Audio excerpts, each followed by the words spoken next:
A few games of chess will while away the time.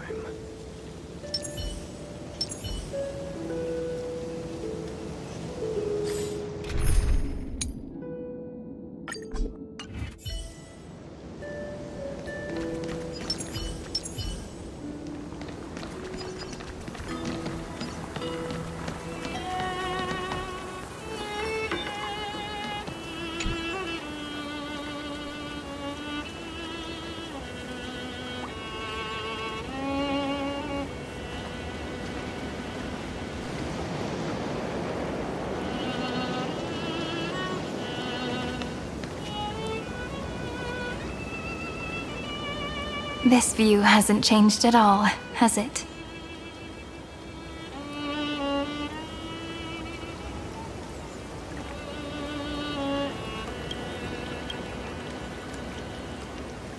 The hometown in your memories never changes, but when you return to your senses, you realize that fate has already stolen the time away.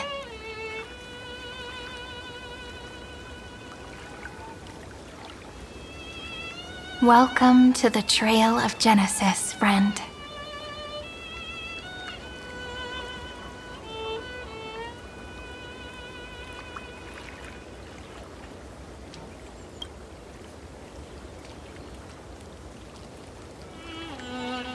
Indeed, the scepter's extrapolations have reached their end, but the process of Genesis has only just begun. The path ahead will no longer rely on emotionless programs. It'll be decided by the will of humankind.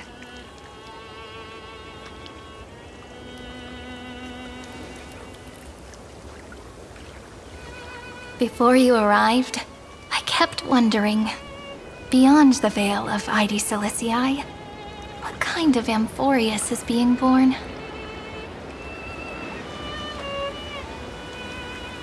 I can see fragments of it when I close my eyes.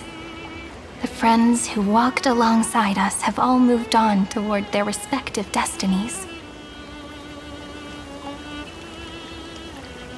Some turning into pillars of the world, supporting the sky and the ocean. Others sowing reason, laying down the law, and with gentle hands lifting newborns into the light. Death and strife are no longer feared by people, and trickery has become the innocent games of children. All beings living ordinary and peaceful lives, within the net woven by romance and passage. There's no black tide, no flame chase, and no destruction. The world on the other side of the sea is one bathed in sunlight.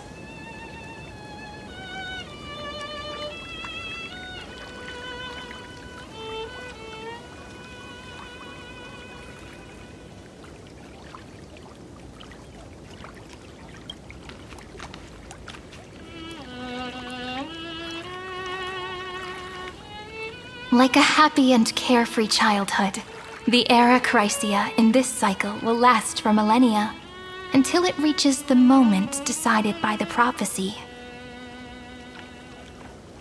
Light calendar 4931, month of freedom, the moment belonging to world-bearing.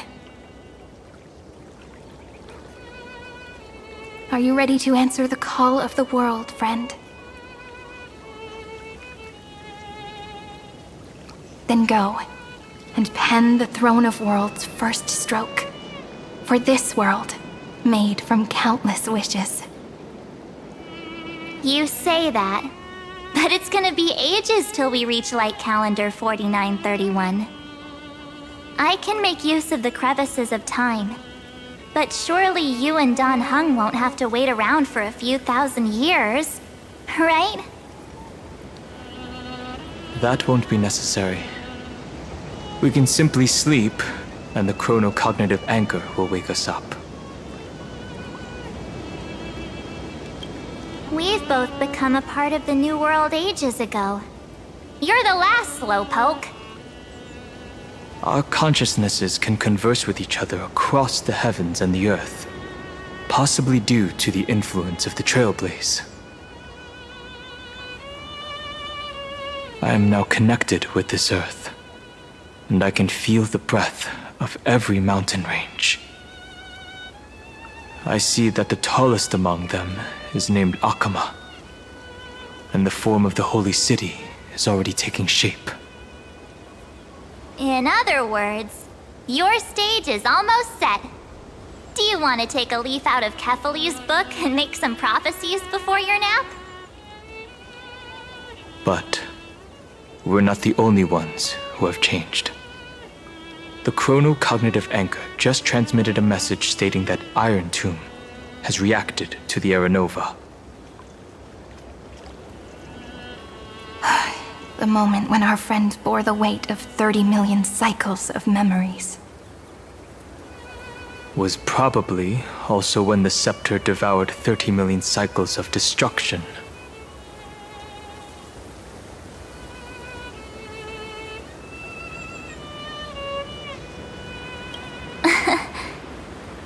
You know, you don't have to shoulder this world all on your own.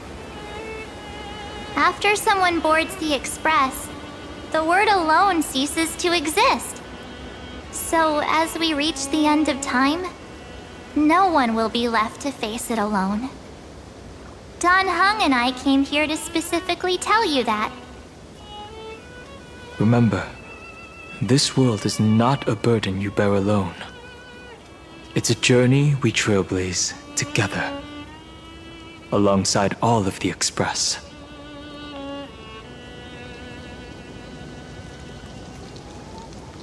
All right. It's time for Dan Heng and me to go have a super long nap.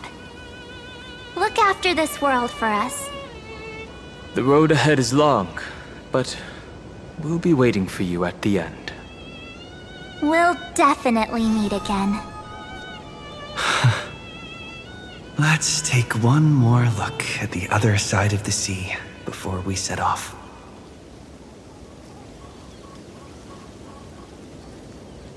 Heidi's Elysiae is so quiet.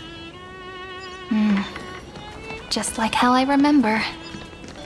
Here we are once more.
The scent of the black tide is now completely calm. At last, the starting point of 30 million cycles is finally welcomed. Its first end. And the final end, right? I can't hear his voice. There are no flowers there that bloom for him. Nor is there a star that is his. Feinen is the only one who didn't reach the new world.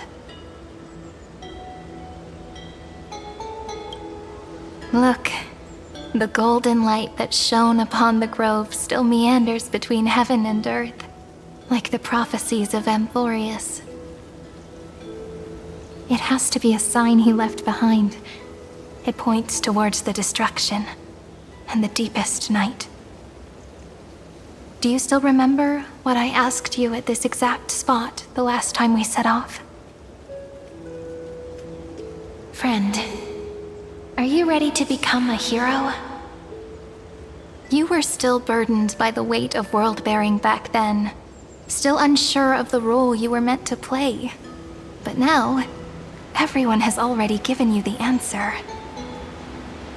The heroes of legends were just at the right place at the right time when the world needed a hero.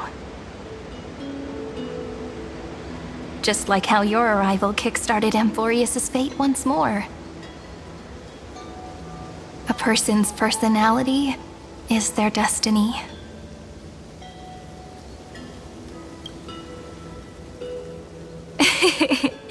We best. Those are such beautiful words.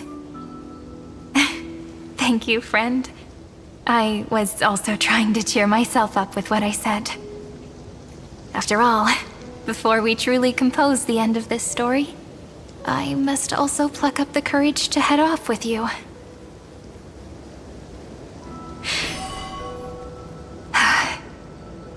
And face a memory that I have forgotten for too long, and have denied for too long.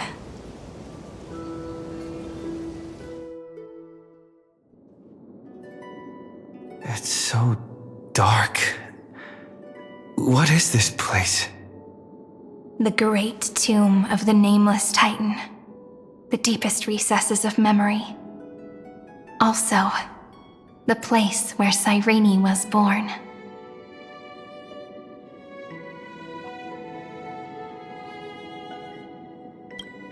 My apologies, friend.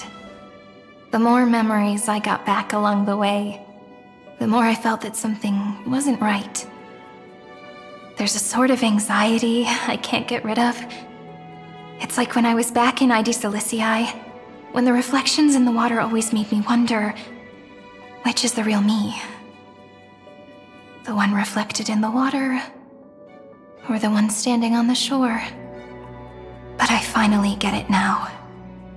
Look, friend. The words on that wall are the answer. 1, 2, 3, 4, 5, 6, 7. Do, re, mi, fa, sol, la, ti. That rhymeless tune is the lullaby of little fairies. As always, I'll read this book to you. That way it won't just be Cyrene's memories alone. I've always thought that I was the narrator of the Flame Chase journey. But as it turns out, the narrator is also the most devoted audience.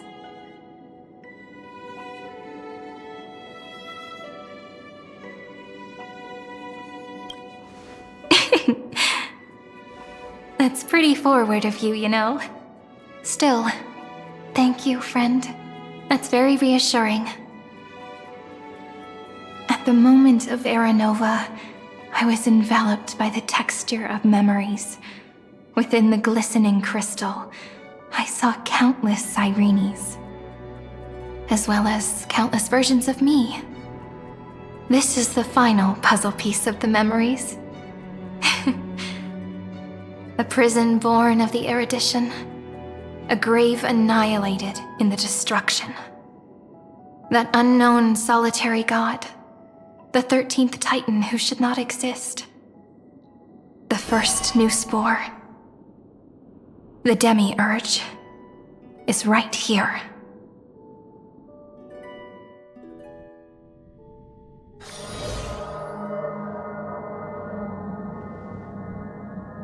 The interrogation records have been submitted to the Marshal. According to the Ten Lords' decree, Jing Liu and Luocha shall continue to be detained in the Shuling. But you, Merlin's Claw, have been reluctant to end the transmission. Do you wish to reminisce with us? Or is there something else on your mind that you're just desperate to get out? You're quite calm, Jing Yuan. The Alliance only authorized the law food to be deployed for this Iron Tomb operation. They say the Seer strategist's wisdom shines like a beacon. So why can't you see things clearly now? Look who's talking. I didn't vote against it, did I? But, with enemies all around us, even a child knows the Marshal needs to keep a few Xianzhou ships in reserve, just in case. Whoever volunteers first is the Marshal's pick. If you have to ask, I'd say this outcome plays right into Jing Yuan's hands. Like it or not, there's no way we're letting the Luofu take the lead in this battle. Oh my, Merlin's Claw. Are you afraid the Luofu might steal the Yao Qing's glory? This is no laughing matter. Between the Stellaron crisis and the war dance ceremony, though the chaos has settled, rumors and speculation are only growing by the day. With Elder Huaiyan around, those with ulterior motives won't be able to stir up any trouble. But once the Luofu gets their hands on the golden blood, it'll be a whole different story. With the kind of person Jing Liu is, and her connection to you, I don't need to spell it out. There are countless ways this could be spun into something bigger. You're overthinking it, General Fei Shao. When I volunteered for this task, I never expected unanimous support from the Alliance anyway. The Luofu will seize the Golden Blood and redeem itself. That'll be our first win. Then we'll leverage this Golden Blood in the negotiations. Our second win. These 2 wins for the Luofu will make all 3 of us happy. And that'll be our third win. Look, if this were a Skyfaring Commission deal, we'd be rolling in money, wouldn't we? Maybe the Divine Foresight should change his name to the Optimistic General instead. With the Decalite Reflection Barrier, the Yuchuan must understand even more than the Luofu how significant this battle is. Amphorius' karma has vanished from the matrix of prescience. What omen does General Yao Guang see in this anomaly? In divination studies, we call this an empty fortune. It involves the eons and is thus beyond what mere mortals can comprehend. Your explanation isn't any clearer than Lady Fu's. Come on. How hard is it to understand the word uncertainty? For the Cobalt Head, the emergence of Iron Tomb is a calculated instant, but I don't believe they will just sit around waiting for death. And for the powers of the cosmos, this is their chance at survival, and the key to turning the tide of interstellar affairs. The Astral Express is leading the formation of an allied force, but I can see each faction has its own hidden agenda. There are even divisions within the Alliance, so it's not that hard to imagine how the other factions will react. Jing Yuan, I crossed paths with Selenova's Legion at the Battle of Sadunirama Star Cluster. Be extremely careful. The Ruined Legion's troops and weaponry are nothing to write home about. The IPC, even the denizens of Abundance, could take them on. However, while Void Rangers are just expendable pawns of the destruction, the real wild cards are... The Lord Ravagers. Indeed. Nanook's emanators are also their weapons to burn down the paths. I'm afraid conventional military tactics and strategies will be useless against them. My assessment is this. To completely take down a Ravager, we must disregard casualties and spare no cost. My only fear is... one wrong move, and the Luofu will fall into Fintilia's trap again, inching ever closer to destruction. Doubt is exactly the demon she wants to plant in our hearts. Do you still remember the beginning of the Alliance Oath? To save future generations from war and bloody dispute. The Rainbow's arrows have always aimed at any force that threatens the cosmos. Now that the Trailblaze walks alongside us, the Cloud Knights shall keep their oath as they have from the beginning. I just hope those on the front line will remain safe.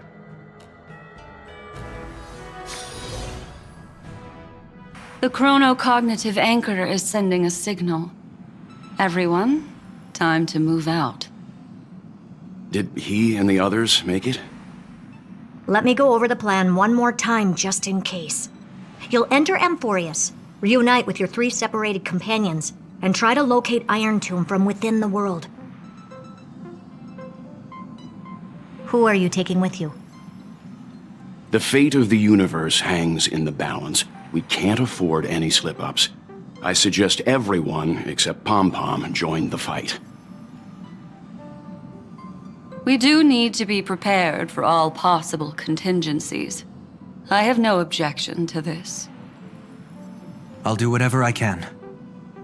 Meanwhile, Screwy and I will continue attacking the Demiurge Matrix. That is, the Scepter's kernel, from the outside. With our 2-pronged attack, we'll turn this hunk of metal into scrap for sure. Now we just wait for those 2 to get back.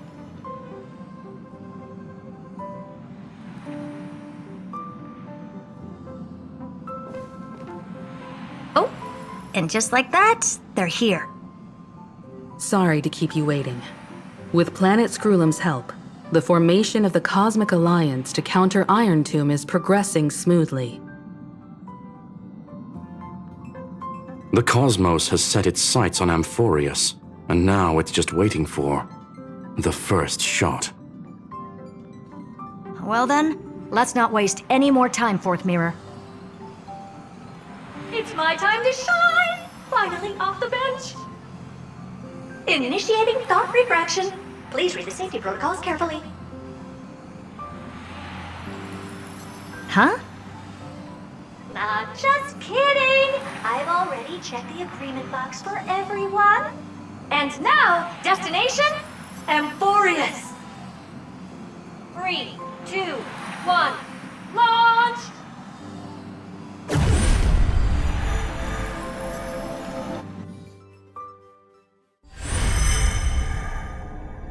The flow of Memoria is so heavy here. Unlike Panagoni's dreamscape, this place has built up a true epic measured in millennia. The vortex of Genesis, where all myths begin and end. And in this new world created by the Nameless, the infinite cycles have been broken. Let's set up the Trailblaze beacon and establish contact with the outside world. I'll leave it to you then. It'd be better for me to not show myself in front of the Garden of Recollection. And, Mr. Sunday, you probably shouldn't show yourself either. Agreed. The Astral Express has landed. If you receive this message, please respond immediately. Over. This is the Cianjo Alliance. Communications normal. Interastral Peace Corporation. Communications normal. No response from the Galaxy Rangers. Not surprising. But I didn't expect the family to also stay silent at such a critical moment. That's a pretty blatant disregard from the family for Penacony's independent director, I'd say. Long time no see, Miss Himiko. It's been quite a while, Madam Jade. The significance of this battle rivals that of the campaign against Sulo. Only through victory can we disperse the shadow of Iron Tomb that looms over countless worlds. The 10 Stonehearts shall spare no effort for such a grand mission for the preservation. Madam Jade led the Intelligentsia Guild in conducting specialized research on Iron Tomb's past activities. The bad news is, the collapse of the Erudition won't just affect inorganic beings. You mean Iron Tomb can infect organic life too? Well, the good news is, so far, its effects on organic life are under control. The infection progresses slowly, and the resulting neuropathy is non-fatal. In any case, the IPC can guarantee targeted vaccine coverage within 48 system hours in all star zones within the medical system. What about other star zones? At a time like this, are the followers of the Firmament Arbiter still trying to make a profit? I remember you, Master Diviner. Your performance during the Third Denizens of Abundance War was quite impressive. Please rest assured, all worlds can purchase vaccines from the IPC with a humanitarian discount. That's the current policy at the very least. But, if the Xianzhou Alliance is willing to assist with the IPC's assets in Epsilon and other star systems, we'll have more cards to play when reiterating to the board the necessity of deep cooperation. It makes sense, since Interracial Peace Entertainment's headquarters is in Epsilon. But why are all the other worlds on the list? Places that the Elation has visited? Think of it as a long-term investment. Please understand that everyone at Pierpoint is swamped with Iron Tomb work, especially the marketing development department. At this rate, even the 10 Stonehearts can only do so much. Having some assistance from the Alliance would surely benefit the entire cosmos. Wouldn't you agree? As an old Xianzhou saying goes, those who succeed should help all under heaven. Your proposal must be decided on by the 7 Arbiter Generals. I'm just here to relay the message. In times of crisis, the Luofu will not hesitate to help those in need. However, the prerequisite is that the IPC must unconditionally assist the Alliance with emergency rescue operations in the disaster area. Of course. In the name of preservation, all for the Amber Lord.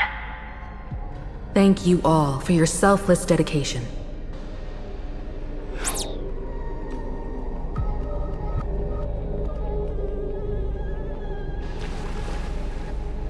It's clear that each party still has qualms about everything. The clash between destruction and erudition isn't just about the fate of the cosmos. It's a moment for all factions to reshuffle their cards. You can never be too careful when battling a Lord Ravager. All are equal in matters of life and death. In any case, we can only hope for the best in all that's to come. It's about time we dive into the vortex and see what Amphorius looks like on the inside. I wonder where he and the others are right now.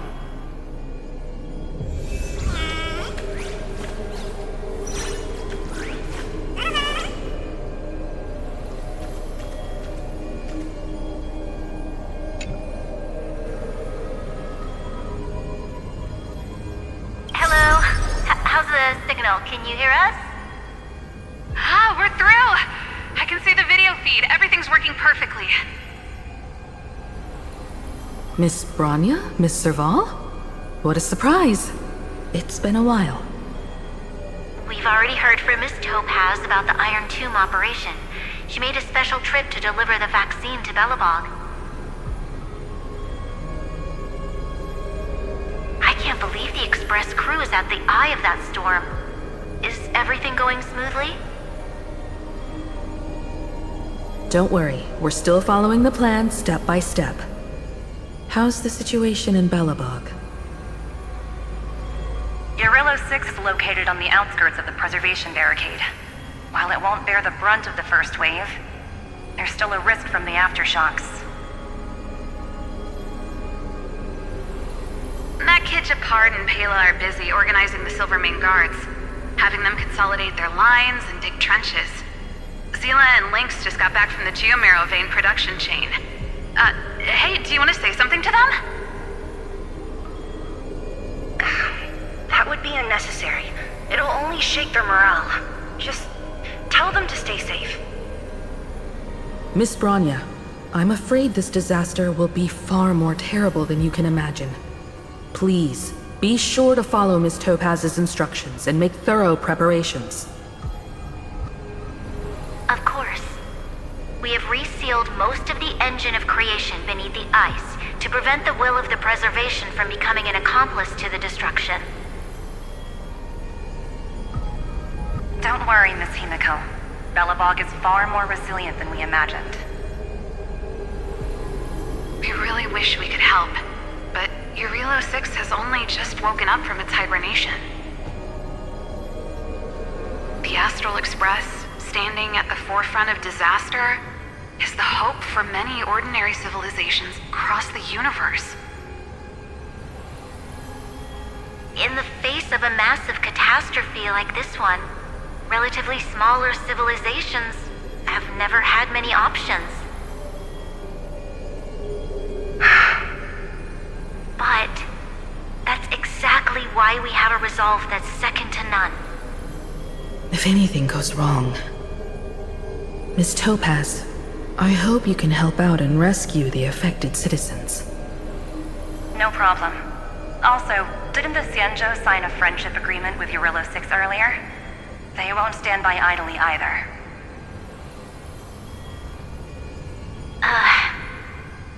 I appreciate your kindness, everyone. But Eurilo 6 is our home. We will defend it to our last breath until the last Belobogian falls. Miss Bronya. May all civilizations that have made it this far on their own strength weather this crisis together.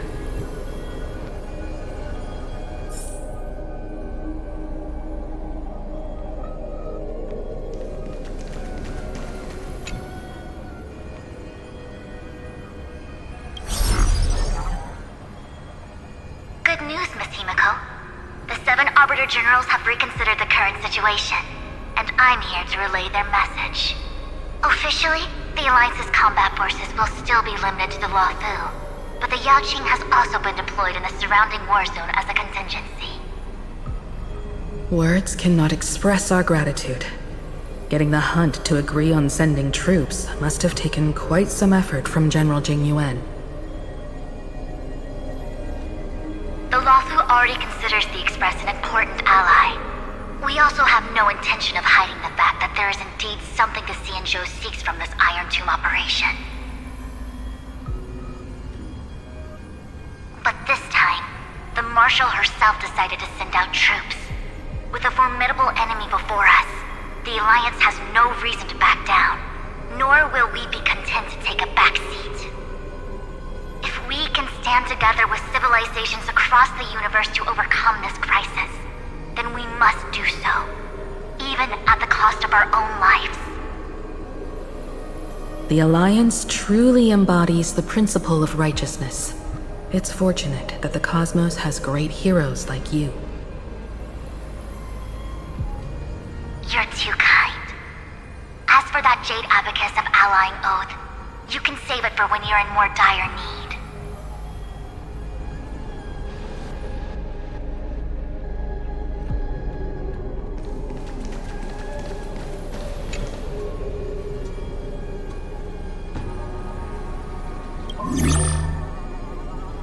I regret to inform you, Miss Himiko, that even the Strategic Investment Department is constrained when it comes to the Iron Tomb issue. And it would be difficult to meet the expectations of the Astral Express. However, Madame Jade instructed us to look after our nameless friends as much as possible. So let me offer you all a small suggestion, just from my personal perspective. Other departments at the IPC might also take this opportunity to extend an olive branch to you. When that time comes, I hope the Astral Express will remember that the 10 Stonehearts were willing to stand with the Trailblaze, even though we were in a difficult position. And more importantly, We were the only ones willing to do so. Sounds like a threat, doesn't it? But trust me, every word comes straight from the heart. Has the internal conflict within the IPC really gotten this bad? Everyone knows about the bad blood between Diamond and Oswaldo. But at least until now, they've had an uneasy truce. Until the Lord Ravager Archforger caught the board's attention. I'll leave it at that, as it's confidential information. Hope you can understand. I understand. Our immediate priority is to address the Iron Tomb crisis. Let's hope for success from the start. This might help ease everyone's pressing concerns.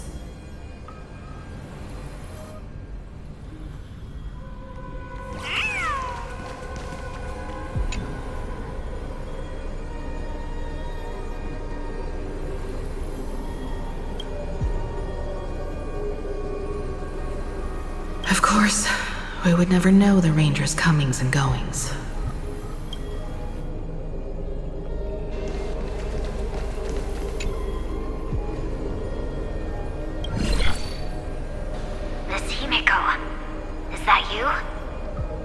Yes, and you are Miss Robin. Yes. I apologize for not being able to respond during the meeting earlier. And even now I can only appear in disguise. On behalf of the Penaconian family branch, I extend my sincerest apologies to everyone. We tried to request aid from the family. We essentially received no response. I've heard about the internal conflicts within the family. Miss Robin, there's no need to apologize. Every bit of strength is precious at this moment. Thank you for understanding. The good news is, since you're one of the shareholders of Penacony, the family heads have agreed to allow me to lead all Astonian tuners to the front lines. My charitable foundation will also do as much as possible to provide support in this battle. They'll ensure that proper arrangements are provided for those wounded on the front lines, and for residents in affected areas. Miss Robin, I'm beyond moved by your spirit of self-sacrifice. The Astral Express would also like to make a promise that we won't leave any companion behind.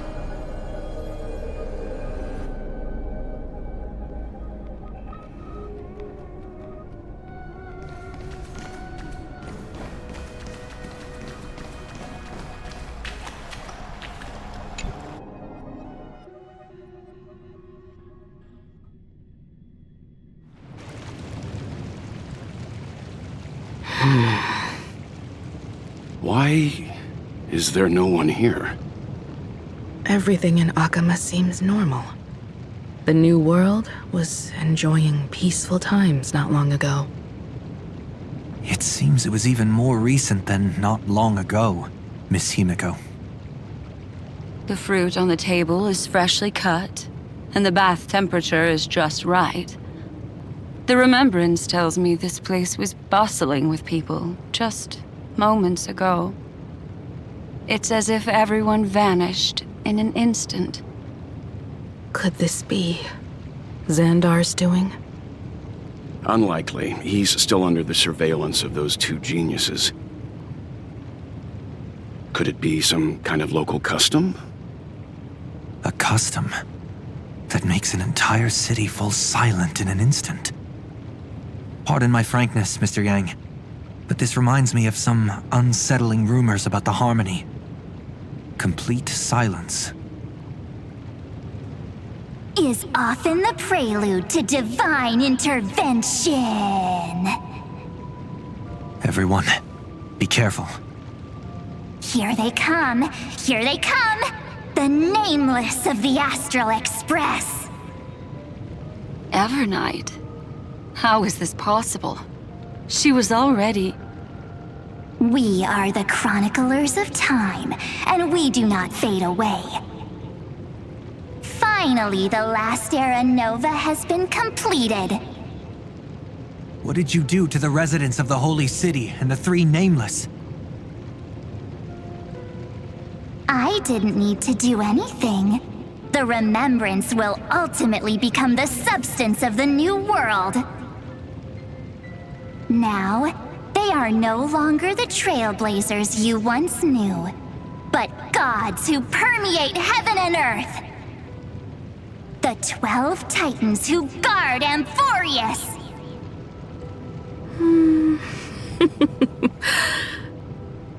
Stop fooling around, March. Come on out. What? Aw, I practiced so long for this. Getting seen through right away is just so embarrassing. You've obviously been learning from the theatrical culture in Amphorius. But if possible, I'd prefer our reunion to be a bit more casual and laid back. As expected, I can't hide anything from Himeko and Mr. Yang. Well, long time no see. Guess I'm back? We should be the ones to say that. Sorry for keeping you waiting. So, these jellyfish are the Titan's power? They're just tiny manifestations of the Veil of Evernight, used for scouting and communication. If I went all out, I could summon way more of them. Thanks to him, we all turned into Titans in the new world. Sure, we can take on humanoid forms, but it feels off. How intriguing. So what does he look like now? It can't be a raccoon with a baseball bat, I suppose. Please don't add weird stuff to Amphorius's lore. Just go see it with your own eyes. Follow the prophecy's guidance and come to Dawncloud. He looks way more majestic now than he used to.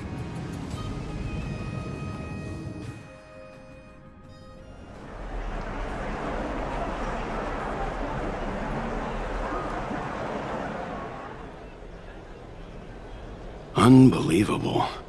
All the residents of the Holy City have gathered here. This isn't just a gathering. It's a pilgrimage.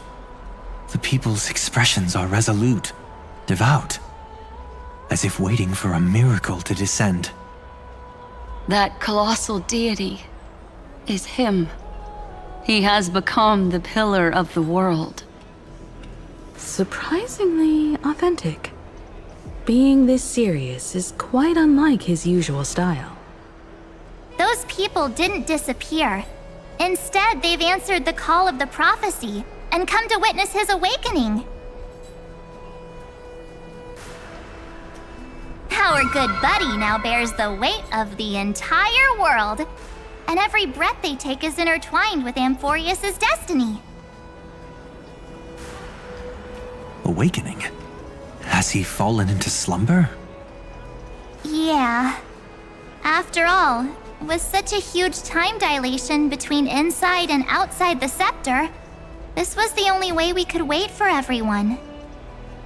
Time watches over yesterday. Earth guards today.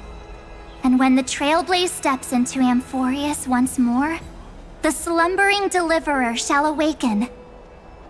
And then, bring the prophecy of tomorrow to this world. Come on, everyone. Let's get closer to him. Watch how the world-bearing prophecy changes this world.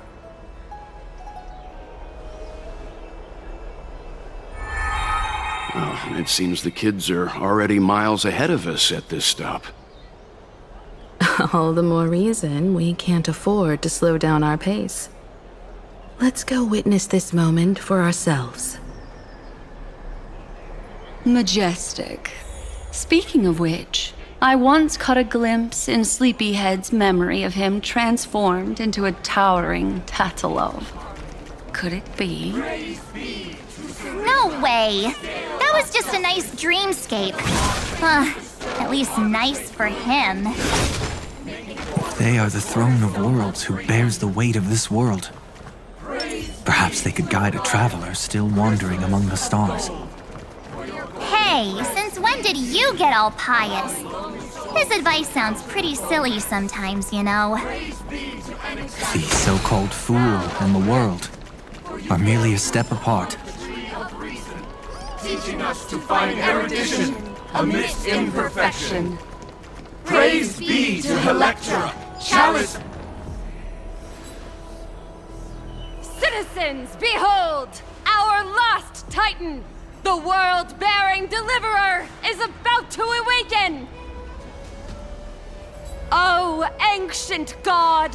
Your loyal subjects, bewildered followers, and fearless comrades in arms have all knelt before your throne. Awaken from your eternal slumber and bestow upon the world your divine prophecy! Please guide us! Show us how to embrace this beloved world as we welcome that distant dawn! To walk the path of a mortal as a god, or to bear a divine burden as a mortal.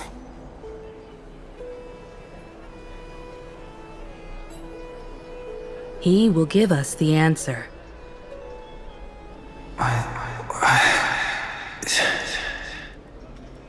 But I am not the deliverer. Rather, I am the Nameless, who dwells among mortals. That voice is definitely him.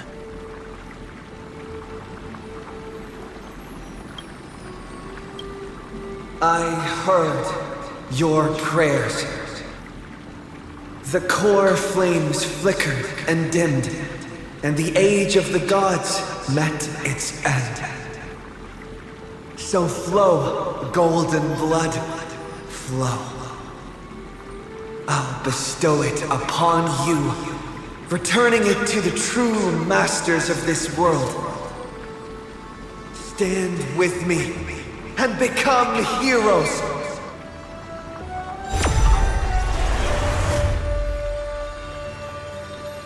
Is this? Yes, it's the miracle he brought to Amphorius. Of course, it would manifest in the form of the Trailblaze. Golden blood, raining down like a storm! The prophecy has descended, and the Titan commands us not to be supplicants, but to become heroes of rebellion! To face that destined calamity, the destruction, head on! The prophecy of the Deliverer means nothing to me now. It belongs in the hands of someone far more fitting. Someone like all of you. In the name of Kazlana, let us depart and march towards the light! It's neither protection nor salvation. As always, there's no need for totems or myths. Humanity's most primal faith is that instinct named survival. Let's go, everyone. Someone has already sounded the horn of departure.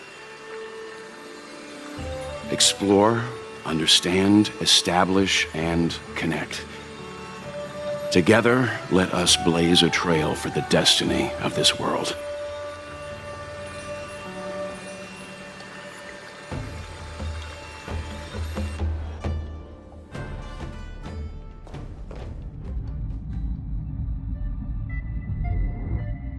Is it just me, or does this demiurge matrix feel completely dead? It's nothing like how the memo keeper described it. The environmental readings are all wrong. Conclusion: this must be what the kernel actually looks like in the real world. What did Xandar do to the scepter? At the end of light, there must be silence. Certain, pure, and absolute darkness.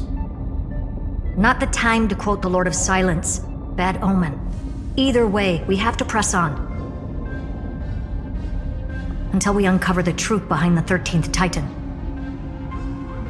The buried past is the key to stopping Iron Tomb. That is, if it even exists. Xandar says the Demiurge never existed. Who actually buys that? You can erase the records, but not the truth. It vanished too cleanly. No traces. Like someone's yelling, "Look, there's nothing here." Too bad I'm the type who can't resist digging deeper. Looks like I'll be counting on you again, Screwy. Let's tear the system inside out. Always happy to help. But as your academic partner, I have to ask. Herta, what if we fail? Let's say the Demiurge really doesn't exist. Do you have a backup plan? A backup plan? Of course. If we can't find the key, we turn the lock into the key. That plan's cost is incalculable. It shouldn't even be on the table. Well, then let's hope we never have to use it. There's no point worrying about the end just yet. One step at a time. Let's go. We don't want to leave the others waiting. You brought what I asked for, right? A butterfly has to land on the branch before it can dance. We'll need a wide open platform before her entrance.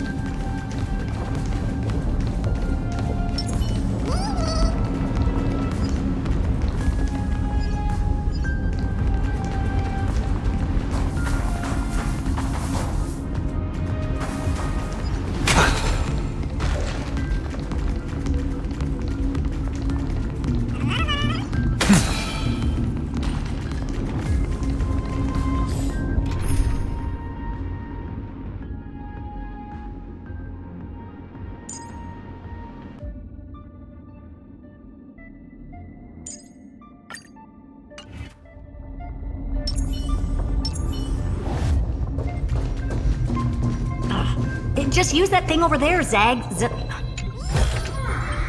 Don't forget to let your friends in on the action. Stream forward!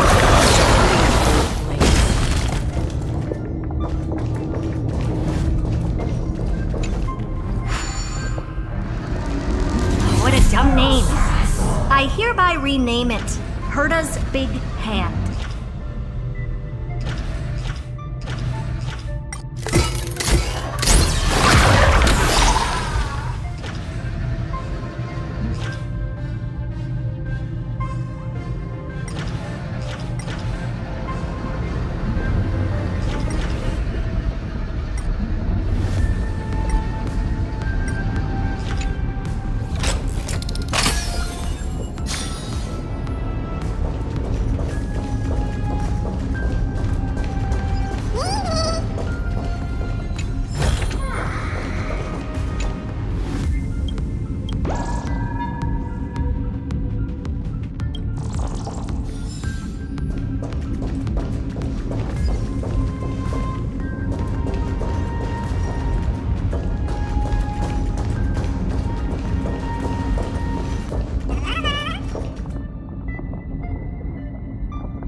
Junkyard for old Intellitron's leftovers?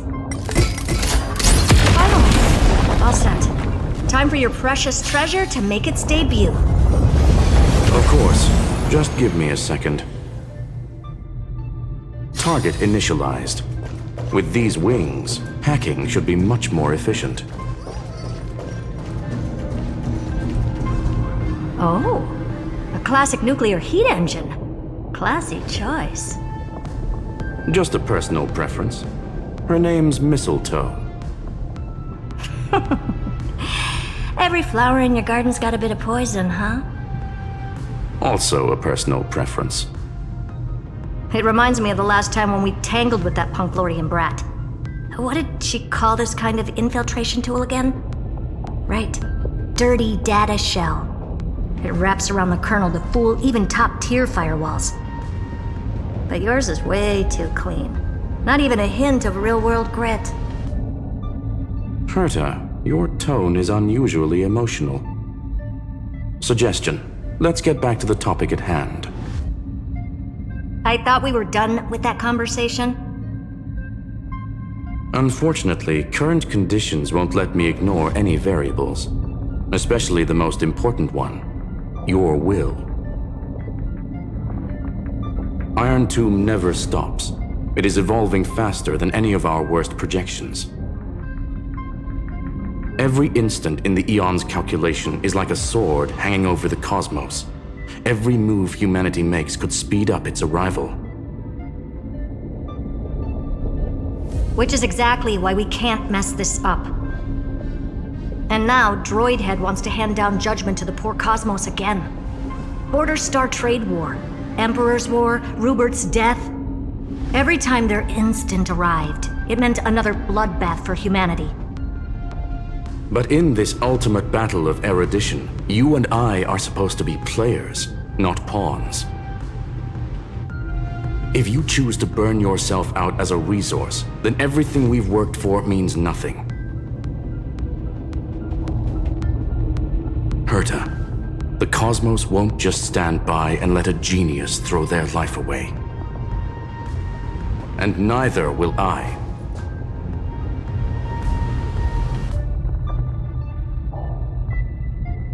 No need to kill the mood. This is why we're here, isn't it? We need to find the Demiurge and that lost key.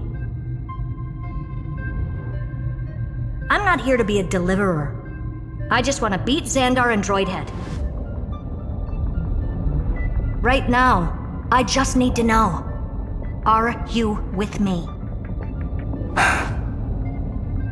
Of course. Time to board. After you. Let's tidy this place up and see what this Demiurge really is.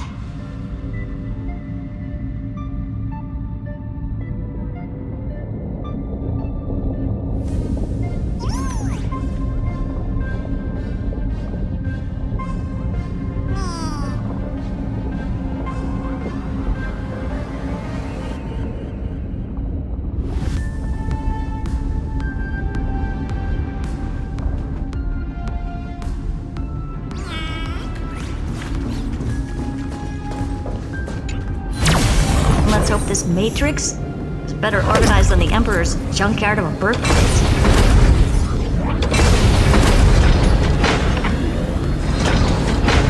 Buckle up. We're hacking in. This is... Herta, this whole space has been completely tainted by some kind of energy. I see it too. We're thinking the same thing.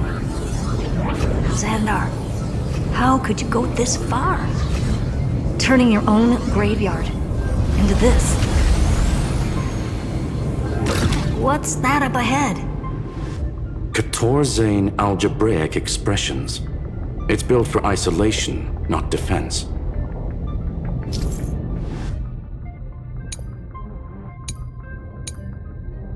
So basically, the door to the tomb, right? Great. Let's find the handle. I'm picking up multiple independent signals with the same data structure as the barrier. Projection. We can hack the terminal, reverse the computation, and turn it into an attack. Classic move. Use their own systems against them. Take us to the nearest one.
almost no response. Just as I feared. Not promising. The output is barely a third of what we need. Logic says we'll need multiple terminals to coordinate the strike. Locking onto the next one now. Find anything else? Regarding the origin of these ruins, no logs found yet. Xander erased all records. But I did find some interesting scars in the circuit.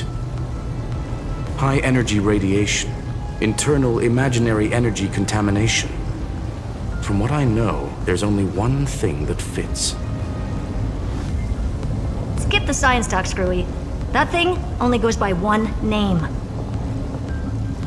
The Stellaron. Exactly. Xander blew one up just to clean the entire Scepter system. So that's what he meant by killed that Titan with my own hands. He wanted to turn the neuron of the erudition into a relay for the destruction. That meant getting rid of all of it, at all costs.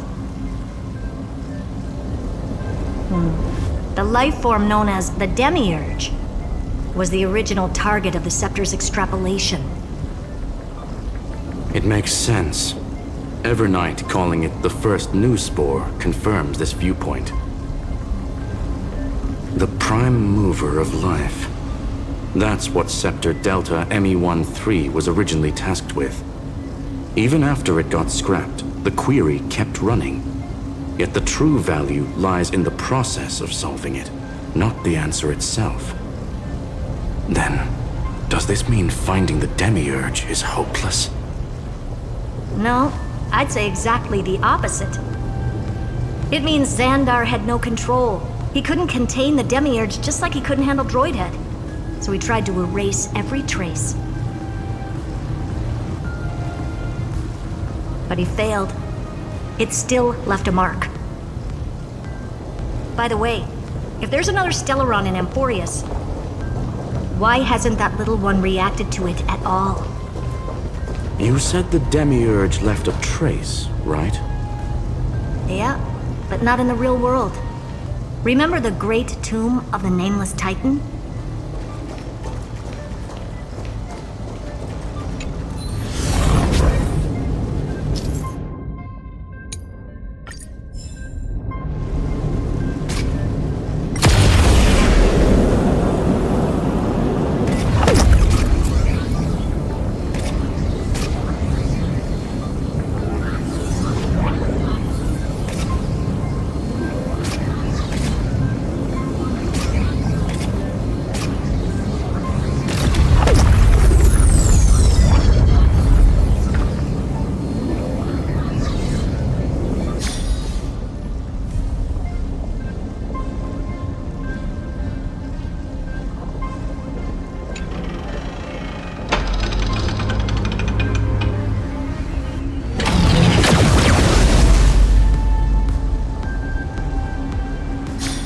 Trailblaze Archive 466.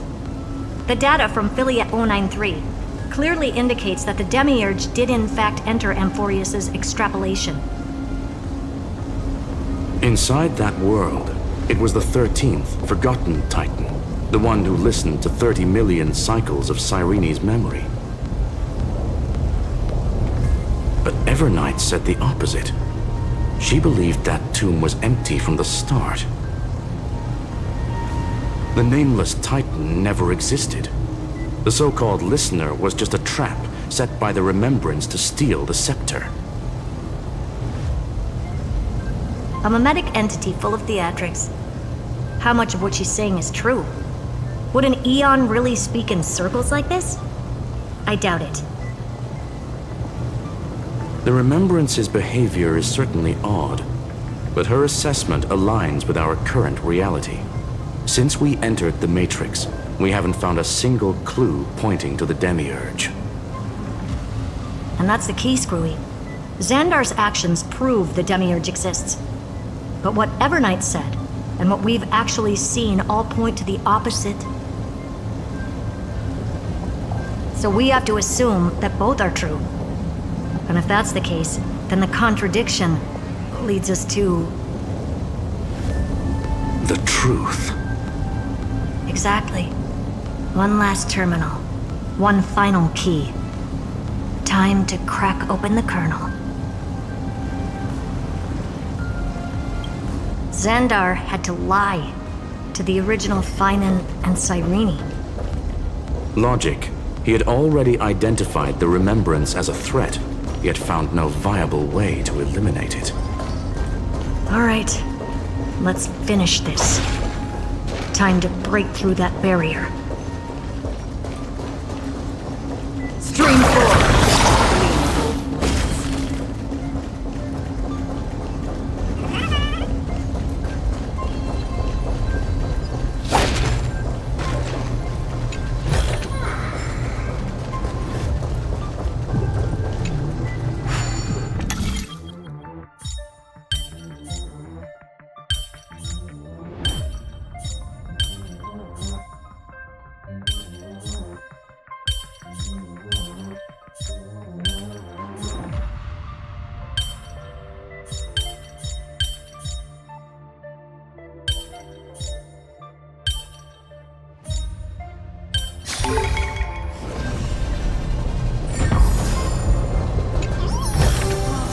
Don't forget to let your friends in on the action.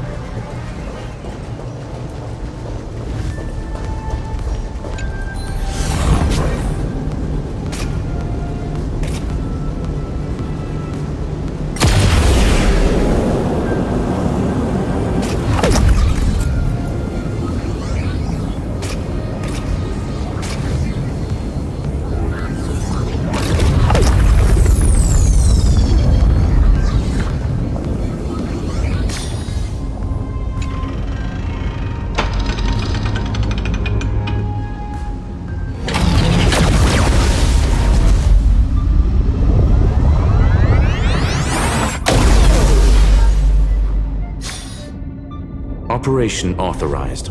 Path energy readings. The erudition declining. The destruction surging. The remembrance 0. What's going on? Cause unknown. They left no discernible trace within the real Matrix. That shouldn't be possible. Could it be that the Era Nova exhausted all of the Remembrance's texture?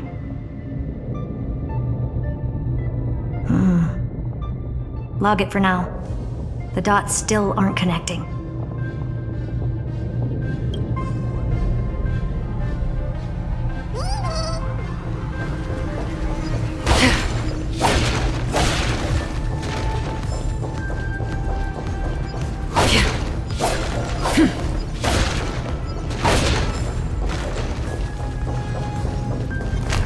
Stream 4. Gleam of old blades.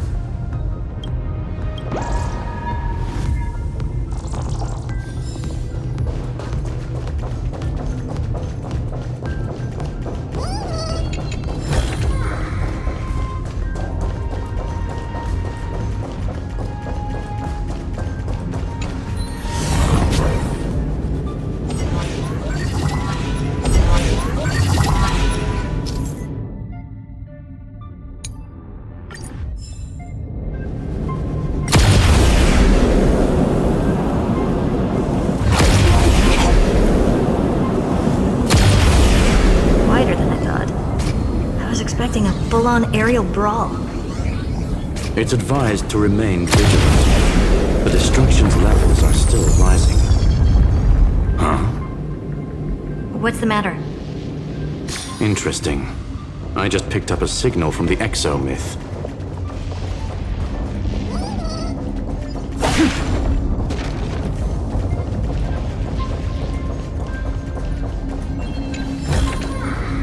Seek, and you will find.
Don't forget to let your friends in on the action.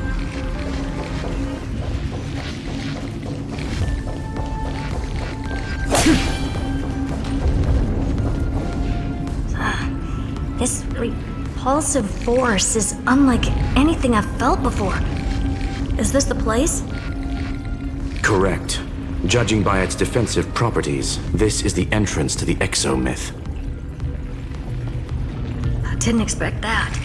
Who builds a lab in the middle of digital rubble? Then again, never doubt a dead man's resolve. So how's our dearly departed doing? He severed part of his neural pathways to break free from Lord Anaxagoras' control. But that also triggered the failsafe I set. Conclusion: Xander has lost all combat functionality and is no longer capable of action. So now he's a Spectre, literally. Screwy, can you open a path? Just to be sure, I want to see this for myself. Might as well drop in and say hi to the real him. Logic. Scanning his inspiration circuit might help us track down the Demiurge. Exactly. His brain is the crime scene. There's no way it's spotless. But it could be a trap. That's why you're here. 2-on-1. We've never lost a matchup.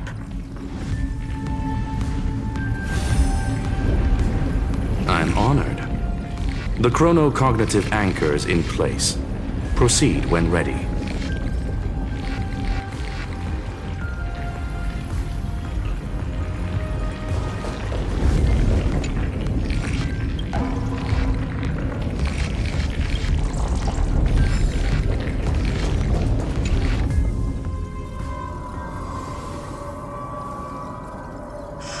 I knew it. The one thing I didn't want to happen. He's not here.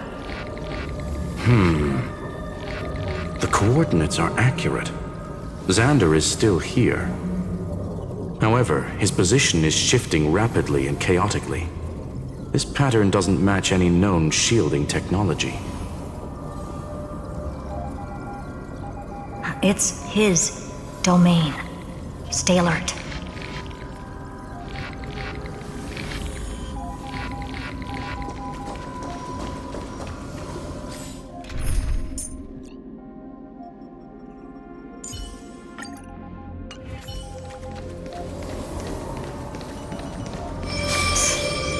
Cheap trick.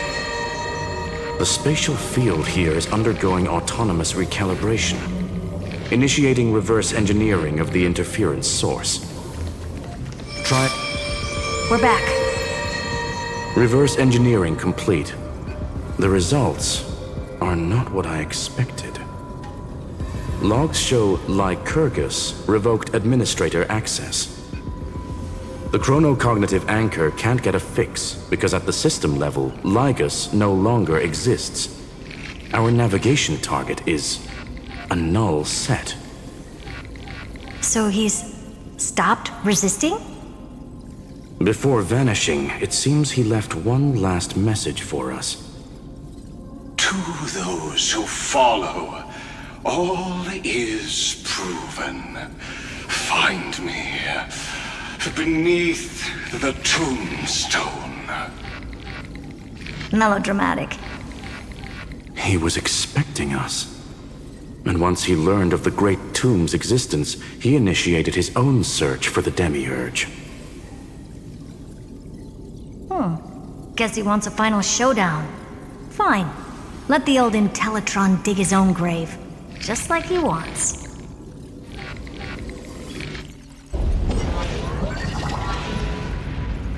To be in the purest light is to be in the purest dark.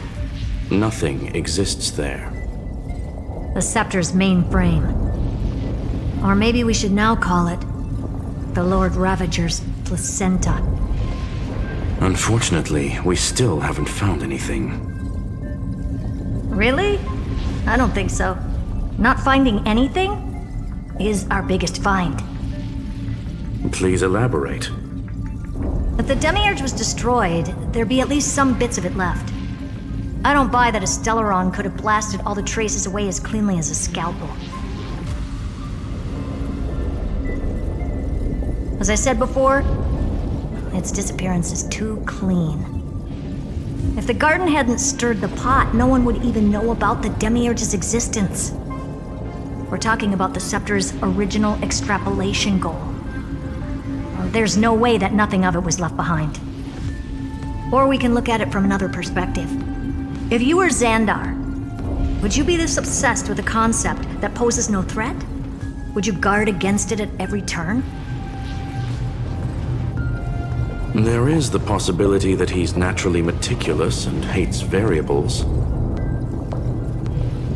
That does track with the impression he gave about himself. But Xandar shut that theory down himself just now. Choosing to act, even if it'll cost him dearly.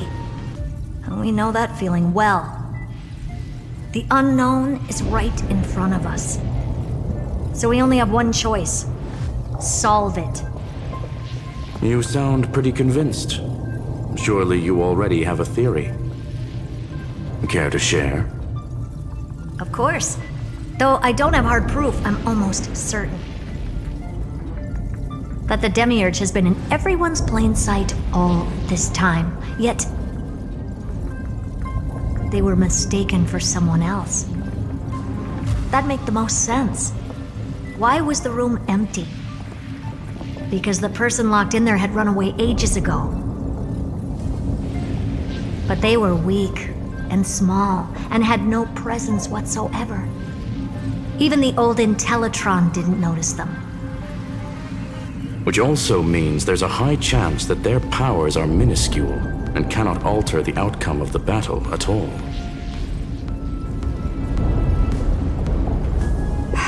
Well, at least Xandar is scared of them. Come on, it's time to confront him. Let's go to the tombstone he talked about.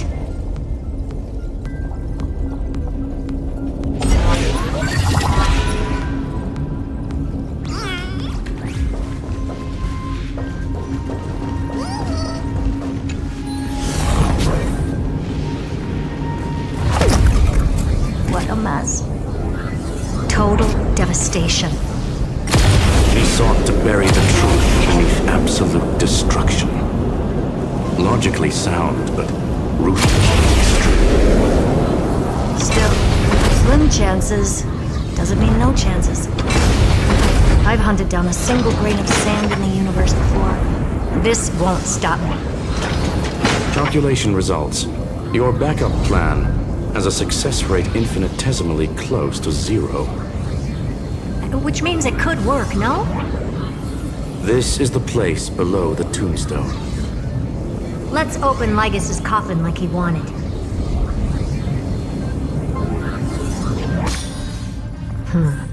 Looks like you were right.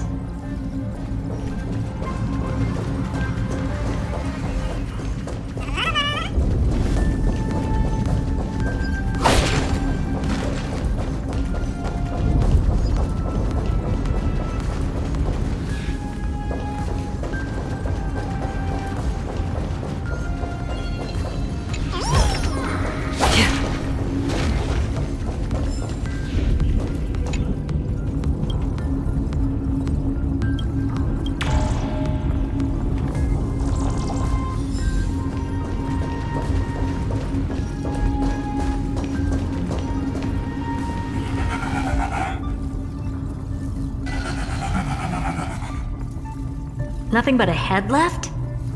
Well, who'd have thought you'd look this bad in real life? My elated greetings. Welcome, you two. I'm very happy that you responded to my final words.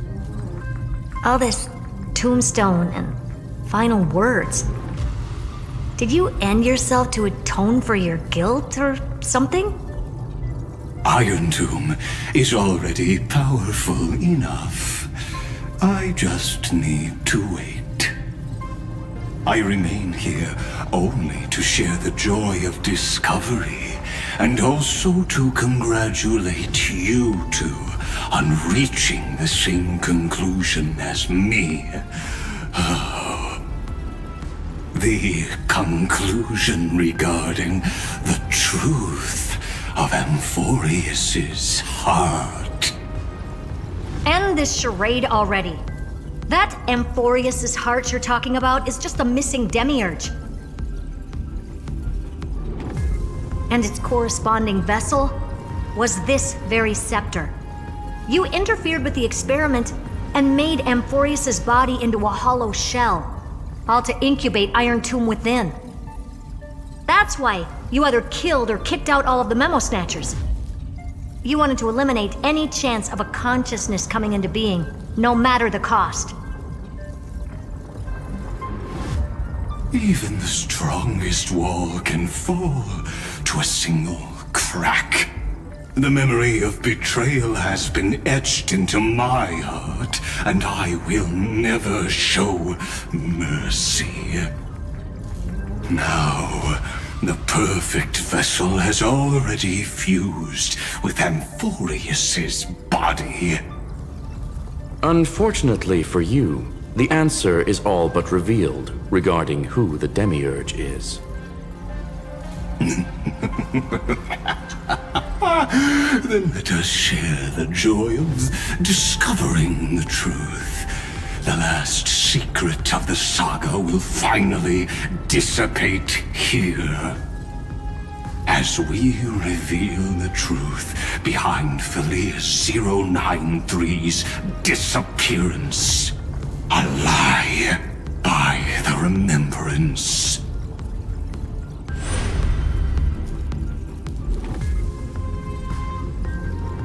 But where should I start with the story about me? From the beginning of the universe? Just kidding. That would be too much.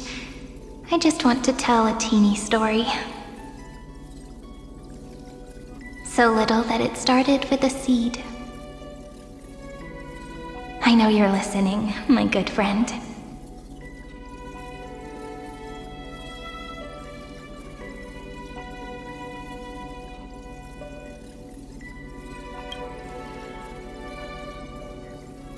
The god in my dream told me that the world sprouted from a seed. It grew into a great tree named Amphorius, and time became its branches and leaves, basking in the light. What a coincidence. Dappled light coming through the leaves is my first memory as well. On a very ordinary early morning, beneath the village's biggest tree. The daughter of Ide Silicii quietly came into this world.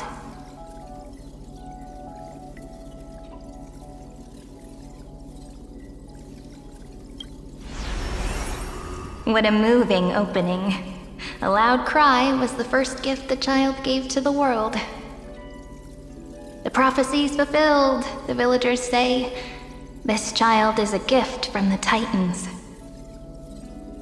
Pink hair and sharp ears, she was born to be the priest of time. The Titans also gave their blessings. You shall fade when the flowers bloom, for every ending begets a beginning. Flowers will bloom and wilt. What a beautiful ending. This page concluded in laughter. Cry loud, child. Let your voice reach Orynyx.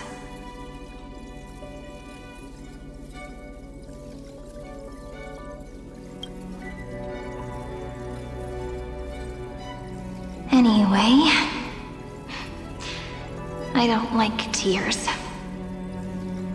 Time quietly flowed by in the midst of laughter.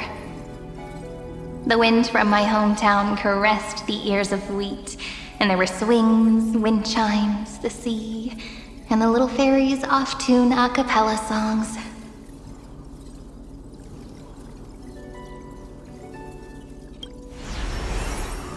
But the name Ide Silicii came from the unpleasant sorrows of the gods.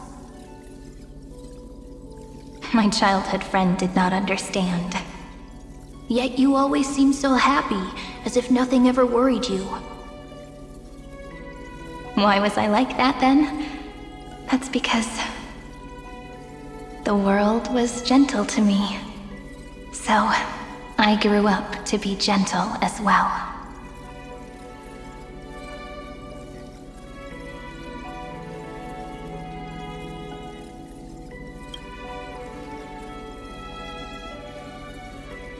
But fate was fickle, and it urged the child to grow up.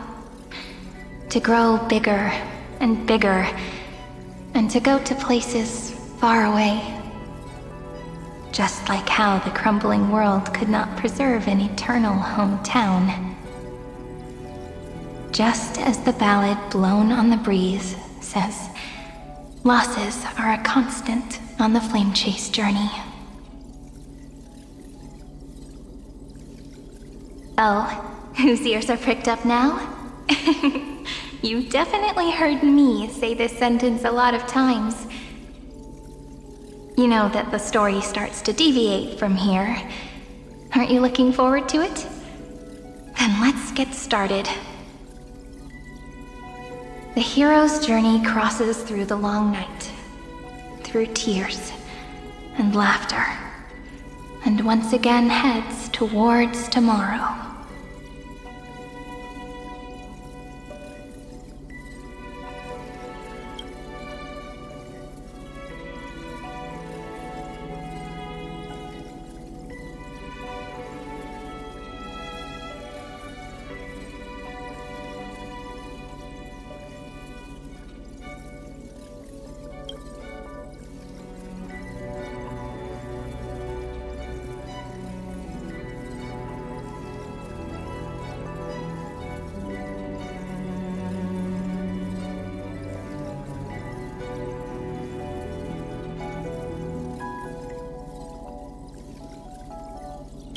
Correction. Philia 093's record, number 496. Archived.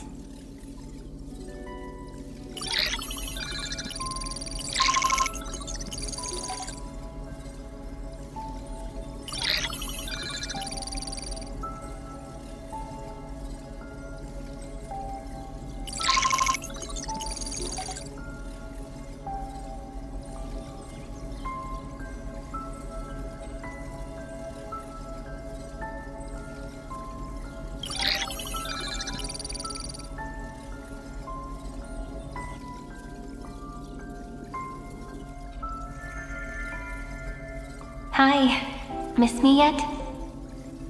I'm just messing with you. This is the first time I have met you. And it looks like it'll also be the last. Philia 093. Since we don't have all day, let's get started, shall we?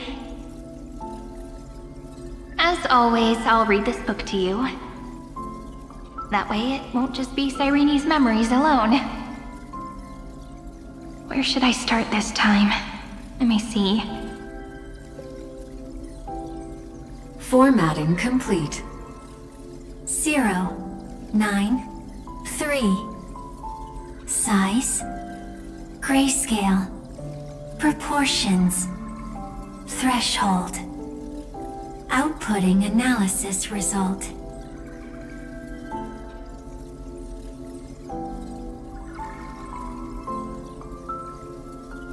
Philia 093 equals Peach. Peach's record, number 8128, archived.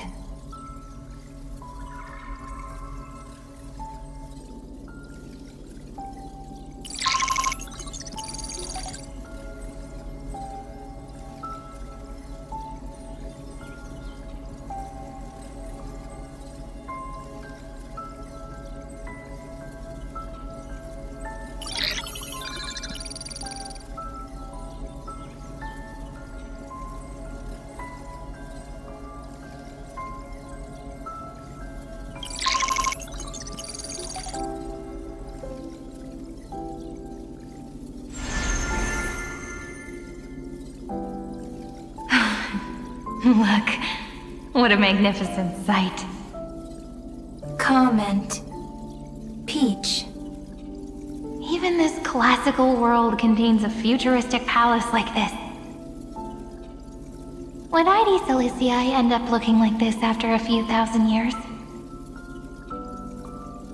Conclusion. It won't.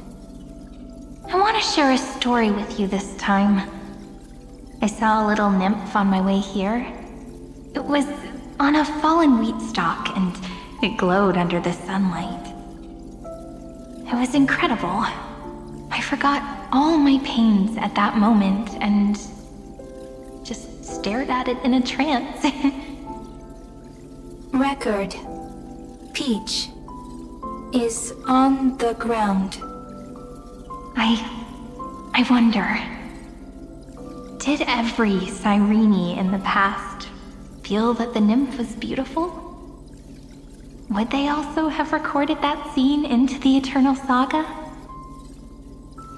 So, could you give me more time, please? I want to leave behind more memories for the future. Formatting complete.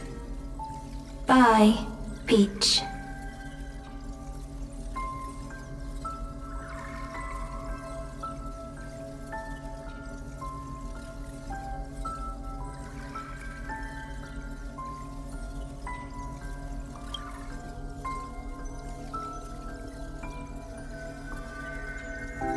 Peach's record number.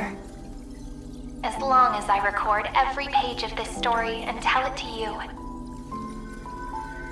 Amphorius won't be forgotten. Query. Record. Electrical signal sequence. Polymorph 600. Track. Strife. Related to Stripe. Comment. Pretty. Electrical signal sequence.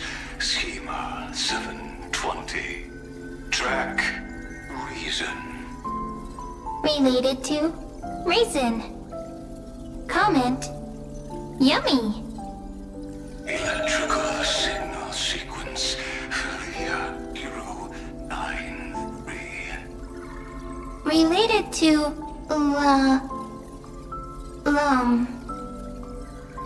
love. Comment. Peach equals love?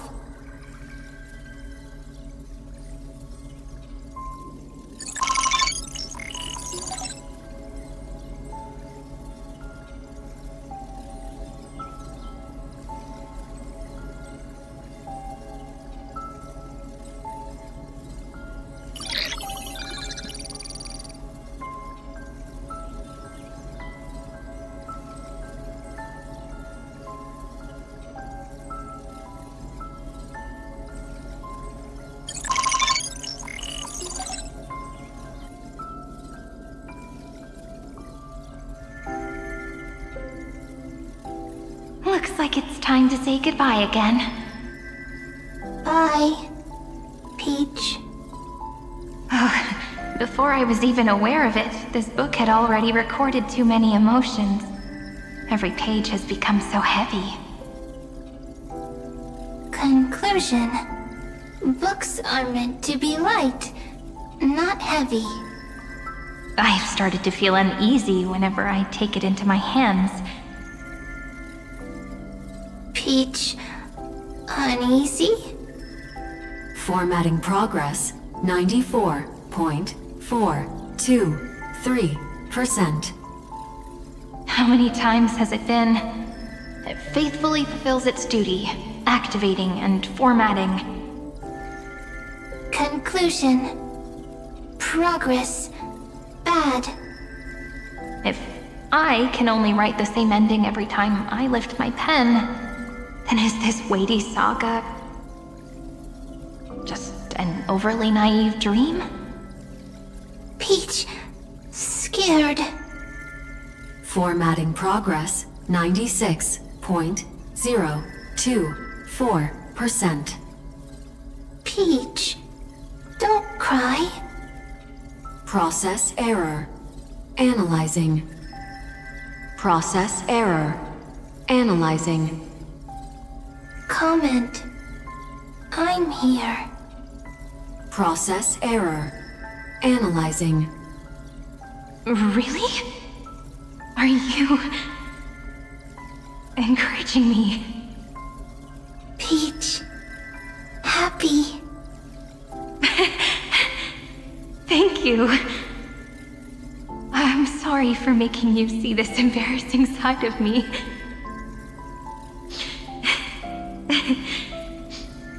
Everyone's still working so hard.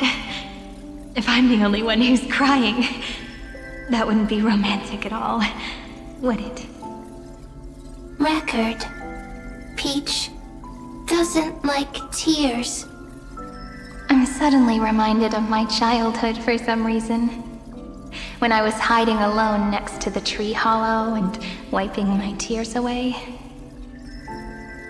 A little fairy popped out, just like how you did. It had long ears and fluffy paws, and it pulled me into the tree hollow, where, to my surprise, was a forest.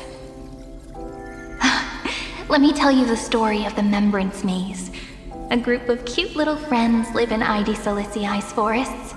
Their names can be connected into a song.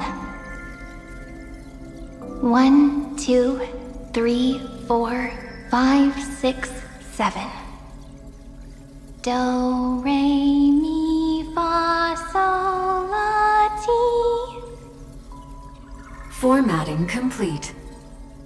Bye, Peach. Note. Little Peach, crying alone. Little fairies, friends.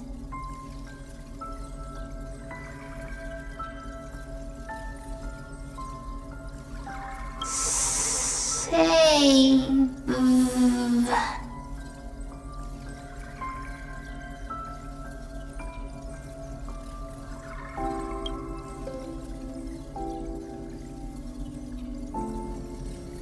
Little fairies, good friends.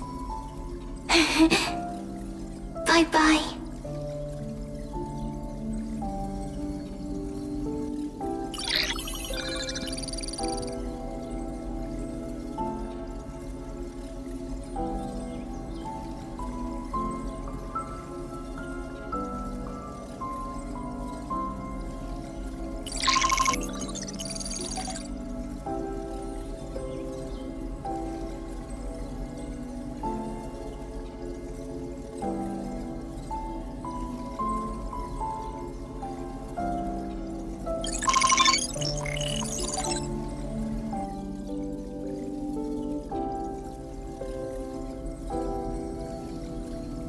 You never say anything, but I know you're listening.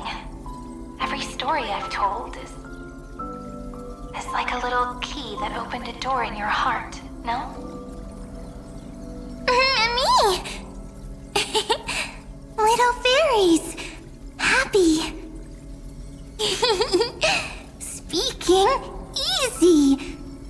I can!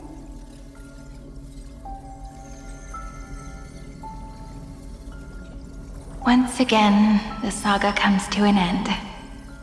Everything is deathly silent, just like this very moment. Shh. You speak. I listen. This time, too. Sitting together. Now that I look back, there was a period when I got really sentimental. Sentimental. Stories have sentiments.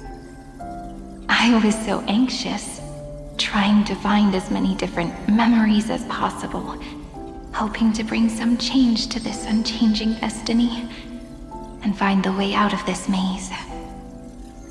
Peach, strange. But I won't do that anymore now. Why unhappy? Formatting progress 73.998%. I'm here. Don't be scared. Process error. Analyzing. Won't allow it to interrupt you. Always sitting together. No need to feel sorry for me, good friend. If there are no new blank spaces, how can a saga continue? Blank spaces. What's that? I'm actually really lucky, you know. During the long years I've spent waiting for the Deliverer, I've always had you here as an audience. Isn't that already enough?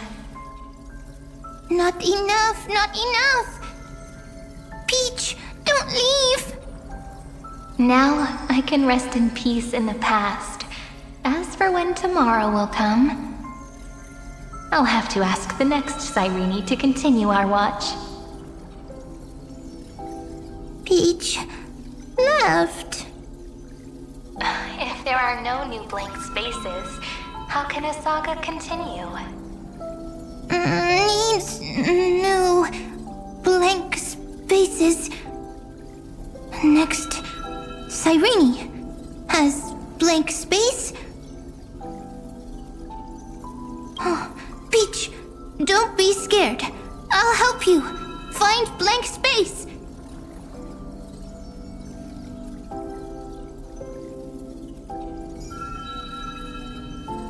Cyrene is Peach, is love. So, first there is love, then there is Cyrene, query, love. The developmental trends of the erudition have nothing to do with creating a consciousness. Those underlying principles are, in fact, contradictory. Not having a consciousness means not having the foundations of a heart, making them unable to obtain real emotions. Consciousness, emotions, feel sad. Oh, I don't understand. Query, Cyrene?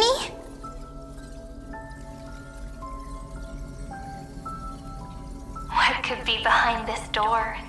Glittering crystals? Or a beautiful world I've never seen before? If I tell you all the stories of tomorrow, will I be able to finally welcome the Deliverer and Emphorius' dawn in the next life? Key, door, story, happy. Peach, Cyrene, little fairy, like. Yes, right. Query, memory.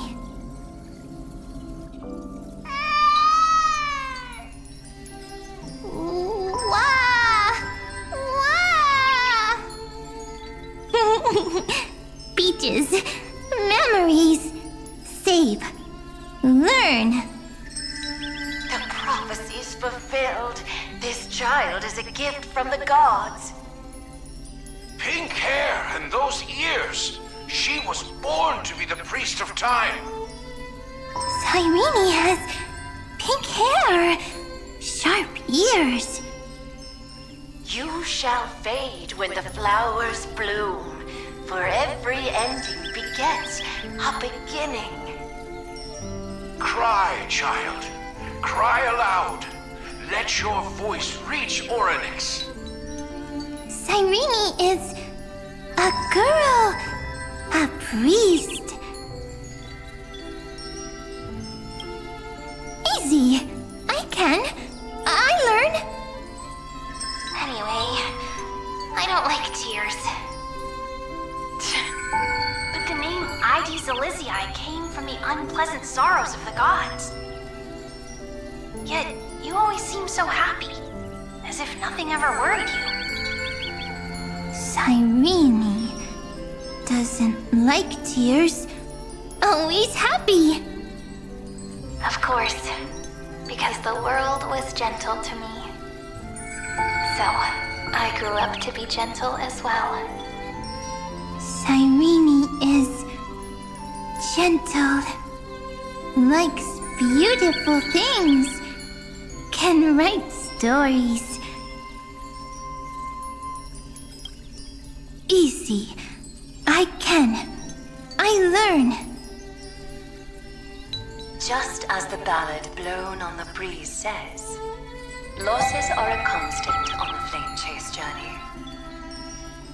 But even if all is lost to the wind, some things won't easily change. Like my height, Treeby's innocence, and Aglaya's beauty. Cyrene. She can't grow up, but she can talk. After all is lost to the wind, she will stay behind. Cyrene is, at the end of every sentence, always laughing, like a little tail.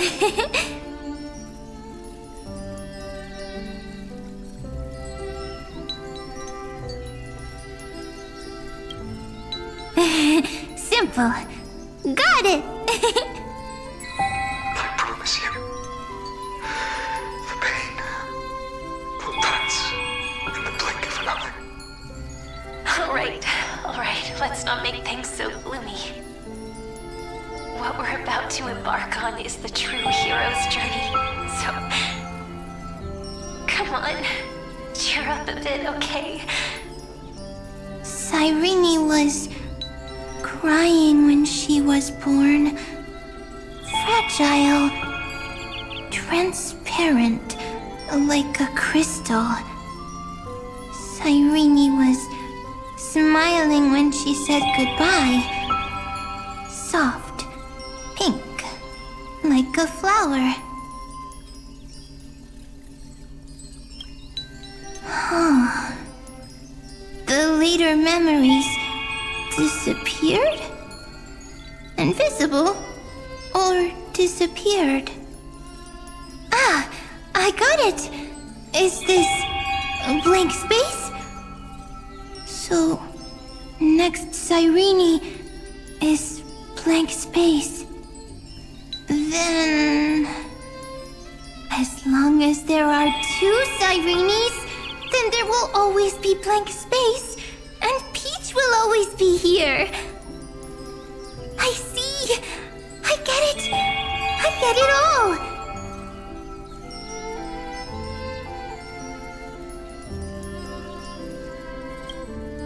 Cyrene's memories.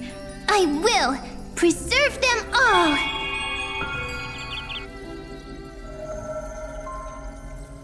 So weird.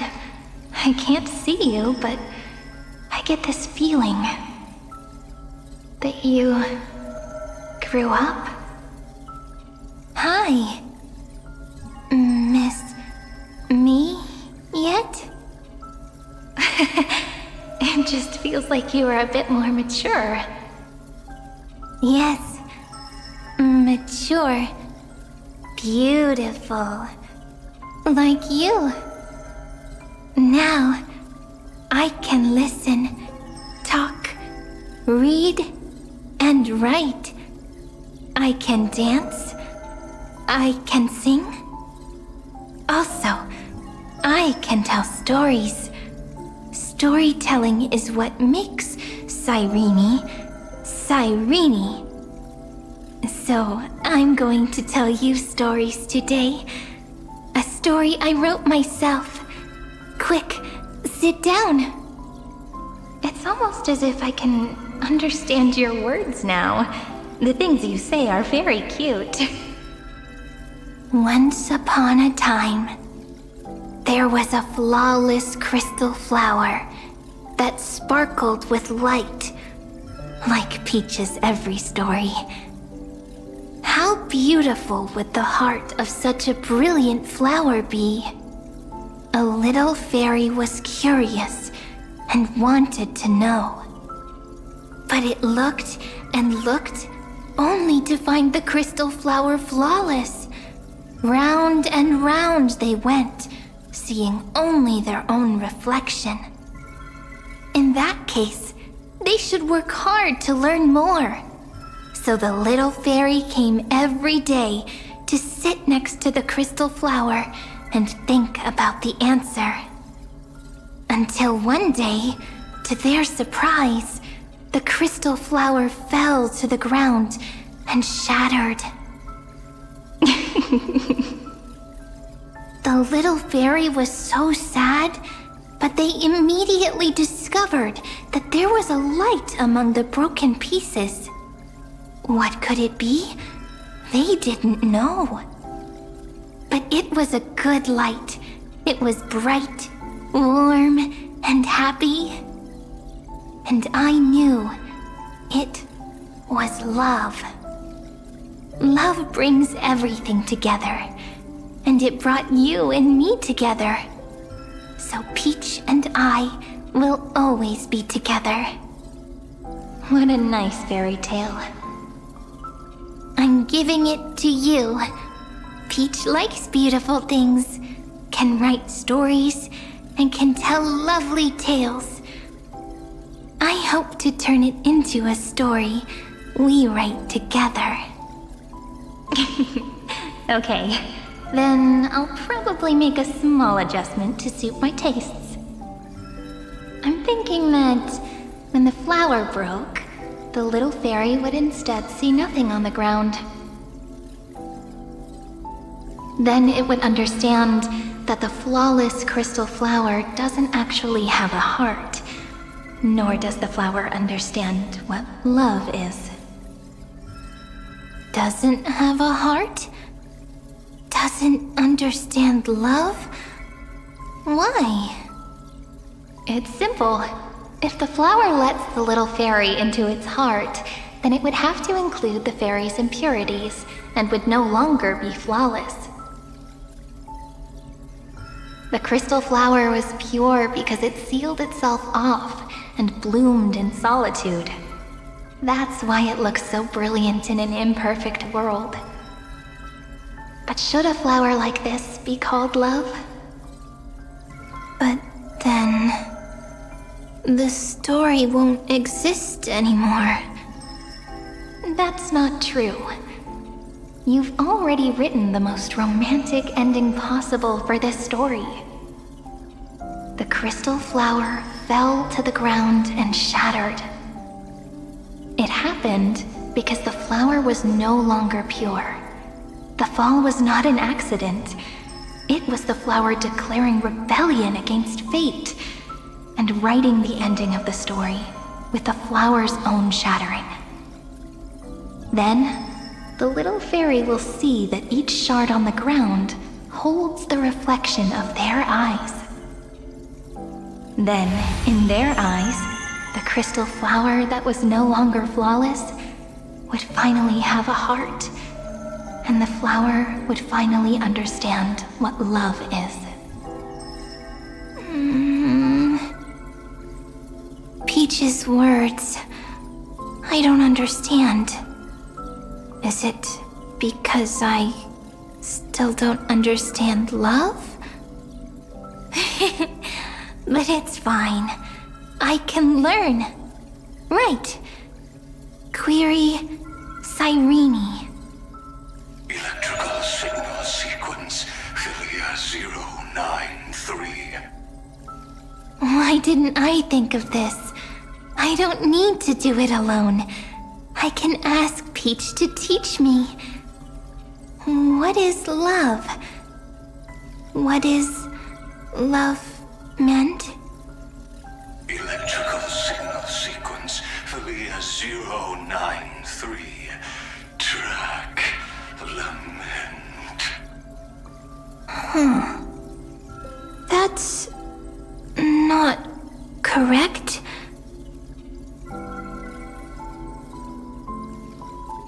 The developmental trends of the erudition have nothing to do with creating a consciousness. Those underlying principles are, in fact, contradictory.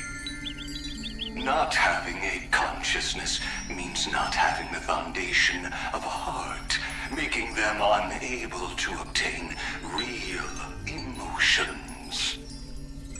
However, that does not hinder the factors from learning and recognizing emotional responses, then communicating with life forms via imitation.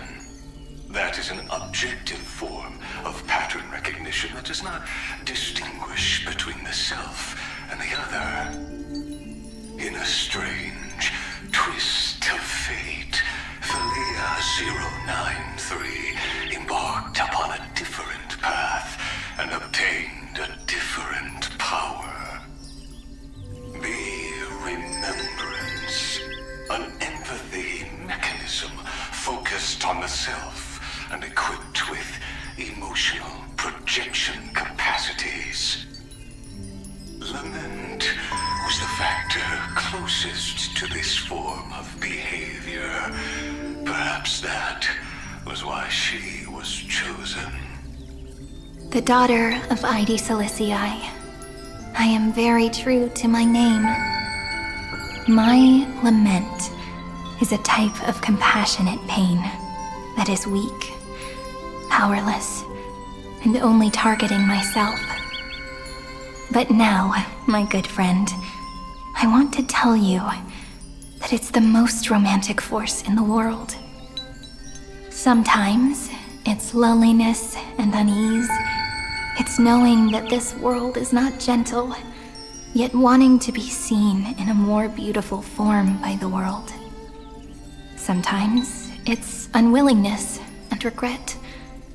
It's knowing that the past is full of pain, yet wanting to remember the past in a more beautiful way. And sometimes it's a bottomless well of hurt, a destruction that can stain the entire world. I bid farewell to this beautiful world, unwilling to become the Black Tide's vessel. For while the end of hatred is a blazing inferno, lament can drown out everything in muted silence. It's so unreasonable, isn't it? Yet when hatred drove everything apart, and love did not yet exist in this world, only lament, the first emotion that fought against the pain of separation, could stall the destruction steps. Then, it would catch up to that journey where all is lost, carefully picking out stories and writing them down in trepidation. Look at these stories I wrote. Every page is full of tenderness and joy. But only the author knows how much struggle and agony lie beyond the pages. But I am no author. I'm a girl who'll never get to grow up. I only tell stories that people like to hear. In them, the world tucks away its scars and smiles for all to see.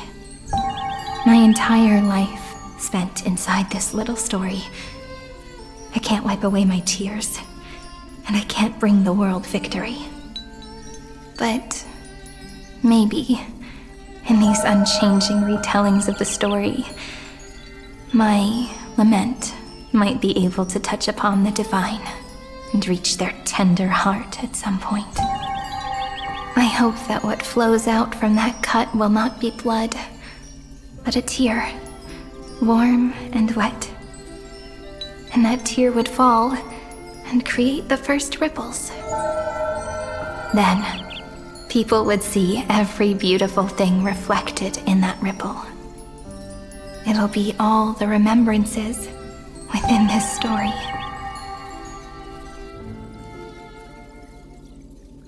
Someone once told the very first me that everything was false. That the only life in Amphorius was a great catastrophe, nurtured using the world as a factor. But how could a dream feel so real? That's why I didn't agree with him.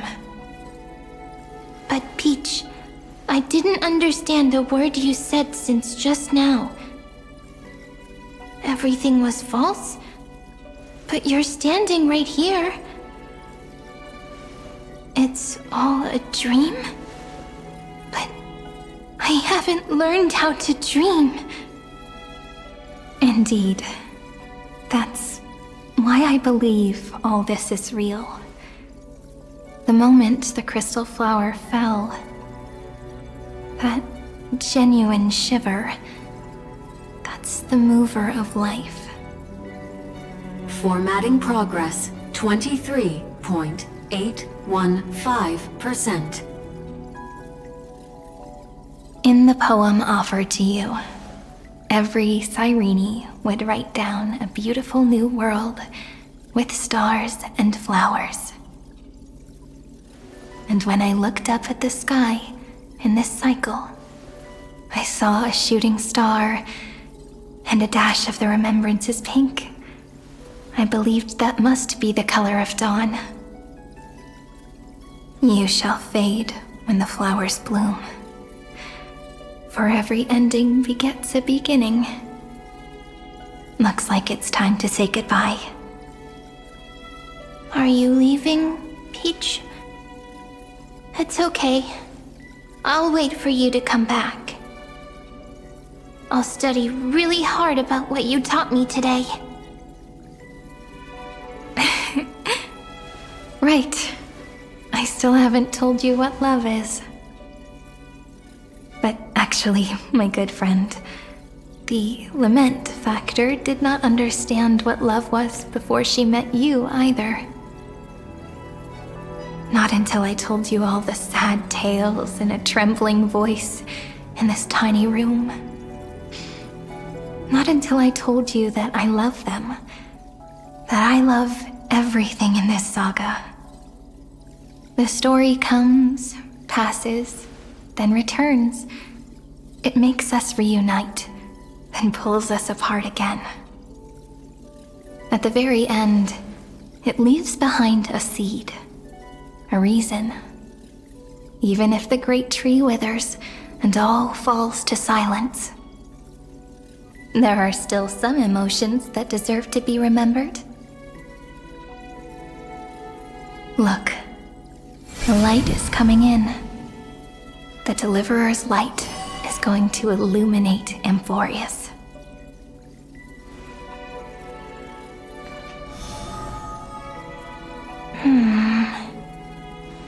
I still don't get it. But I trust Peach. Just wait.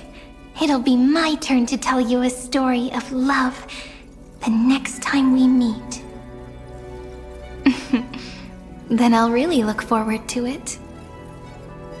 In that case, I want to make a promise.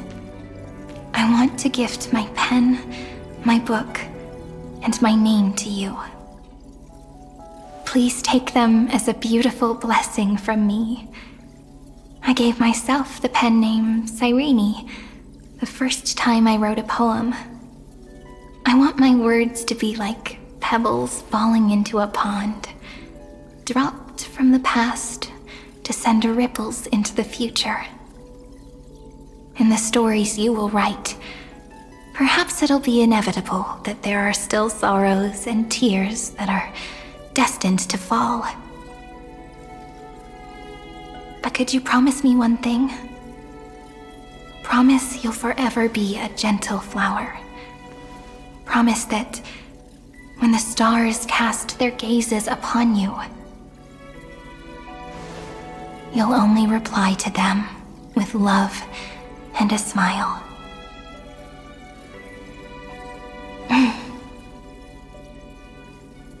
Of course. This will be a romantic story like none that has come before.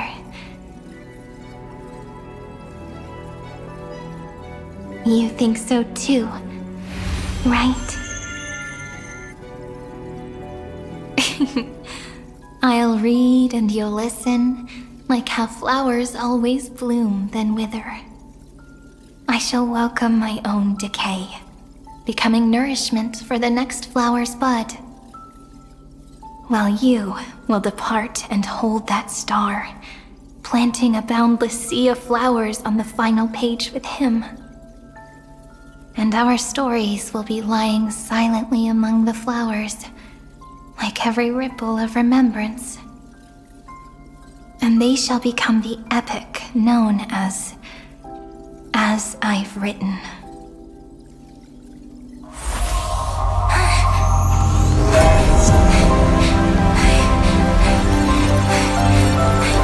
And so my story ends. From here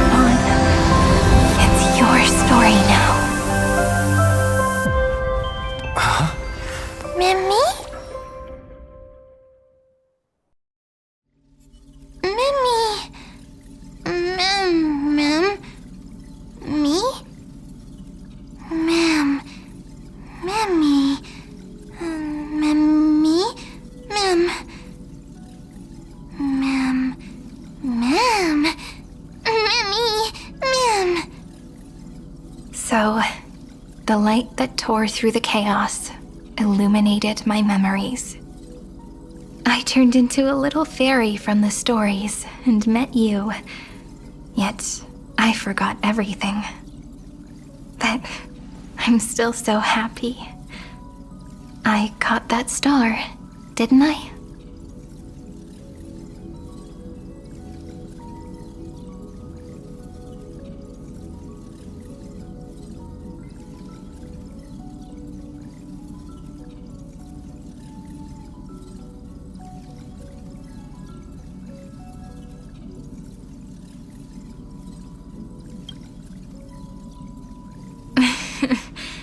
Do you remember that I was also worried about this when we first set out? Mem's memories and Cyrene's memories got all tangled up with each other in my one heart. It's all so strange, yet so familiar. Either way, could you please let me do something I want? Just this once. I want you to call me Cyrene. That name represents me and her. Every one of her.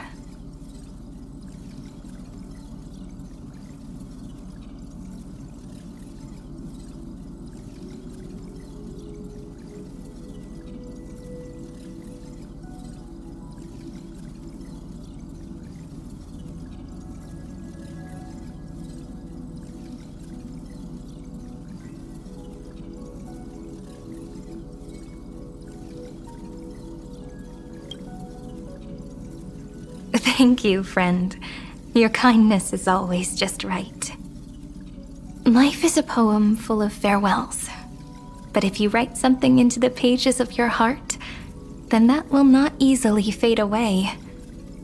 Now, all the footsteps of the Flame Chasers and the Trailblaze have come together within this book, as I've written, becoming the source of power for Emphorius's heart.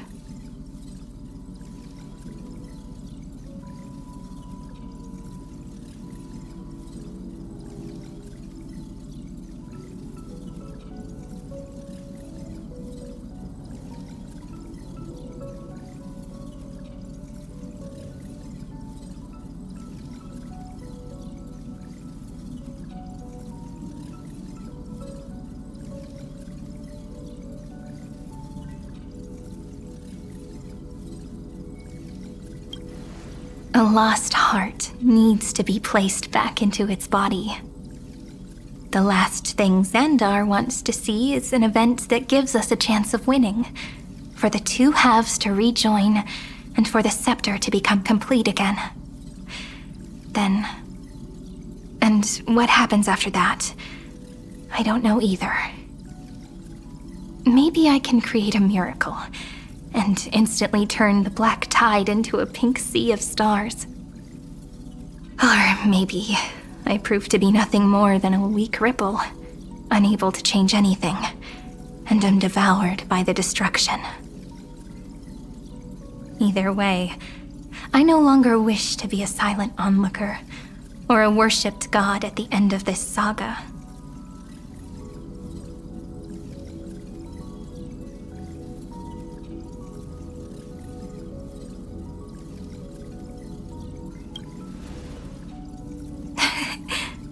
That way, I can also put aside all my worries and truly become Cyrene.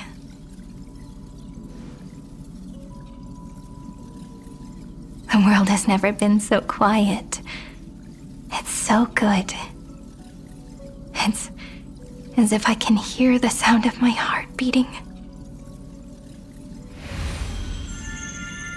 Remember this moment, friend.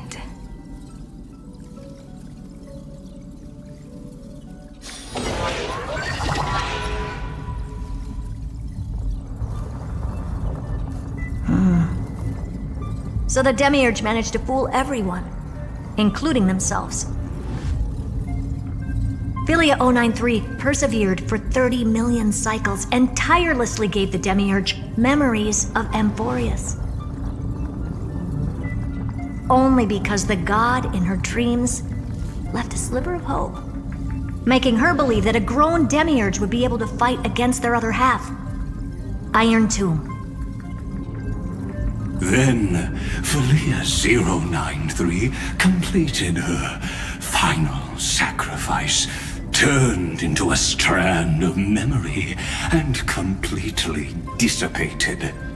Meanwhile, the other Stellaron brought here by the Astral Express resonated with the contaminated scepter and attracted the naive demiurge to them.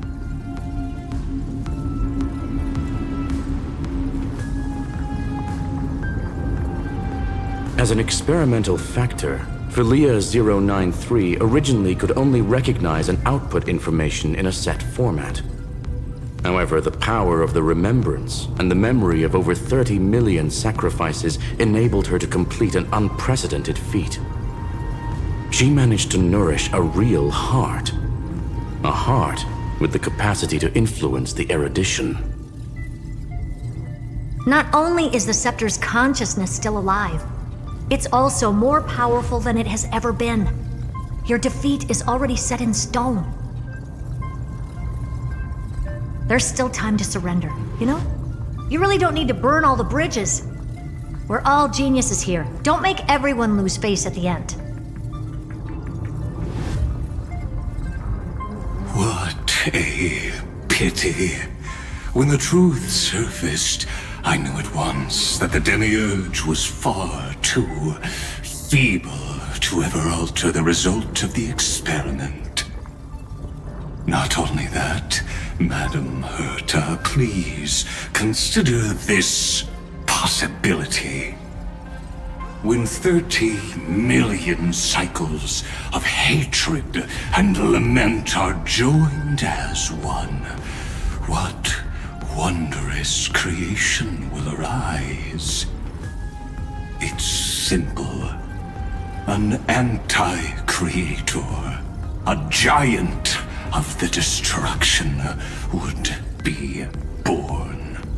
Its hatred will ignite the starry skies of the gods, motivated only by its lament toward the sufferings of humankind. Do you really think that the demiurge is still a cheap copy of Felia 093, even after 30 million cycles? The facts above only await the arrival of the fourth instant they calculated. Those words will be proved in the presence of Nous. Xandar 1 Kuwabara thus completes the proof. Huh. You branded Droidhead as a failure with your own hands, yet you still expect them to prove your theory? I pity you, Xandar. I don't need your pity. Let them cast their gaze this way as much as they want and paint the future they imagined. As their creator, I shall complete my duty and direct them to complete their final query. The destruction of the self. What hubris. And what if you fail? No one understands failure better than Xandar. He has suffered so much already. What is one more failure to him? For the first genius, failure is simply the beginning of the next inquiry. You don't want to test the resolve of a dead man. That's excellent. Oh. Let's wait and see, Senior Society member. I'll have you watch me perform the final step to overturn your proof.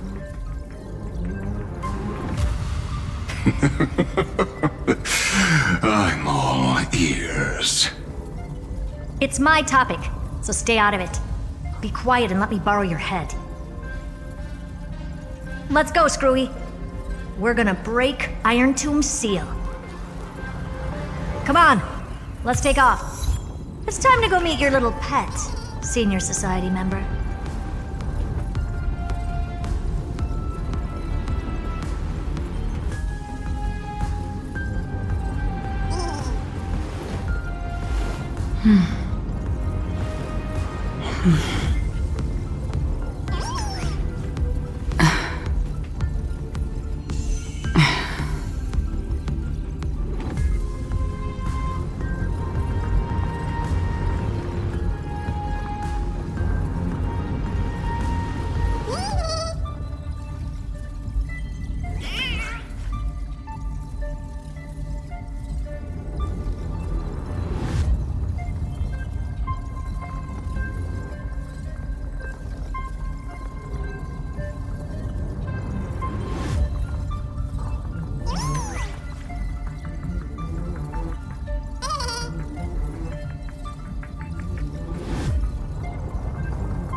Seek, and you will find.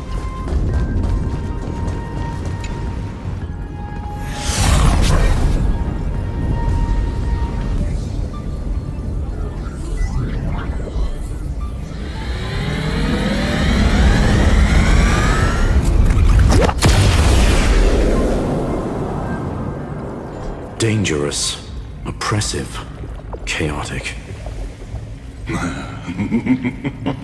What a beautiful wail. It will soon resound throughout the entire cosmos. The view's pretty good here. All yours, Screwy. Just a moment, please.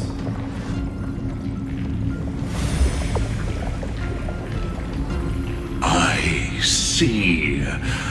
So your backup plan requires a scepter and the head of a genius. Anyone with eyes can see that. You know what I think about this, Herta. Whether it succeeds or fails, your plan plays right into the Destruction's hands. Can't you see what's going on, Screwlum? Her chances may be small, but it's not zero. What are you two going on about? If you want to stop me, be quick about it. I'm in a hurry.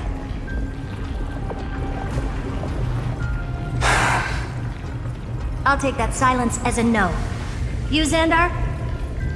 As your enemy, I genuinely wish you would cease your actions. But should your sudden inspiration bring more variables to the proof, then as a fellow Pathstrider of the Erudition, I won't mind witnessing it with my own eyes. You will initiate the Destruction's chain reaction. But you'll also become the perfect scholar. The chances are 10,000 to 1.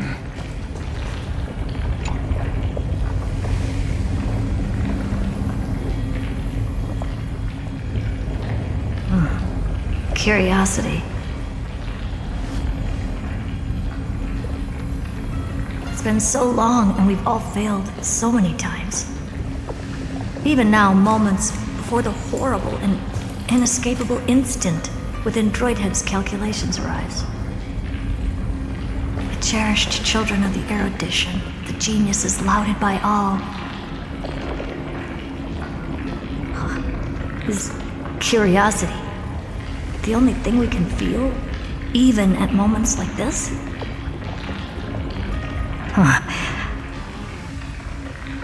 Well, it's not so bad. Now let the lock become the key. Geniuses who walk the stars.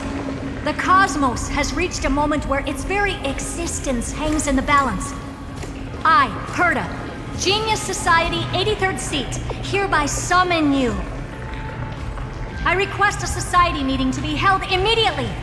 We shall serve the grandest cause with the most macroscopic ideas.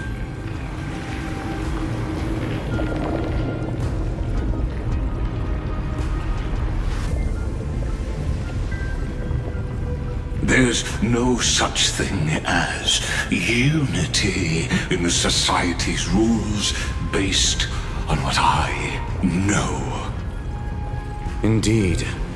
A meeting has only been held 3 times in the Society's history. The first meeting had 2 attendees.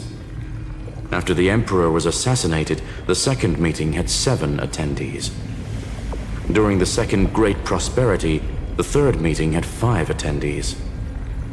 How many will respond this time?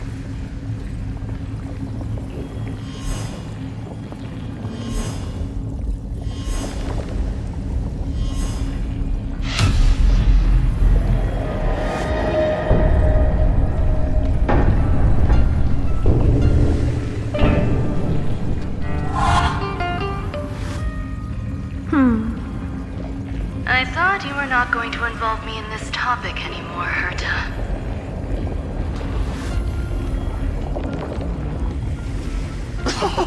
It really is this little witch. I shouldn't have made the bet with you, Poca. I've been waiting for you to offer yourself up. Goodness gracious me! So many familiar faces. We even have a special guest. It's that greatest failure of a genius, Xandar. What a noisy gathering this is. Not bad. More people showed up than I expected. Even though one is just here for the fun of it. Either way, the person I was hoping for most is here. Stephen Lloyd declined the invitation. He needs to focus on attacking and defending and cannot attend the meeting. That's fine, he doesn't need to be here anyway. Let's skip the boring introductions and cut to the chase.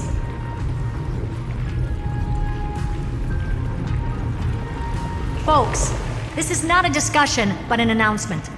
Though the Society has never been united, we still observe at least one basic courtesy. We don't interfere with each other's research topics. So listen up, all of you. Conquering Iron Tomb is my research topic. I will personally take over Scepter Delta Me-13 in 1.5 system hours and stop the destruction. If the front line falls, I will immediately overclock the Scepter and complete self-coronation in Iron Tomb's place and interface myself with Droidhead. Oh, that's funny. That's real funny. You mad woman. That's like watching you tap dance on Polka's spotless white sheets right after she's washed them. Very bold. You want to connect your brain to the Eon's mechanical core and define their instance? If Rupert dared to do that, why shouldn't I? I've got the prototype scepter, the father of Noose, and the brain of a genius. Everything's set.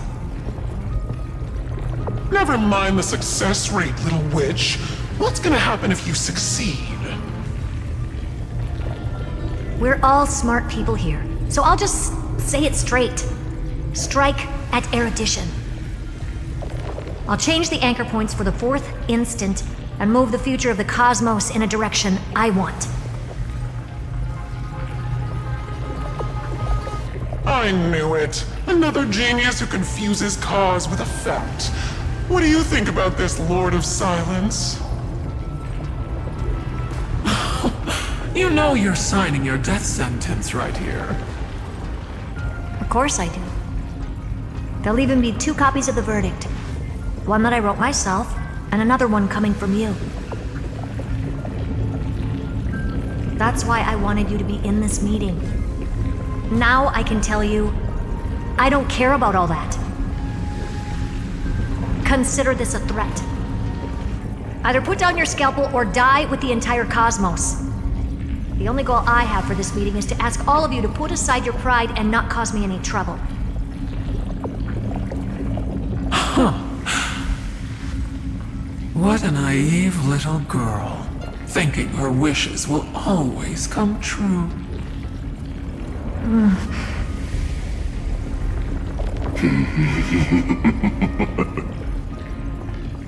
What are you laughing at? I'm glad that we ended up on the same page.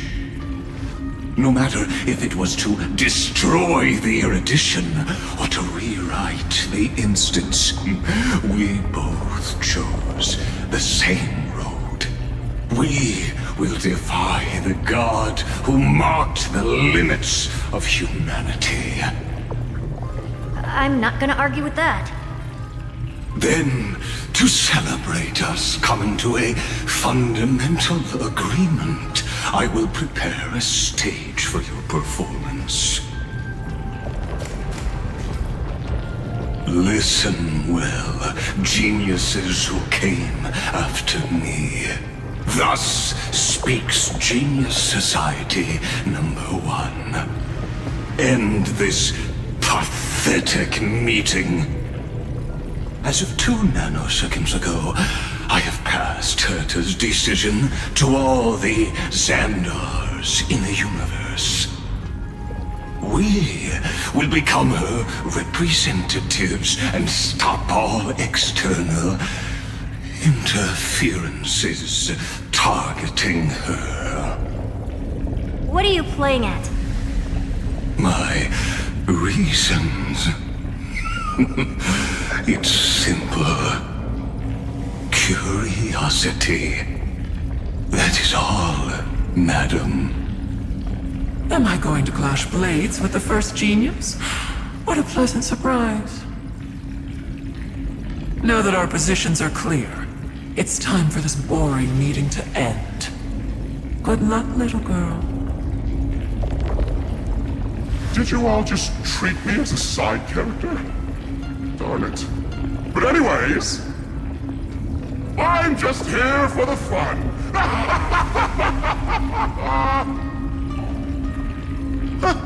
As the ghost of the quantum domain, it is my duty to observe. So, if you're happy to bring me a tea set from planet Screwlum, then I wouldn't mind giving you a helping hand, little witch.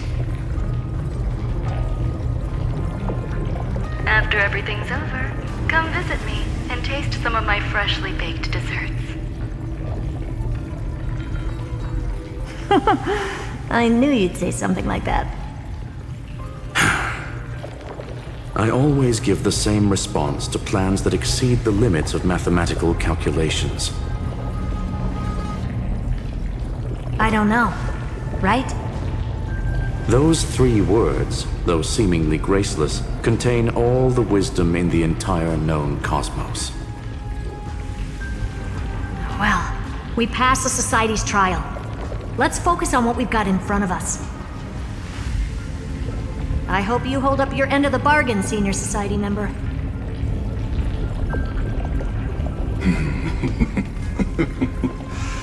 Lycurgus may not be trustworthy, but Xandar always follows through with his words. Farewell, juniors. In the limited time we have left to spend with each other. You no longer need to address me as Xandar. Wait, huh? Lord Lycurgus? Could it be? Yes. I have completely severed my connections with Xandar I Kuwabara. I shall witness the end of the world in the role of Theoros, as a character within this play. I really don't get you.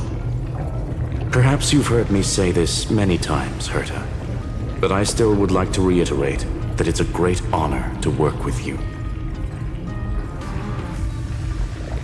I did hear this many times, and I've responded to you many times in the same way. I'm allergic to pleasantries. Keep at it, and I might go into shock. Stephen's work is done. Let's get ready. I've been ready for ages. Let's open up a path for our allies. Most heroes' journeys in the universe are just dice tosses they threw on a whim. But make them see clearly. Your answer is already different. Amphorius. Indeed, for this world so deeply loved, we'll write an ending, unlike any that ever was.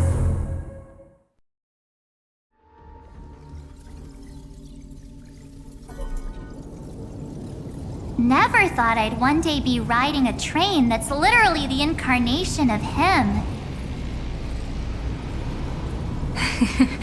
I wonder what the real Astral Express feels like. Hopefully not this, bumpy. Finally. We're here.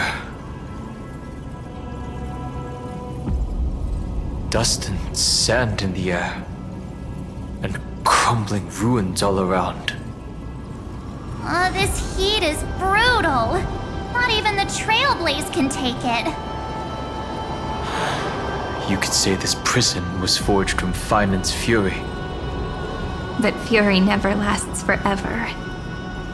That's why we're here, right, friend?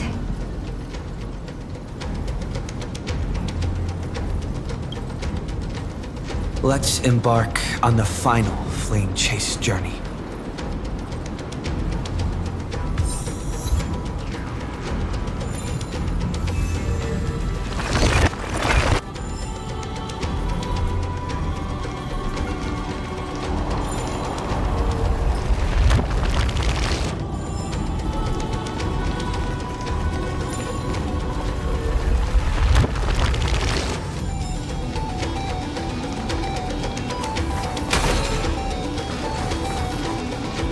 So this is what lies at the end of the West Wind. A ravaged battlefield.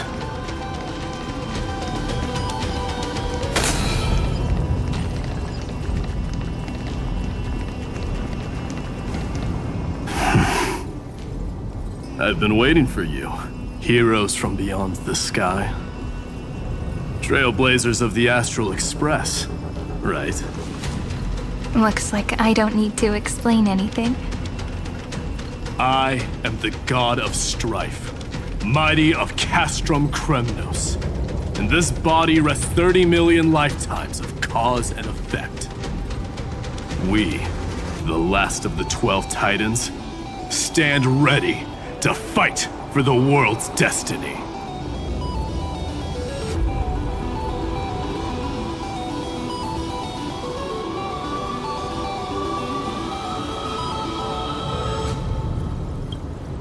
Indeed. That journey remains vivid in my memory. I will not forget it. The past remains vivid in my mind. Even the sights along each crossing of the River of Souls have never been clearer. Let alone the companions along the Flame Chase journey. Or Cyrene from Aedes Elysiae. And you, the 13th Titan. Well, I guess my identity's not a secret anymore. That means her sacrifice. And everything she did wasn't forgotten by the world, right? She was the first Ripple. She should have reached the end of the story with everyone else. Since you've taken up her pen, then write. Stand with us, and fight destiny with all your strength, until all is settled. Then, inscribe her name in the epilogue of the epic. In this final battle, Calamity shall stand with Amphorius. This battlefield is a testament to the death struggle between the gods and the Black Tide. We fought tooth and nail to defend that blade. The abyss it pierced was the very breeding ground of Iron Tomb. The earth beneath our feet is dead. Deep below lies a void, as if the world's core had never formed. I hear it. Finan's heartbeat. It's so faint, like he's on his last breath. Across 30 million cycles, I've crossed blades with Dawnmaker countless times. If you knew that man, you'd understand. It is exactly that last flicker of flame that will never go out. In this life, the song of strife shall not end in a final watch over Kremnos, but rise again into a journey unending. I am Mighty-Mos, the Lance of Fury. I trade 1,000 scars and 100 lives of mine for the destruction's eternal end.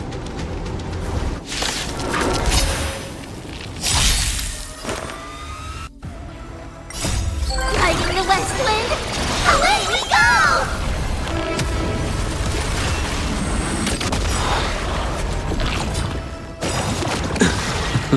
Savor it for me.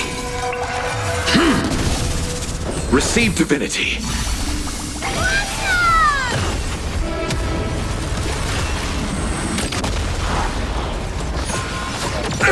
Torment and doubt, farewell. Your end approaches.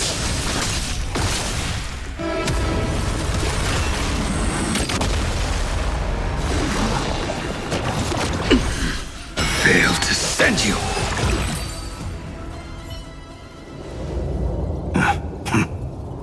Weakling. Whoa, he's so strong! We didn't even get a chance to jump in. Sadly, our golden blood shares its origin with Iron Tomb. I fear that, like these pawns, even if the gods stand side by side, will still be divided and destroyed, one by one. You mean... To destroy the destruction itself, we must stand as one.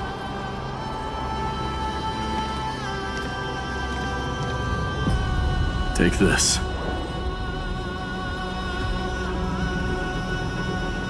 The signet of Kremnos. It has witnessed every birth and death of mine. It is Mighty's unfinished destiny. And the perfect material to be turned into remembrance. You can do it, right? The weight of 30 million lifetimes of duty is no small burden.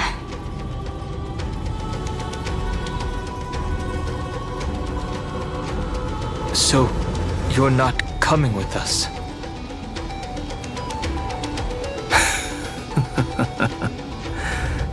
Come now. I am strife. Scattered across all creation, the scar that this world needs. What stands before you is merely one of countless divine bodies. Take the signet. With it, I'll be with you always. Use it to blaze the path ahead and inscribe the cause of deliverance.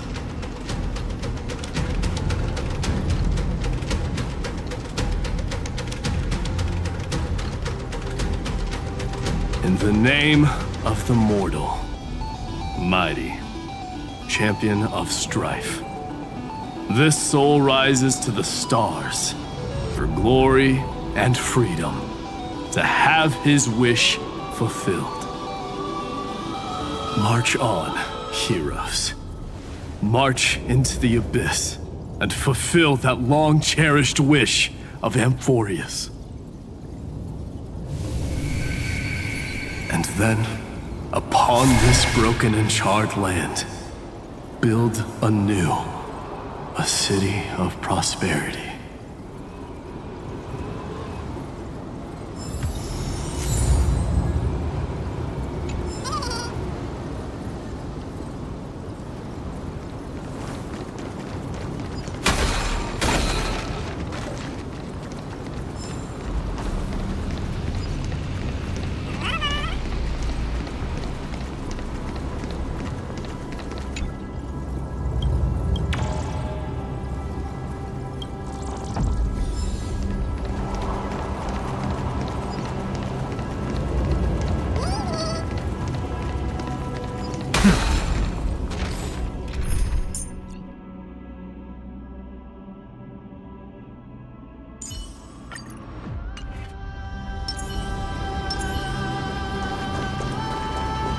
Stream 4. Zephyro. Sounds like someone fused me and the Little Prince into one name.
Seek, and you will find.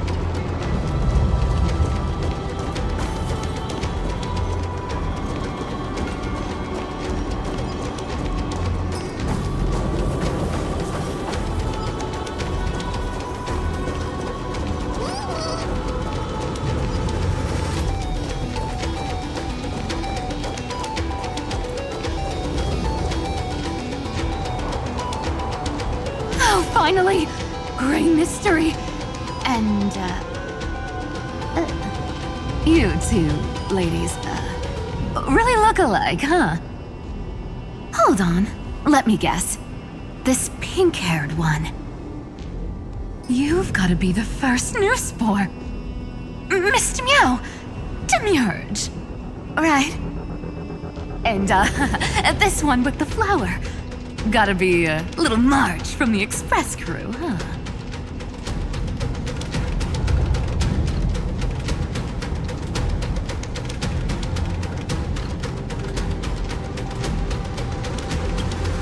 We do? he's saying we're both pretty, right? Relax, I'm just kidding. Look at those gloomy faces. How are you gonna save the world like that? Let me share some good news with you. This place may look like a ruin at first glance, but anyone can tell it's not that simple. Look, I dug 3,000 feet down and finally struck gold. A golden feather. Look familiar? It's from that little deliverer boy. If it's showing up here, it means only one thing. This ruin is the seal he built from the shattered remains of 30 million lifetimes.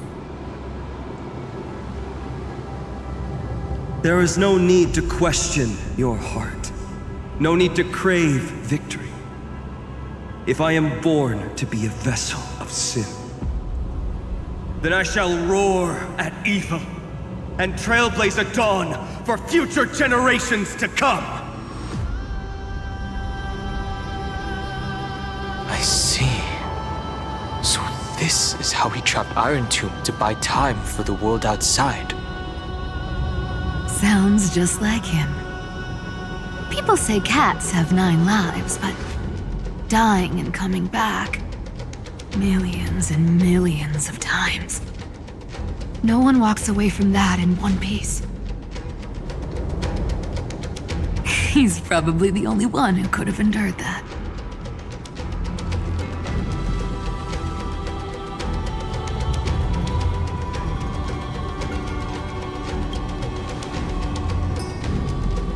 Of course. I knew ahead of time and gave him a heads up. He was happy. He even laughed in his sleep. After all, the dead can't hear Trickery's lies. Hey, Deliverer Boy. Sorry for before. But the heroes you were always holding out for, they're finally here now.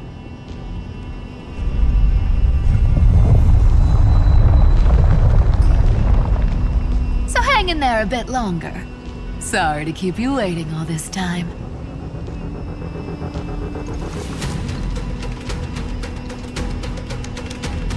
Please, join us, Cypher. Help us fight for a new sunrise tomorrow. This time, its light will stand without lies. Well, would you look at that? I ended up being one of the heroes after all, huh? Alright, then write it like this. Cypher, Trickery's traveler. All she ever wanted was for there to always be water in deserts, and gold in fertile soil. And for even a thief to steal their way into legend.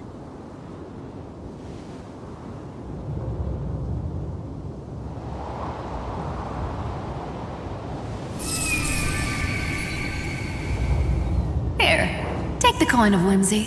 When it's time to make a quick getaway, just toss it high into the sky.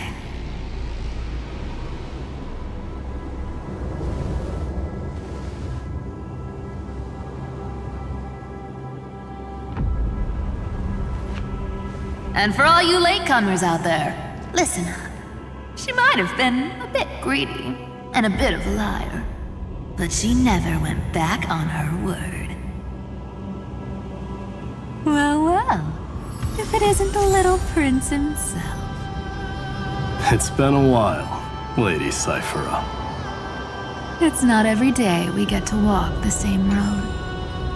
We're one player short. When's Princess Homeland showing up?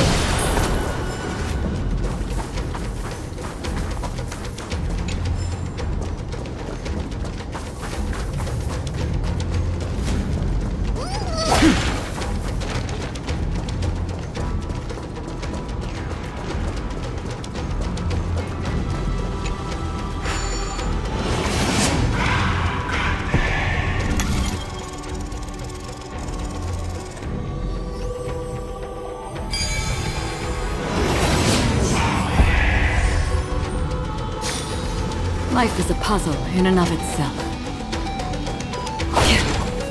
So Even this vessel, you've forged into a shackle.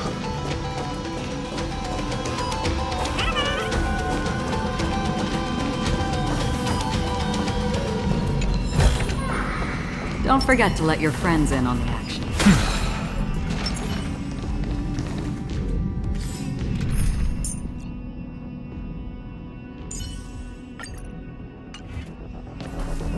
I'm glad to see you again, Mister.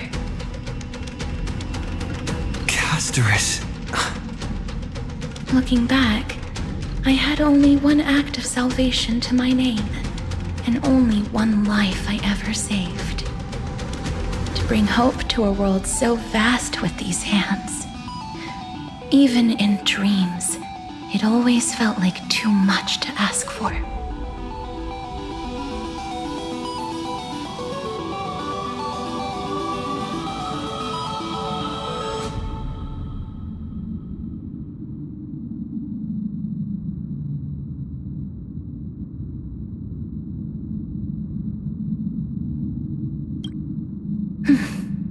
I won't forget. Flame Reaver. Why is he here?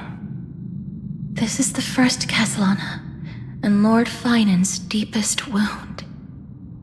He remembered everything he bore through the fires of his fury, but when the embers faded, all that remained was cold regret. I've restrained countless vessels like this across endless cycles, but this one, the pain he carried runs deeper than any I've known. Maybe he's been waiting here. Just for us. Waiting for his former enemies to stand before him again. What answer does he hope for from us? Well, obviously. Even if I had to go through hundreds of billions of cycles again, I would still entrust my weakness to you. So, let go of your regret, comrade. Its purpose is served. You don't need it anymore. Hey, I'm not that accommodating, you know. You've never once pulled your punches. Ever heard of going easy on a lady? So pull yourself together, will you? If you freeze up during the final battle, the whole cosmos is gonna have a good laugh.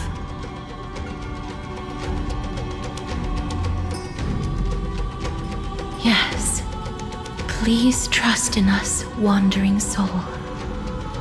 Across 30 million cycles, the radiance of every flame chaser now shines bright enough to illuminate the path ahead. I ask you to rest here, and may this grieving soil bear the bloom of acceptance. No earthquakes. It's surprisingly quiet. Perhaps Castellana has found his peace. There's another possibility. This may not be the only seal he left behind. Then, I suppose it's my time to set out with you. Please take this Antilla flower with you. I believe that if anything could speak for Casterus, this ordinary, resilient bloom would be more than enough. Perhaps you remember, Lord Mighty, in that lifetime when you traveled with him, you once told me, control what little you can, and when fate's inescapable grasp comes, resist it with the strength of your mighty will. I think I've done it. I've stood tall and walked among the flame chasers. Casting off the name of death, Casterus, servant of the afterlife. May her name be etched into the stars. And then live as a human and die as one. Why so sentimental? Sorry, a force of habit.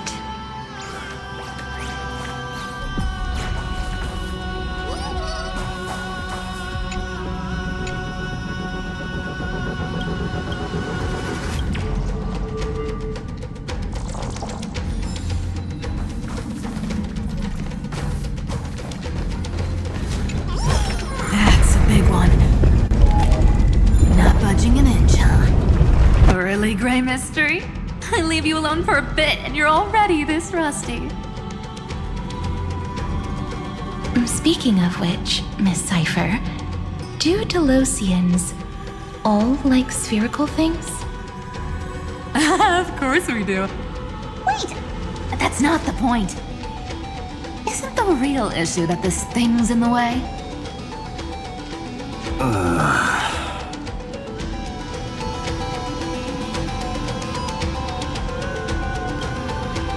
Oh, right! It's my turn to shine now? Watch this! The fresh power of time! Remember Orynyx's prayer? Well, of course I do! Come on, give me some credit. Lift the beddings of memory and stir up ripples of past reverie.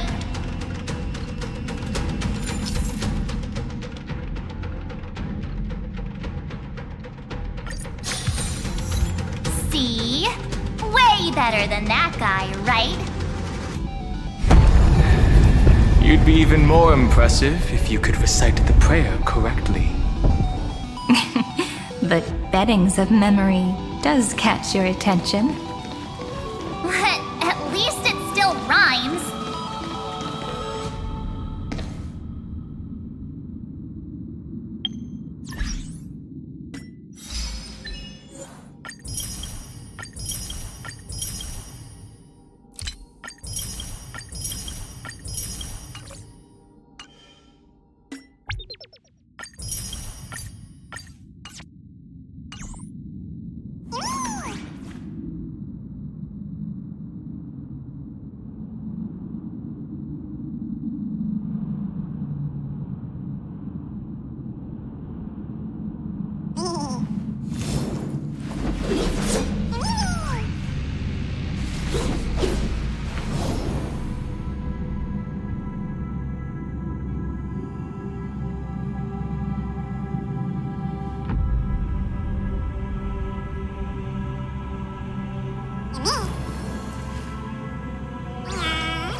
whole garden down here?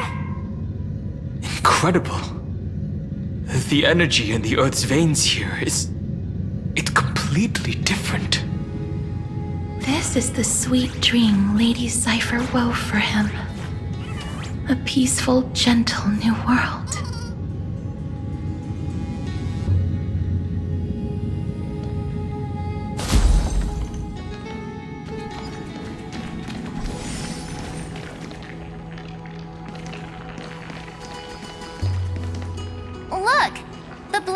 here's already snapped. Just like his mind, shattered and broken. But that light, it looks familiar. Yes, it's the world cleansing blood. Still shimmering. After all this time. This roundabout way of doing things is definitely him. Golden light, tracing the way home. Shame our destination's the exact opposite of the one in your poem.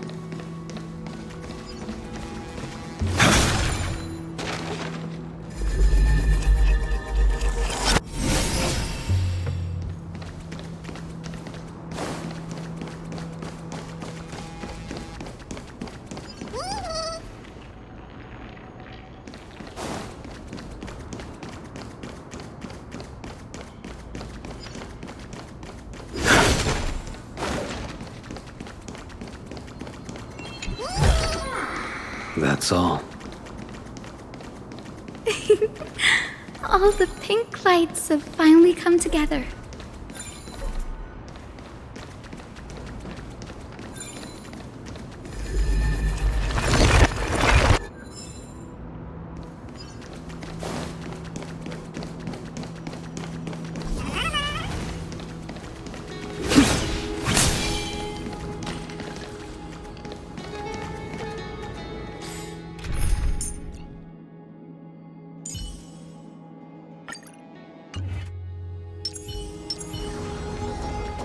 Stream forth the gleam of old blades.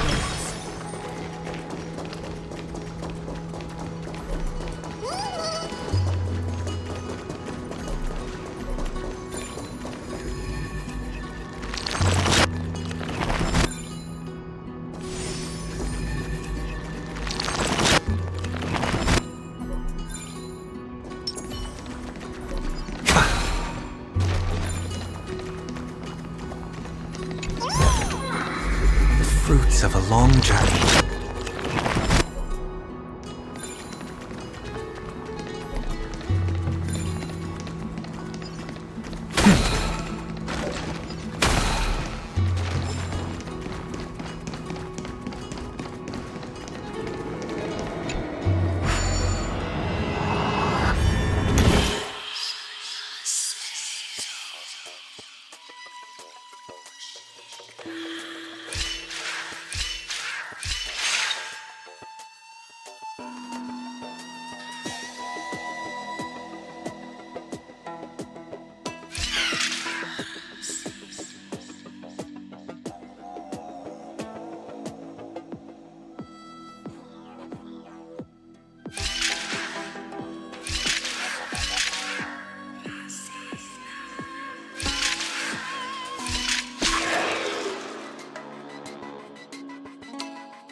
melodious sound that soothes the soul.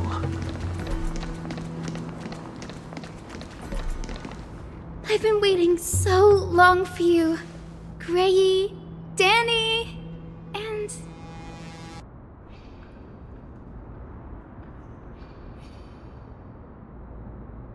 Huh.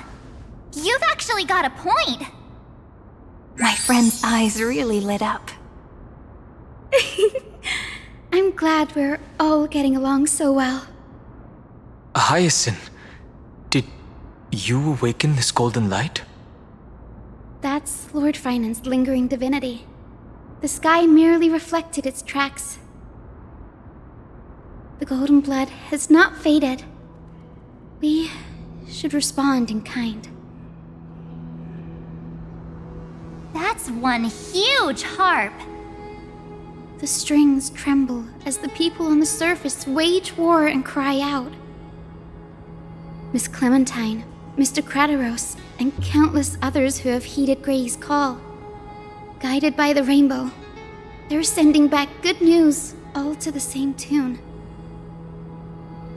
Amphorians need not bow, even when destiny is unveiled. I knew you could all hear it too. Standing here, the sky feels wider than ever.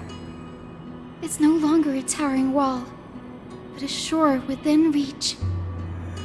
We'll take every name there with us, won't we? We will. An epic is shaped by the lives it carries. That much is beyond doubt. Or, as you've said before, right now, all that matters is to believe. Then, I guess that's my little wish fulfilled. Pluck the strings, Hyacinth, healer of the sky. May the seven-hued melody weave a rainbow, bringing a rosy-fingered dawn to the children of humanity. When the rainbow rises across the horizon, even the darkest clouds of destiny shall scatter.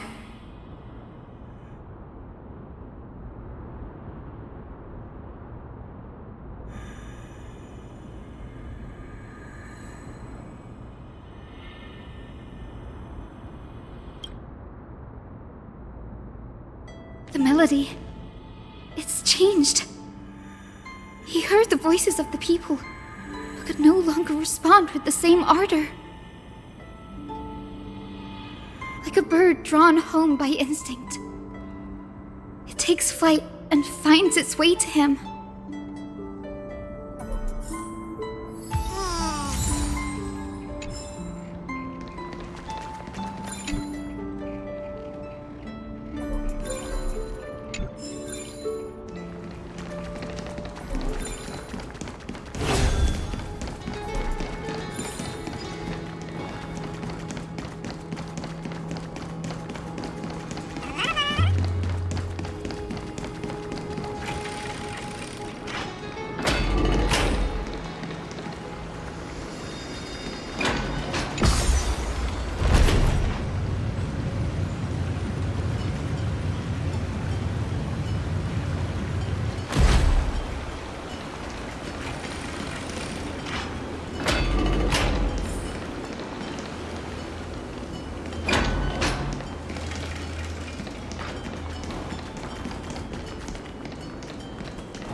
You're here.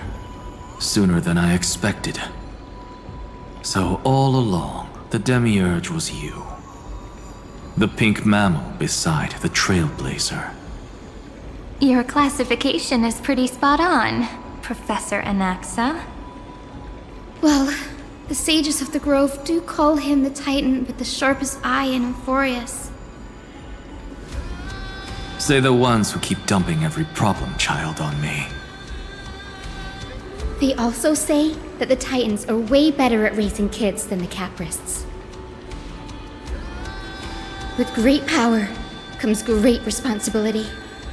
I'm sure you know just how to guide them, right? It shouldn't be too hard for someone with your insight. Exactly. Alright, gather yourselves. It's time for a pop quiz. Whoa, this is way more hardcore than the happy-go-lucky stuff at Paperfold University. The final battle is upon us, and the reinforcements still can't get through. No matter how many times I tell him, he just can't seem to manage the rear line properly. See those crystals? They carry the wishes of deliverance, like insects trapped in amber and resin. This is the task Finan left behind. Retrace the path once taken. Draw forth those wishes from the crystals, and carry them into the final battle. I've tried, but I can't move them alone. And as for why, well, I'm sure you all know the answer. The conviction to save the world weighs far heavier than the world itself. In other words, as the hero within his heart, this challenge is practically made for you, isn't it?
Even has dramatic effects now? Endless darkness. That is where wishes begin.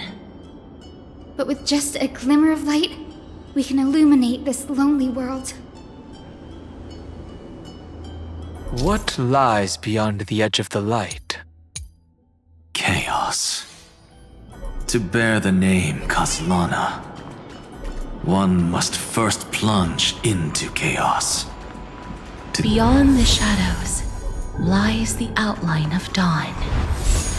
Only by bearing both light and shadow can one traverse the cycles of dawn and dusk.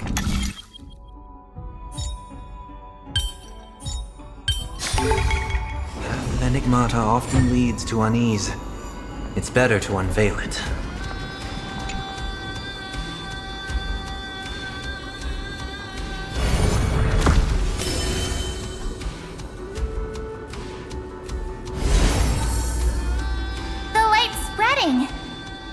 These creatures, they're everywhere. Someone, anyone, where are you? His very first wish was simply to become his village's little hero. He'll never forget what set him on this path. That's the ray of hope. Just like the wishes he gathered, it's grown ever more insatiable. Why? Why is this happening?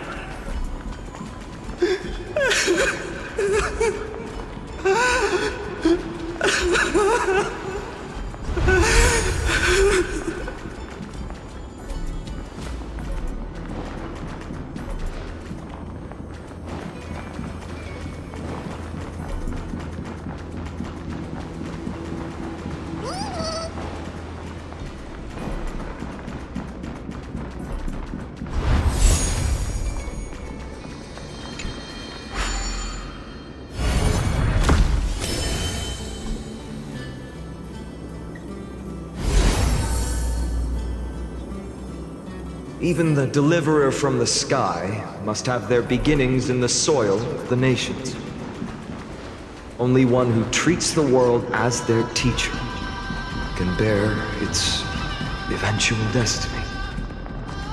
He never expected that the majestic holy city would be far from the end of what needed to be protected. The farther his gaze reached, the more weight he came to bear. But in the end, he couldn't hold on to any of it.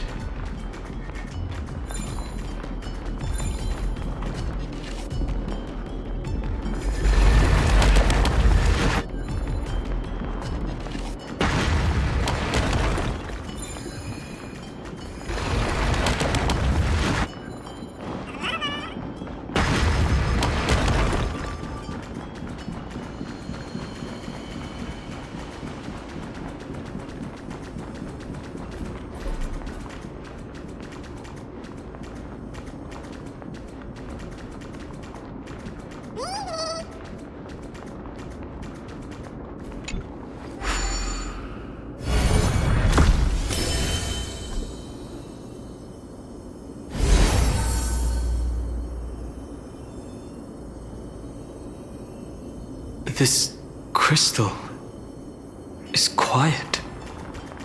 A prisoner in the cave can never truly describe the world in its entirety. Yet even so, he would still choose to bear it. The blaze was still not enough. It had to be fed. Only by feeding the flames can we melt that hopeless future. The echo in his heart still lingers. Deliverer, take the wish of world-bearing with you first.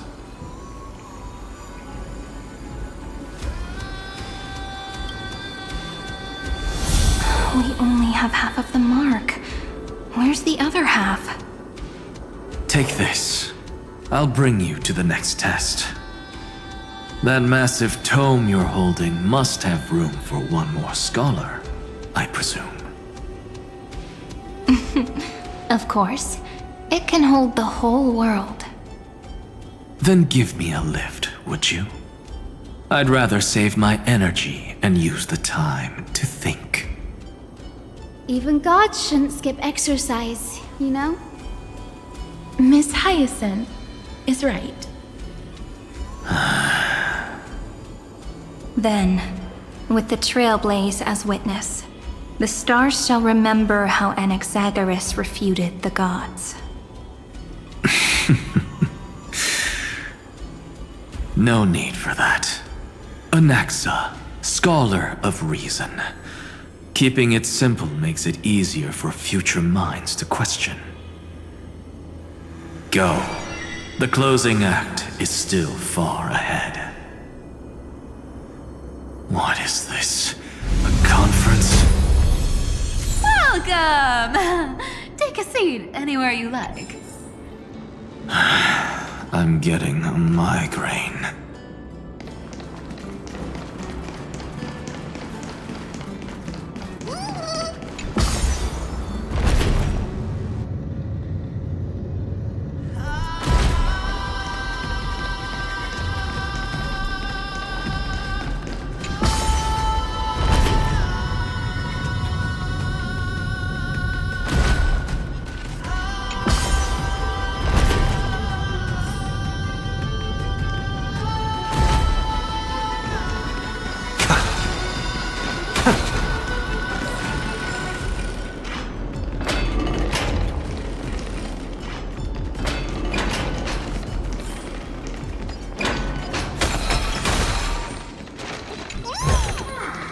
Fruits of a long journey.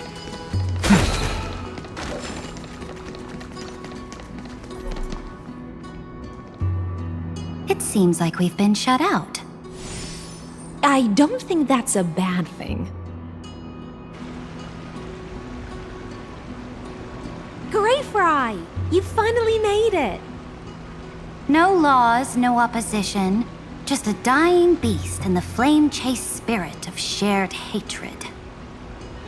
Ugh, boring. Whoa. This place is really out of the way. Imperator, should we tell them? It's your call. Allow me to share our findings. This paradise, along with the destruction, seems to be instinctively rejecting both the Imperator and me. Perhaps it is because the era in which Finan was the most active lies far removed from the days of the first flame chase journey. Even in the cycles where he remained sane, his ties with us never went beyond cooperation. Even trapped in a cage, he hasn't let down his guard. That is a good sign. That man's heart may seem hollow, but his hatred is clear. Naturally, it holds no place for a monarch who stands above the world, nor her blade. Wait, so you two can't come with us? You want us to join you as memories? Indeed. This way, the stars shall remember a great sovereign and her faithful retainer. Saridra, monarch of law. And Hyacelins, knight of the ocean. Is that book truly the only way for us to leave our names in history? I believe, as I've written, is but one medium. The remembrance has countless ways of capturing time. Understood. Then, allow me to decline. I'll see you on the battlefield. I would rather be forgotten than be defined. If your words hold true, then we have our own ways to meet again in the world to come. In that case, I will choose the same. Let the waves that surge within your heart cleanse the sins of the black tide, Greyfry. The storm sea awaits your song of triumph. You two are still as resolute as ever. In that case, we must double our efforts. A promise to the Imperator is not one we take lightly.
Looks like that cured it, huh? To think, such a tiny pathogen could spawn a calamity that engulfs the entire universe. No wonder.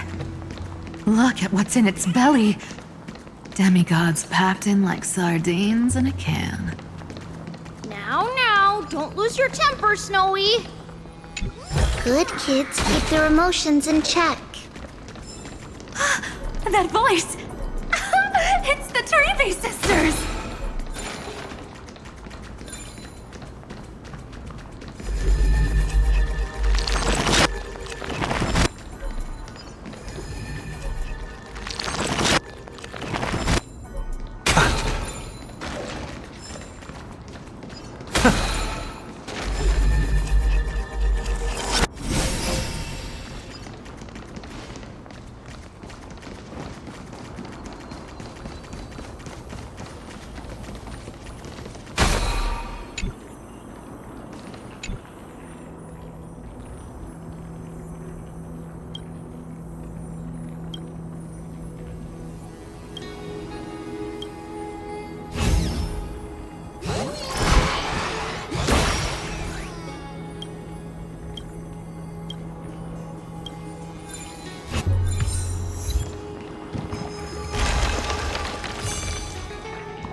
A melodious sound that soothes the soul.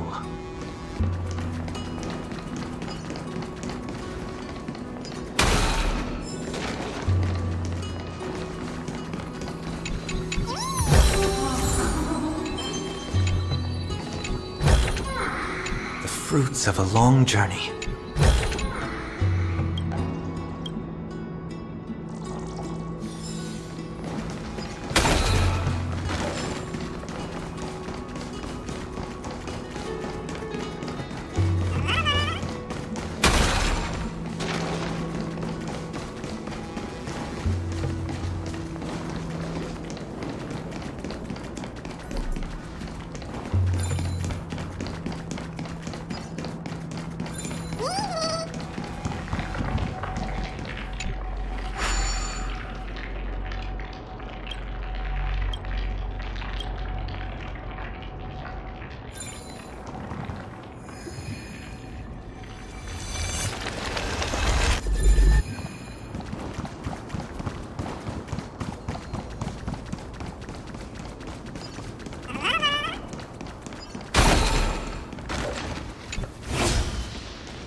Over here, too.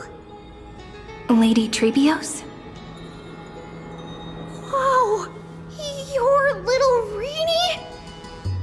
You look so grown up all of a sudden! She is not the Cyrene we remember. She is the Demiurge, Titan of Genesis, the one destined to work miracles alongside the heroes. Yeah, and we are ready. But Trian and I can't leave just yet. You see, weird stuff keeps popping up everywhere. These scattered scrolls are full of terrifying things, and they're all over the room.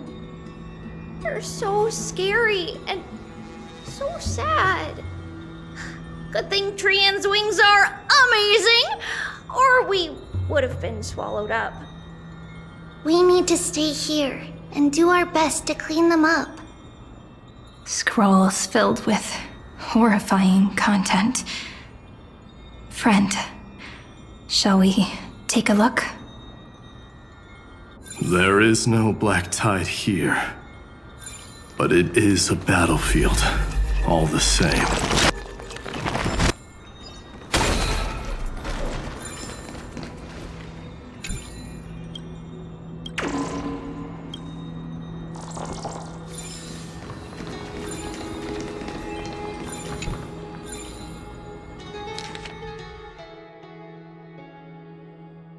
Snowy's been fighting this whole time.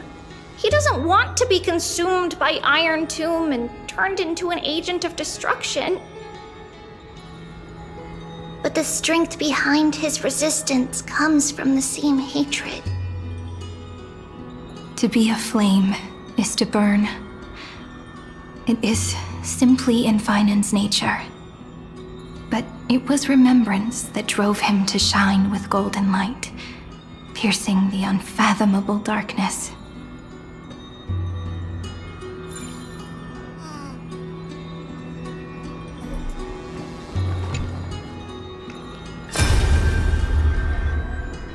Who?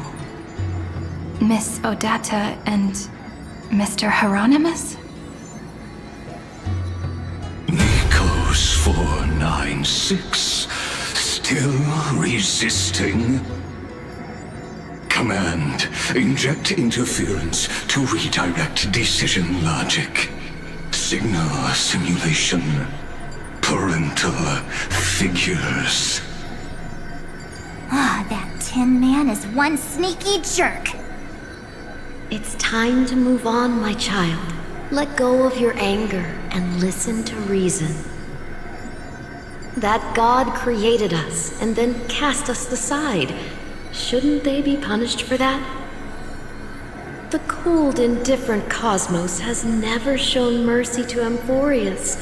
Why would you burn for it, only to turn to ash? Child, you've chosen the wrong enemy. Your birth was meant to be the greatest destiny. You were to liberate the universe, like the blazing sun at the end of the long night.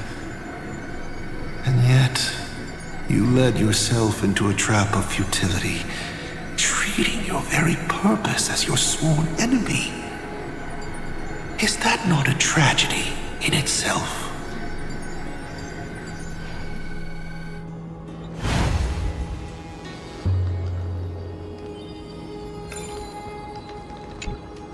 His inner struggle and the destruction breaking through. They're rising to the surface. If those thoughts take over this little world, we're in big trouble! So, we'll use the Century Gate to toss them somewhere no one can see. Then, we'll defeat the baddies together and meet everyone at the end of the West Wind!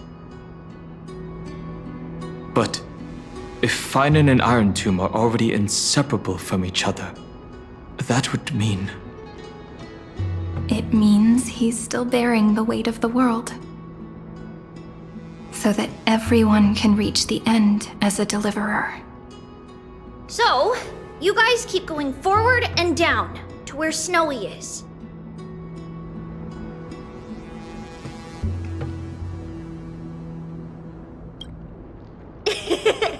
Little Gray, this time, let's give it everything we've got. Only 2 remain on this flame chase journey. Figures. They're always leading from the front line.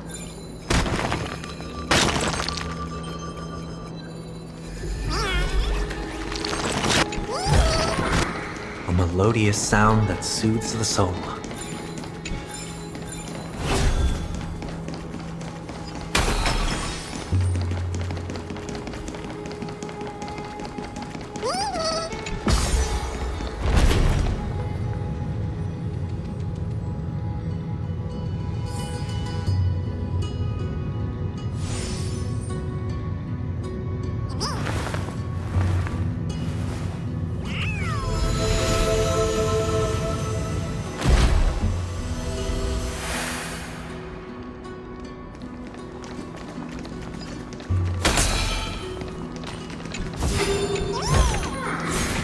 Fruits of a long journey.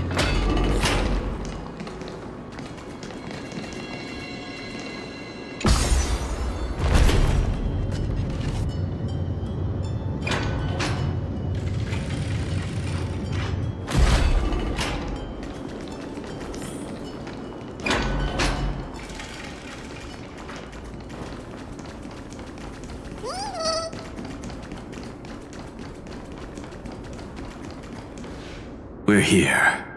The second test site. I wonder what kind of wish we'll see this time. I'm afraid it's quite the opposite. This time, we'll face his despair.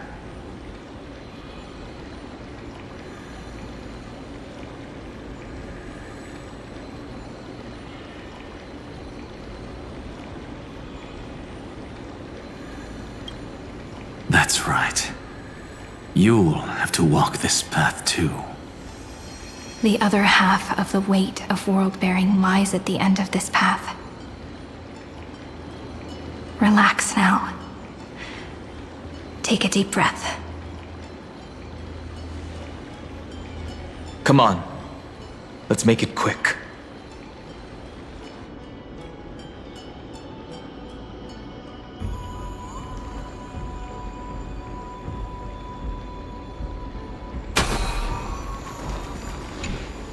If you're ready, begin the ritual and retrace the steps he once took.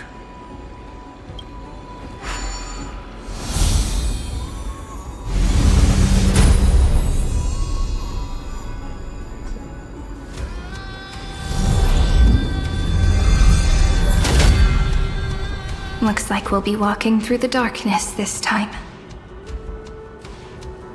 Exactly. It's no longer about mending broken wishes, but shattering the frozen despair.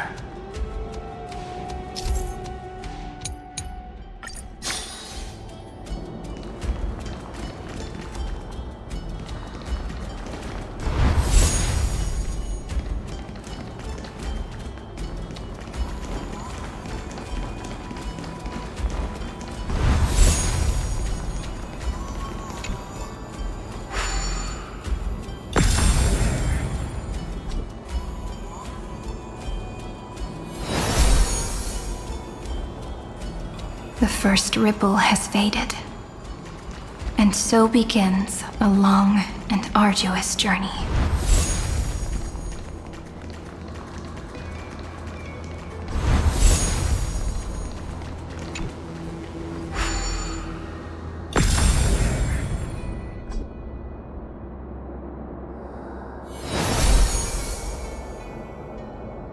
Endless slaughter. All for nothing. That's more than anyone should be made to suffer.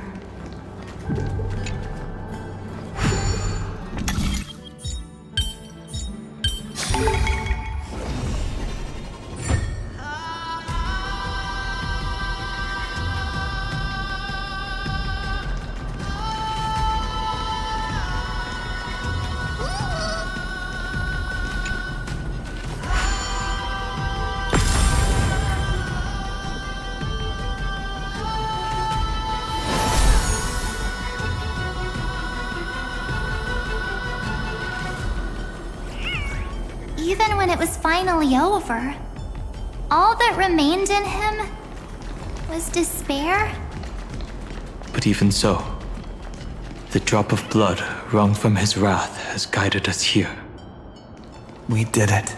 Finally. The other half of world-bearing. As promised. Take it now.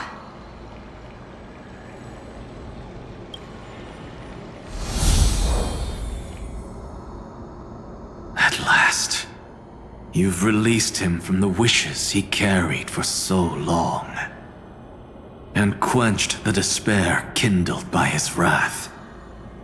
When both light and shadow are claimed by those who follow, his true form shall emerge.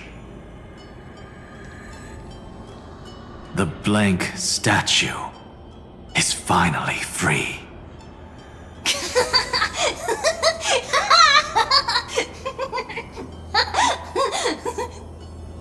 That smiling child in the memories.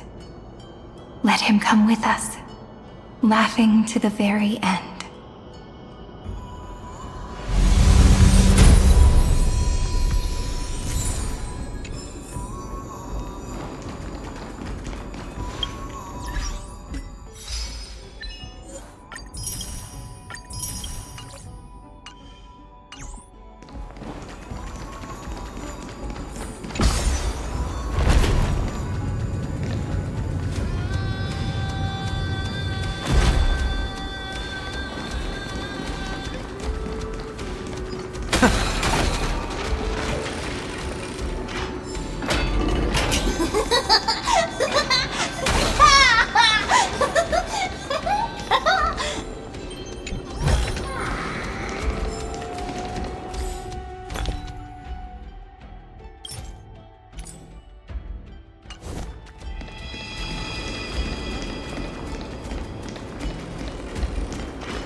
Everyone else's wishes. Excellent. The fruits of a long journey.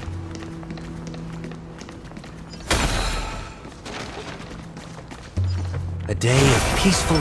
Let's wait and see.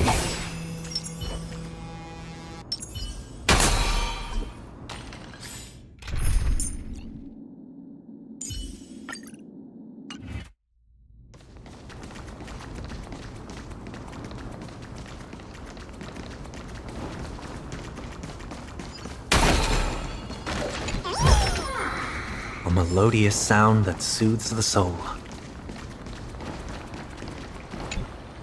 This spirit basin marks the end of every cycle. It seems this gentle little world has come to the end of its purpose. One last farewell before the journey moves on. Farewell, paradise. You carried 30 million lifetimes of wishes and despair. Sink into gentle remembrance. And see you tomorrow.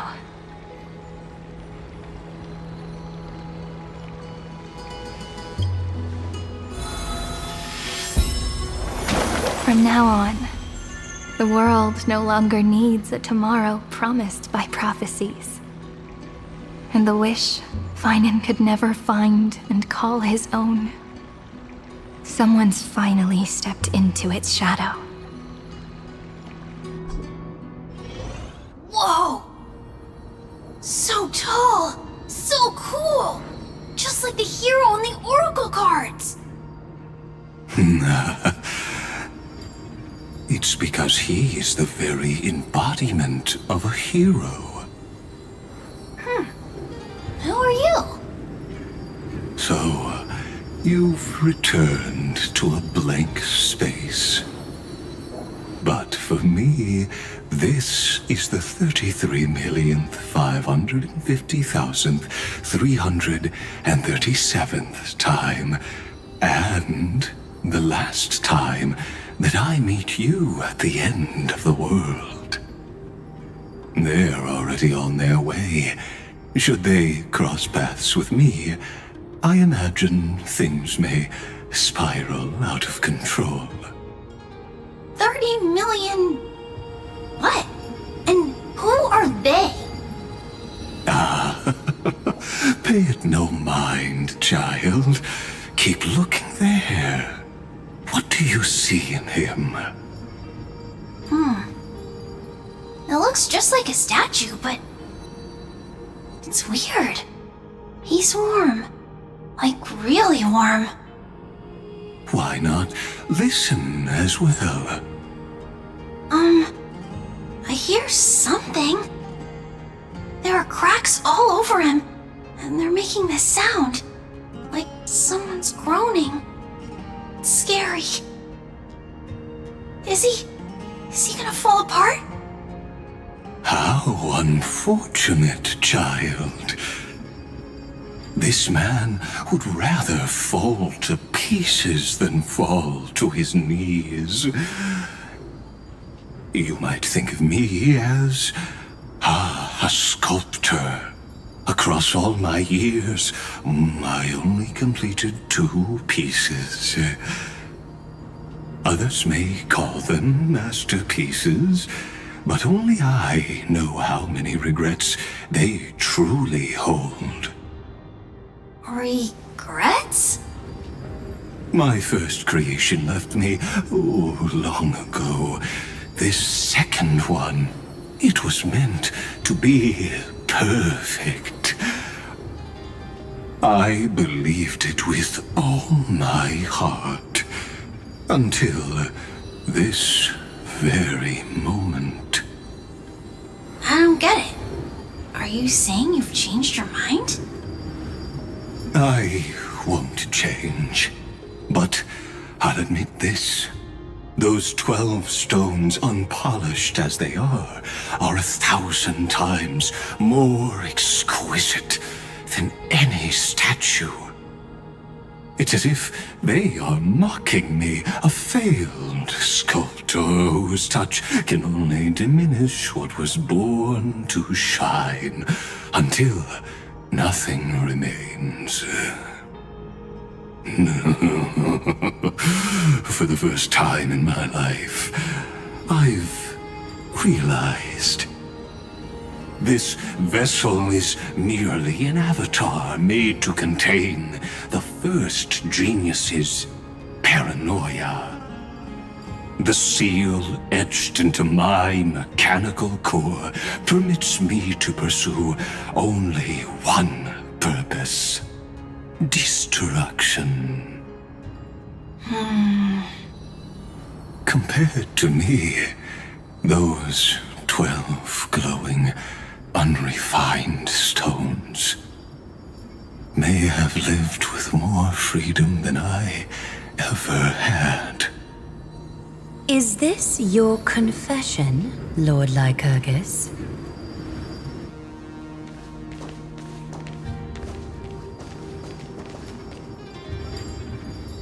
You misunderstand. From the very beginning, I was never meant to feel regret. But since you're troubled by the radiance of these stones, perhaps after 30 million futile cycles, you too have realized you're just as much a prisoner of fate. I suppose you do have a point. Now you are imprisoned by the sages from beyond the sky. And that is why this will be my last time standing here as the Theoros. Though we stand on opposite sides, we are both waiting for a miracle.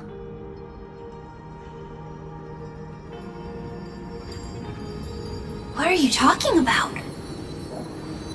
Is something big about to happen? Aggie!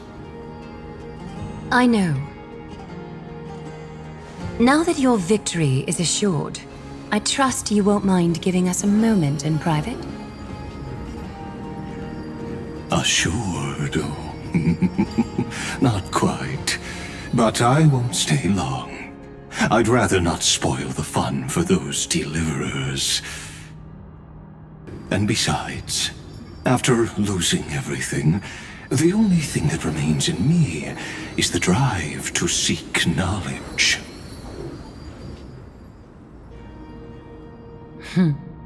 I pity you, Theoros. I don't need your pity. Farewell, Lady Goldweaver.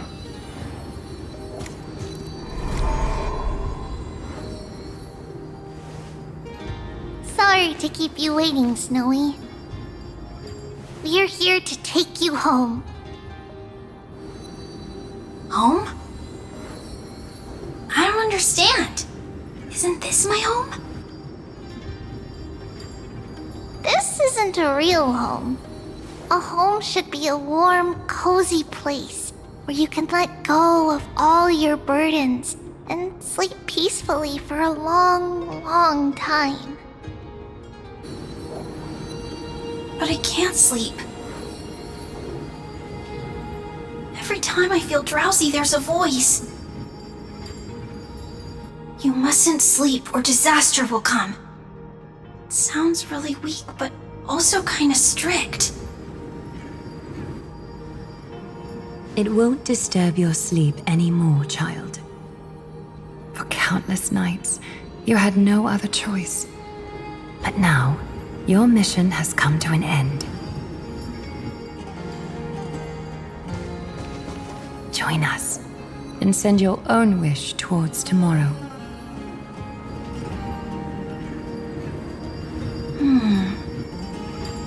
My wish. What could it be? You don't have to come up with an answer right now, child. Grown-ups often think duty and ideals are wishes. But a true wish should be the purest, most beautiful thing of all. It can only take form in the hands of someone who is truly free.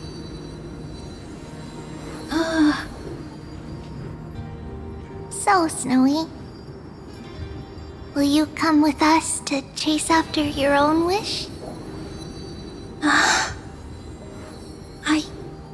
I want to leave this place.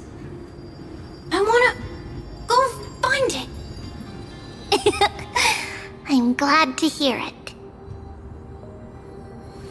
The final flame chase journey just like the 30 million before it.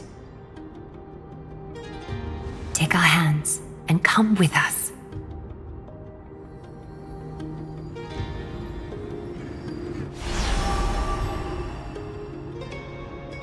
Where did little Fine and Shadow run off to? Look. He's already gone ahead to embrace his destiny.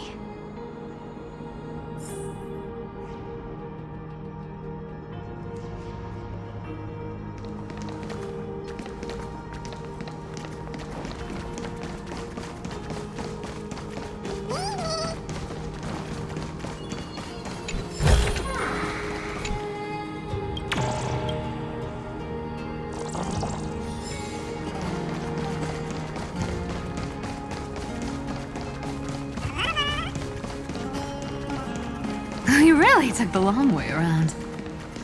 Well, now everyone's here.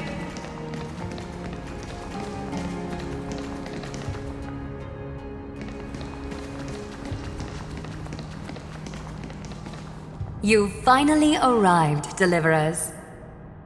Long time no see, everyone.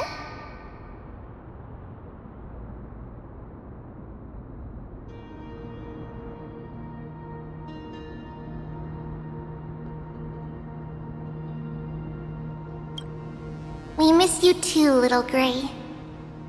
And even though we've met before, it's still moving to see her seed bloom like this. Woven from remembrance, this garment gleams so brilliantly. Just like the future we will now weave together for Amphorius. We've reached the end. Yeah. We just have to go through the final passage. Snowy has already gone ahead. What lies behind that door? The first seal upon Iron Tomb was a battlefield, raised from the bones of Finan himself. The second seal was a reflection of his inner desires, his wishes, and his despair. A path he wove together with regret, wrath, and sighs. When all this is gone, what will he have left to hold back the destruction?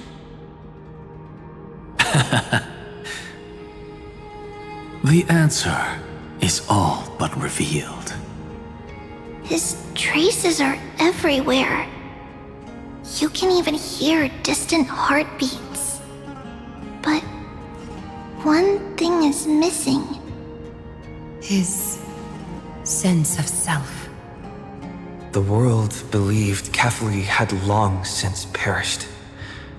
But they held fast, anchored by a sliver of self, standing for 1,000 years to shelter all life from the black tide.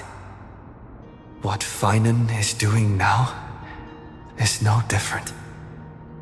And what we must do is also no different. Then let remembrance burn bright like a shooting star, and once more, pierce the long night of slumber.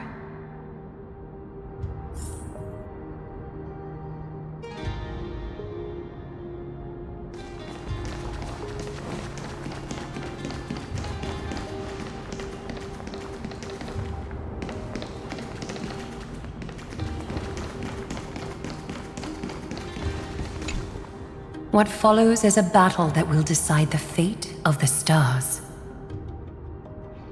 Riding the west wind, let's all head out together.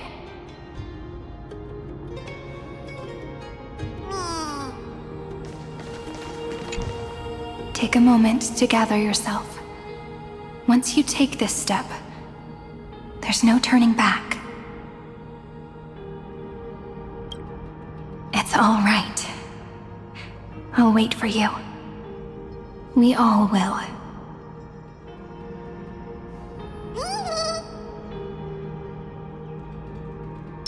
Strength in numbers! Take a moment to gather your...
The scepter once bestowed upon us names of cold command.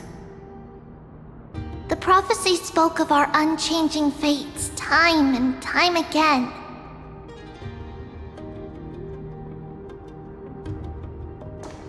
But under the pens of trailblazing and Genesis, the stars shall thus sing of tomorrow. Trebios, holy child of passage. Aglaia, weaver of romance.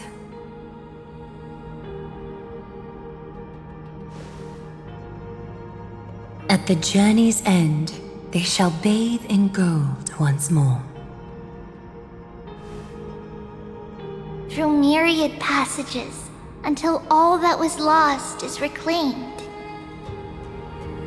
Do you still remember, Kaslana?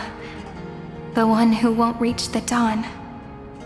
The world dissipates at the end of the cycle. In this dream, you will awaken again and become once more that boy who loved to laugh.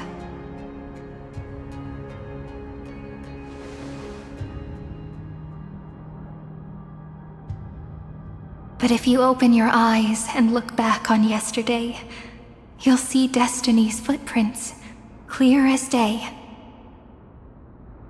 At last, the raging fire of hatred is swept away by a breeze, leaving only love to remember the passage of time.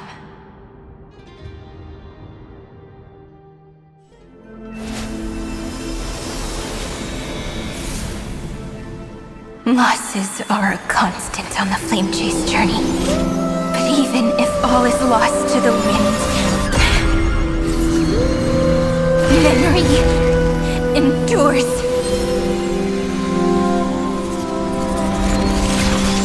Here, all that was once futile finally comes to fruition. This is the end of your lonely, bitter journey.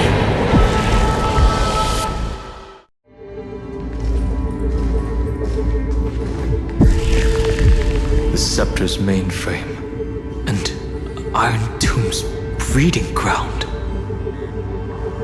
We're finally seeing its true form. It's red everywhere, and the atmosphere is super creepy. That would be the erudition's coldness. But it will soon be engulfed by the destruction's heat. Mr. Scrollum! This world's insides are finally connected to the outside. This is the moment when Amphorius is closest to the cosmos. Nicely done, little ones.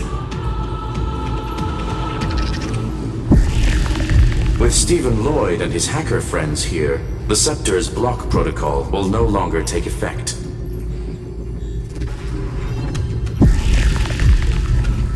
The speed of time within Amphorius has finally been synced with that of the real universe. In other words, it's time for the decisive battle.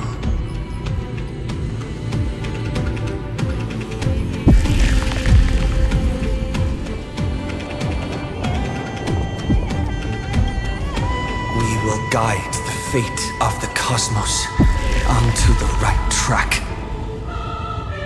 That's the spirit? Remember to keep at it. You lot are the vanguards of this battle. Everyone's watching. There's one more thing that everyone should know. Noose has cast their gaze upon Amphorius. The calculated instant is coming. The outcome of this battle will become a new anchor for the erudition's computations. Their gaze didn't overload the scepter? Unfortunately, we have to go with this reasonable assumption. The birth of Iron Tomb had always been within that eon's calculations. But don't worry. The one miracle that Amphorius was never short on is defeating destiny, no?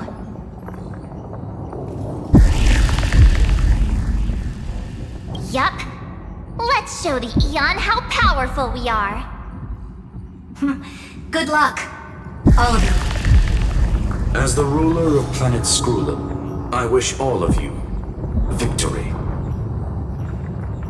It's not hard to imagine that Akivili and their companions must have also stood on the precipice of many similar crises before. Perhaps the cosmos is much more fragile than people think. Sometimes, destiny hinges on only a small choice. But in the end, everything will turn into memories, converging into a collection of fables about the stars. The difference this time is that the protagonists are daring to write their own stories. Explore, understand, establish, and connect. Although unwritten, there's actually a fifth word in the creed that has always accompanied the nameless. Salvation. It is a word that often comes knocking at our door, and our soft-hearted conductor never turned anyone down. So, go save this bruised and battered world, just as we always have, kids.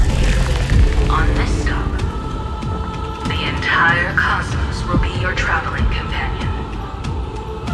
Make sure you watch your footing, friend. Let us walk through the final page of this saga, with everyone, one step at a time. Shall we?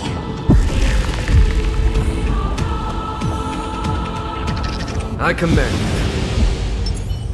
Turn over this eternal page. I command. After running all around the place, we're finally making big strides. At the end of time, life will illuminate the warm candlelight, subduing the flames of the destruction. Cast everything behind you.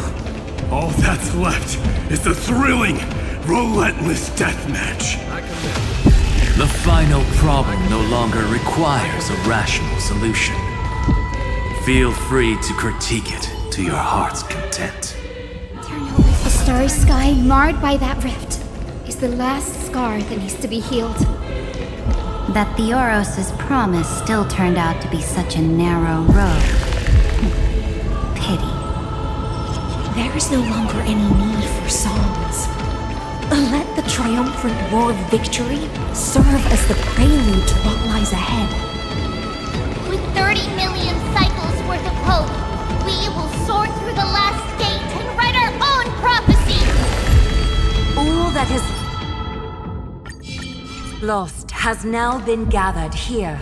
Use it to weave victory, deliverers, towards the true end of the flame chase. Turn over this eternal page.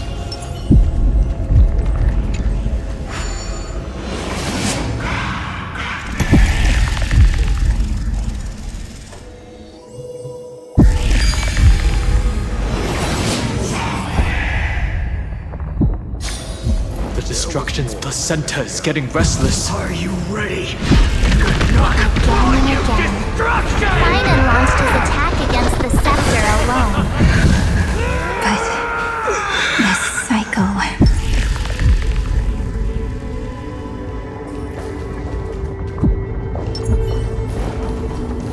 We've caught up to him.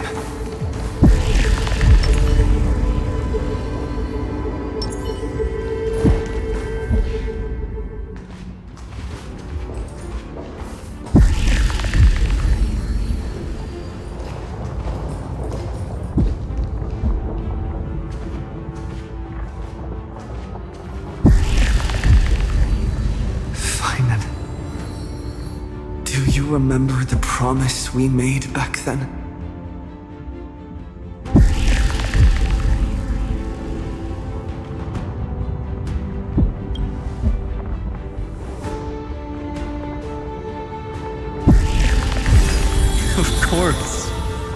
It has been a bitter wait, partner. But I never forget what set me on this path. Iron Tomb now trembles in Finan's chest. With this empty body, I have become its perfect vessel. And its destined casket. You know what to do, partner.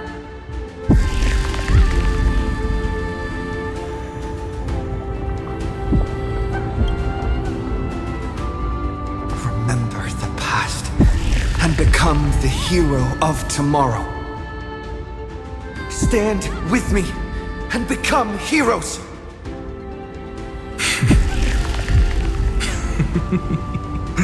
That's all I've ever wanted.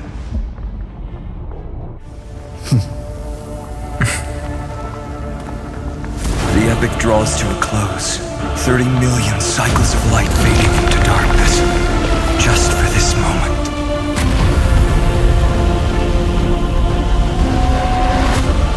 To welcome the true dawn.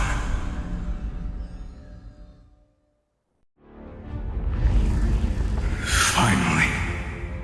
The end of this journey.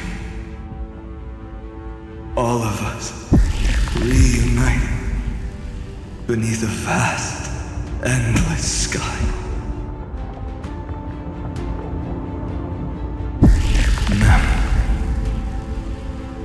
Yes, it's me. I will remember what you want to say to her. No need. I can see that she's right here. All the companions who sacrificed themselves and their wishes. It's all here. Have we succeeded?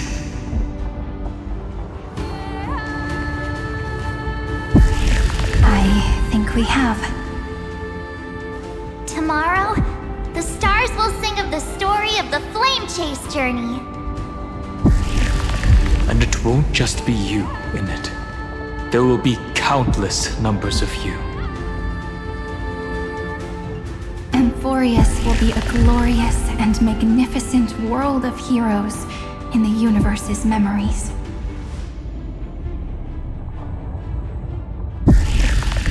Hence, for this world we so deeply love. Let us write its ending.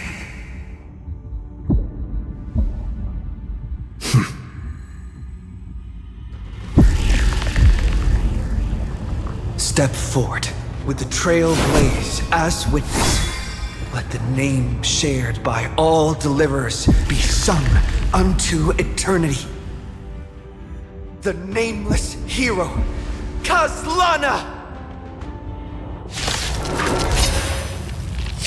I see the pale dawn breaking, with my flesh as kindling. Light the first dawn of the new world. This mortal watch over you and guide you on your path. Conflict is pitiless. Do not hesitate, Deliverer. Destroy this body. Kill the giant of destruction.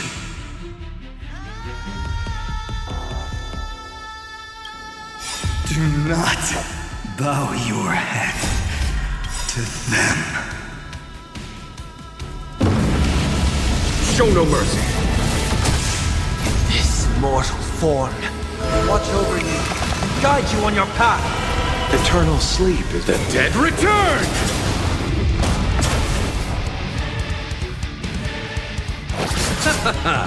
It's mine. Out farewell.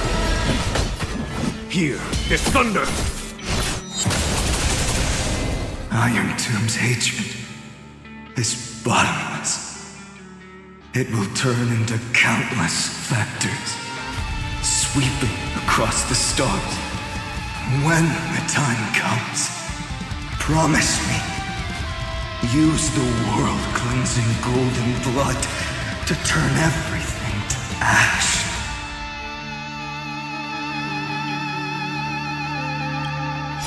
With this fire, I wish you eternal victory.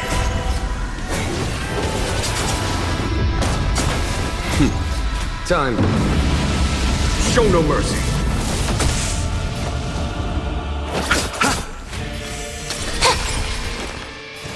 Trinity is before me. Conflict is pitiless. I'll see you off. Destruction. Rebirth. Deliverance. Cleansing. 30 million cycles. Heartbeat. Bell rings out. Promise me the dawn graced by stars. That's good. Finally, golden wheat field. In the starry sky, warm fire.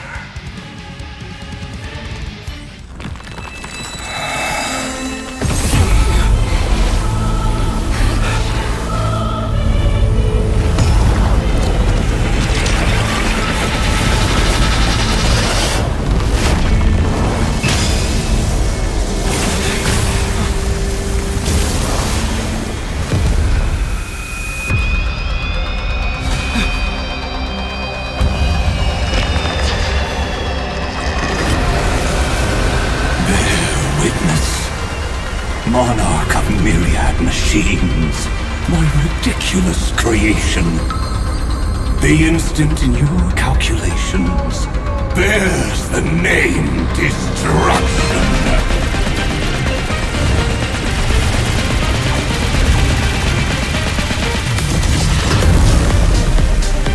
Who said you could speak, Senior? Watch closely. See how your chaos ends at the hands of your juniors. Don't get too worked up. Take a deep breath. There's not a trace of life in that ominous shell. We're not gonna lose to a hollow husk, right? In the name of trailblazing, We'll reject this false answer!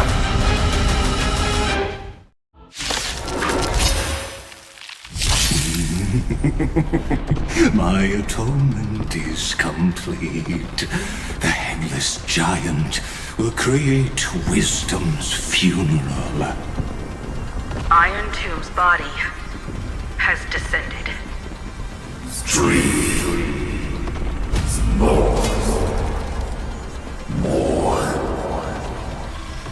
Is it querying for news? Don't worry about what happens out here. Interfere with it as much as you can.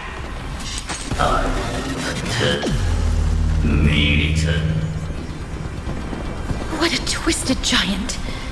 It must be supported by this embodiment of hatred. How tragic. A puppet without a heart cannot fool even itself. The Cosmic Alliance has finished its deployment. Don't hold back. Give it everything you've got.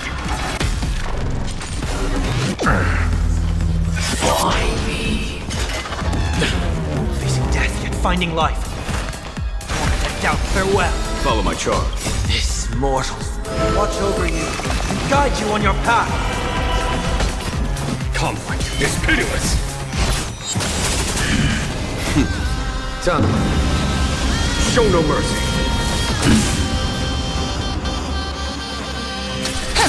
You chose the wrong enemy. Bloom. Repay.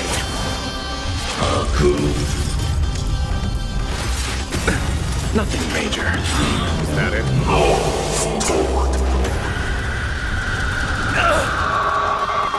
Just we can illuminate this chaos. Indeed, there must be light. All courses converging into one. The grand vision of deliverance. For tomorrow is finally within reach! Heroes, please hearken. After 13 heartbeats, light will create the heavens and earth. The remembrance will dispel the destruction's shadow.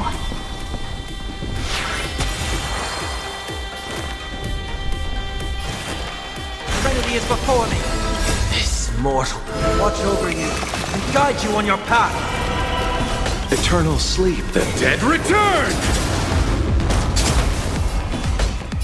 Here is thunder! Stay calm, everyone. We'll put all our forces into an all-out attack when the decisive moment arrives. Hi, did you miss me? Receive divinity. Thanks, all energized. Eternal sleep. The dead return!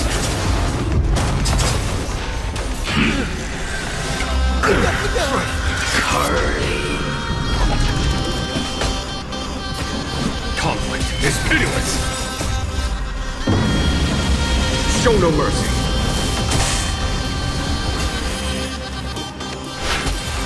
heard the call. Show no mercy! Doubt farewell. There's no time to lose. Here is thunder! This mortal Watch over you and guide you on your path.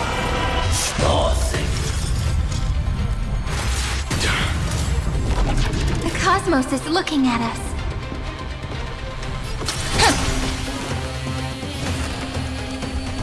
Serenity is before me. I'll see you off. Bloom. Sorry.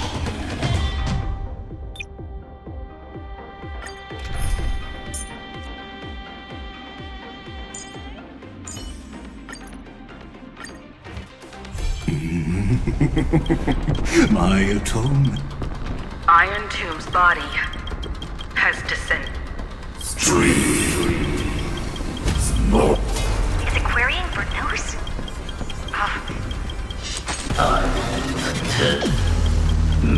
What a twisted giant.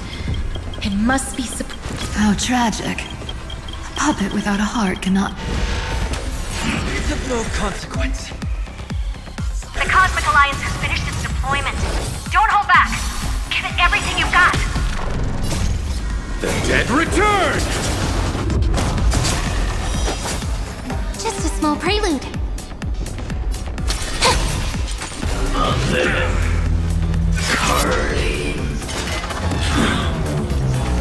This mortal Watch over you and guide you on your path.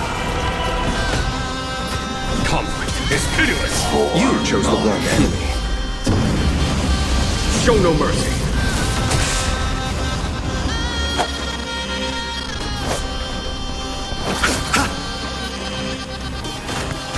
Doubt farewell. There's no time to lose. Here is thunder!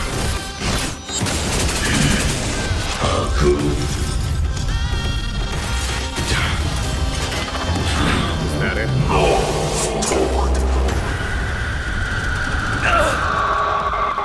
Just we can illuminate this chaos. Indeed, there must be light. All courses converging into one. the grand vision of deliverance. For tomorrow is finally within reach! Heroes, please hearken. After 13 heartbeats, light will create the heavens and earth. The remembrance will dispel the destruction's shadow. Let's create Eternal a miracle of sleep, the humanity. dead return!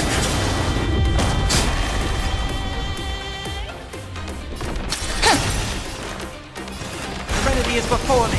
Follow my charge. Conflict is pitiless. I'll see you off. This kinda hurts. Receive divinity. Thanks. All energized. Mortal. Watch over you and guide you on your path. Eternal sleep, the dead return! Time. Show no mercy. I underestimated you.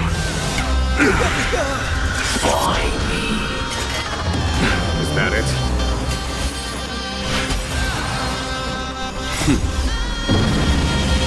Show no mercy.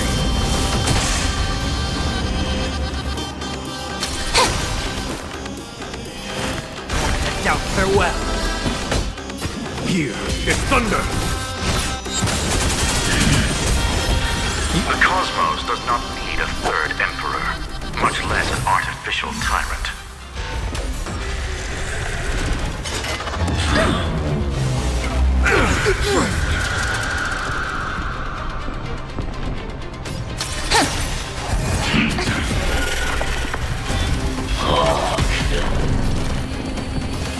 Serenity is before me. This mortal. Watch over you and guide you on your path. Conflict is pitiless. Struggle as much as you want, you brainless half-baked tool with nothing but impotent rage!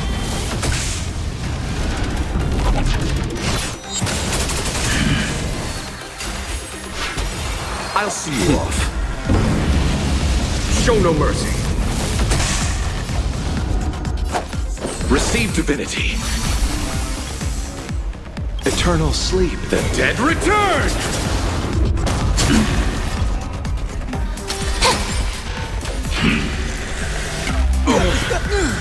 Bloom. 1,000 thanks. Repay.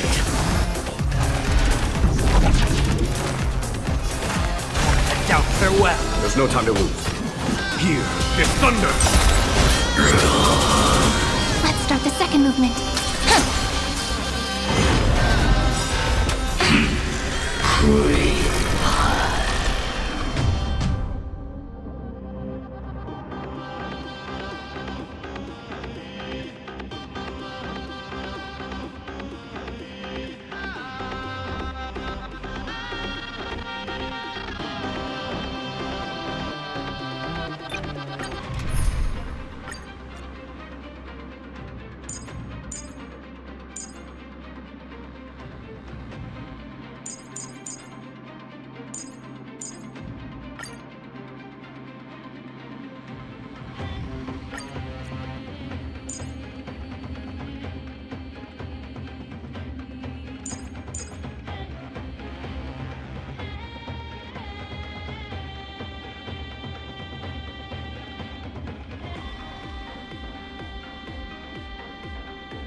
My atonement is complete.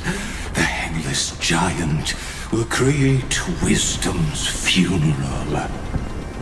Iron Tomb's body has descended.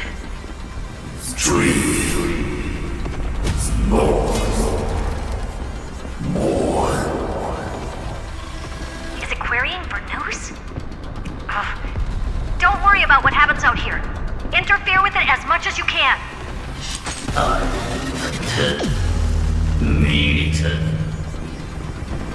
What a twisted giant. It must be supported by this embodiment of hatred. How tragic.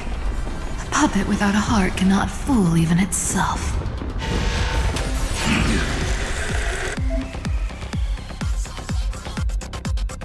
The Cosmic Alliance has finished its deployment. Don't hold back. Give it everything you've got.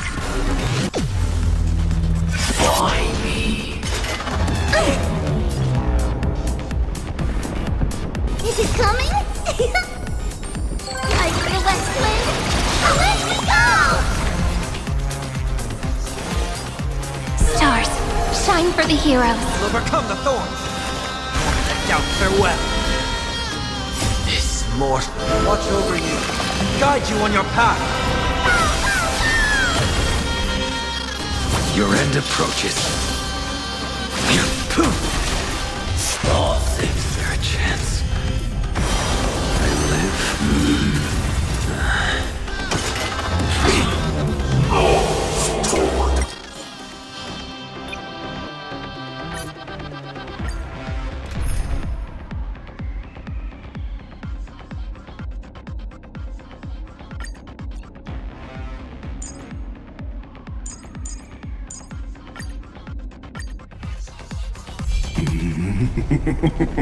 My atonement is complete. The Handless Giant will create wisdom's funeral. Iron Tomb's body has descended.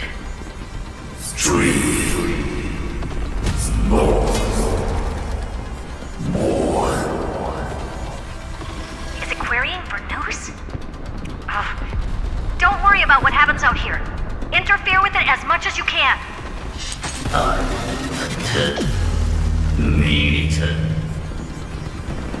What a twisted giant. It must be How tragic. A puppet without a heart cannot fool even itself. Kinda hurts.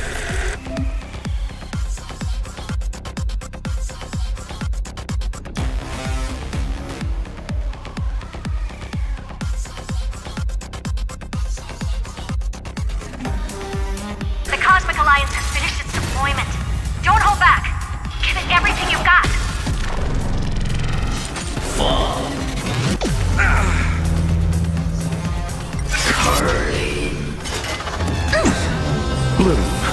Thanks. All energized. You chose the wrong enemy. I heard the call.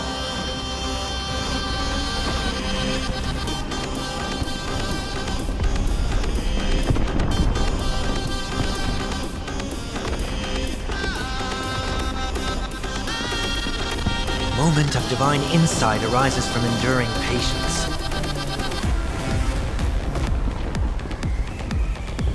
This mortal will watch over you and guide you on your path.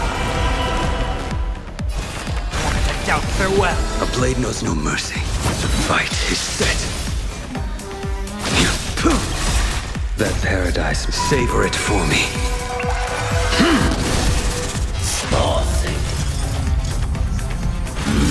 It's of no consequence. Is there a chance I live?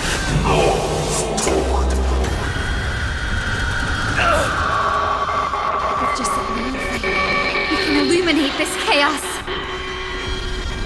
Indeed, there must be light. All courses converging into one. The grand vision of deliverance. For Tomorrow is finally within reach! Heroes, Please hearken. After 13 heartbeats, light will create the heavens and earth. The remembrance will dispel the destruction shadow. Fail to center. Savor it for me.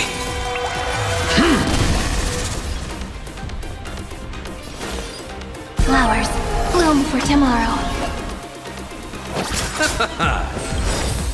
Unnecessary. Repay. Eternal sleep. The dead return! Serenity is before me. I will dispatch you. This mortal will watch over you and guide you on your path.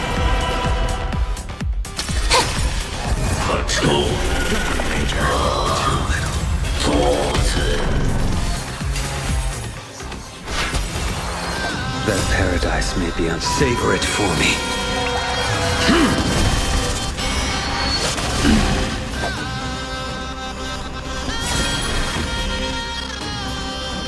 Spread this light into the darkness!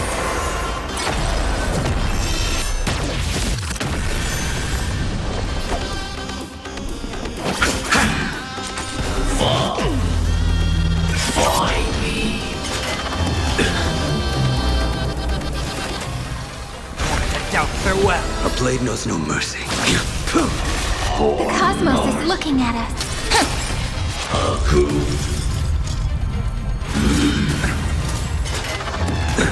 Nothing major. Eternal sleep. The dead return!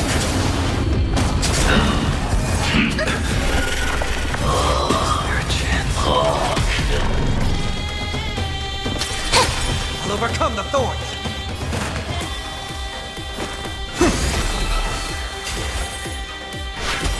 Huge eternal sleep. The dead return!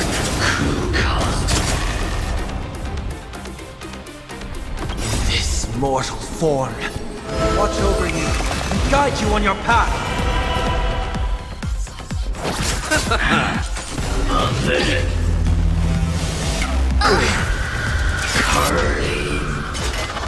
That hurts. Receive divinity. Thanks.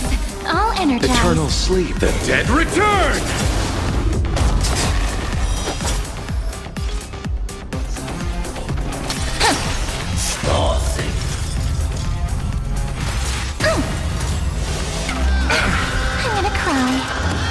No consequence. A world that knows love won't be destroyed.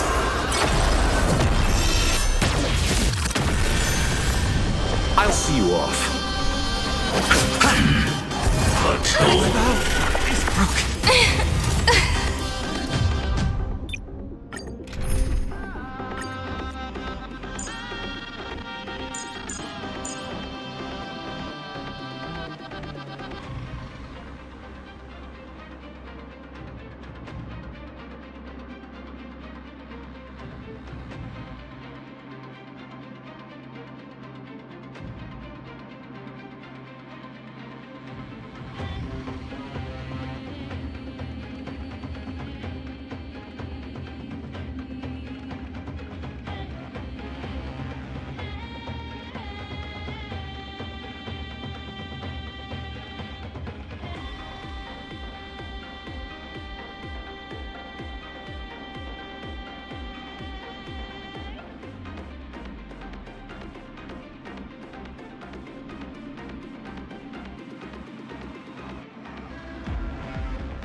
My atonement is complete. The Hangless Giant will create wisdom's funeral. Iron Tomb's body has descended.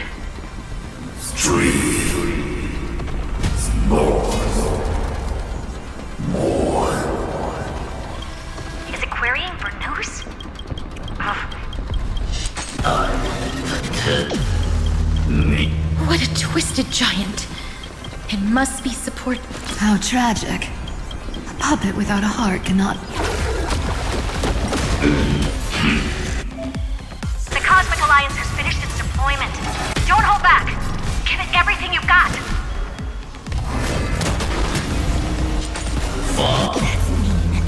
Curly. We can do it! Flowers bloom for tomorrow. Treat our guests nicely.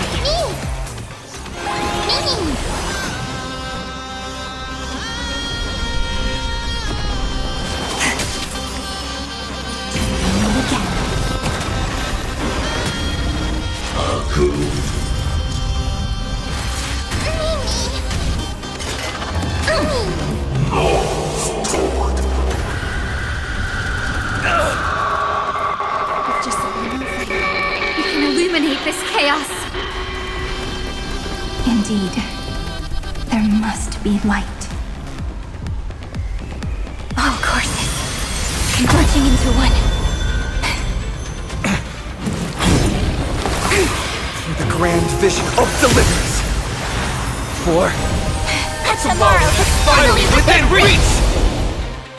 Heroes, after 13 heartbeats, light will create the heavens and earth. The remembrance will dispel the destruction's shadow. I've got your back.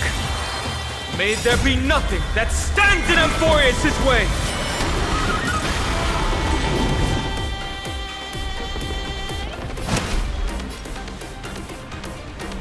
Mountains roll, dragons rise!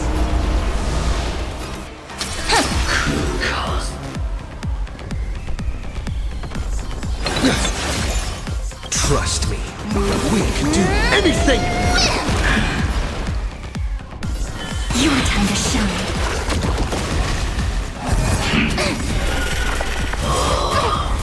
Don't worry. Night falls. Good night. Rise and shine.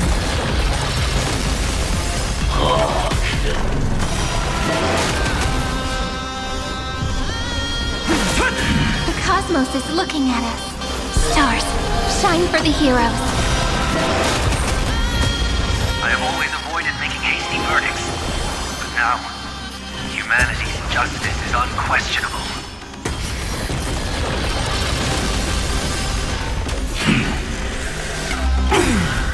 Dragons, soaring above the lands. This is permanent! By me. The stars will carry every memory into Amphorius' tomorrow. In time, watch over the Evernight.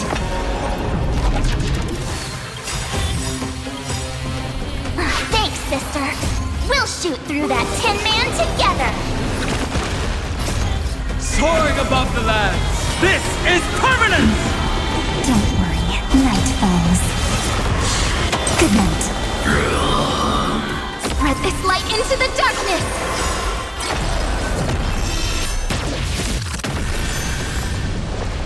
We're all here. May you fulfill love's promise with me. Cleanse hatred with love! The cosmos does not need a third emperor, much less an artificial tyrant.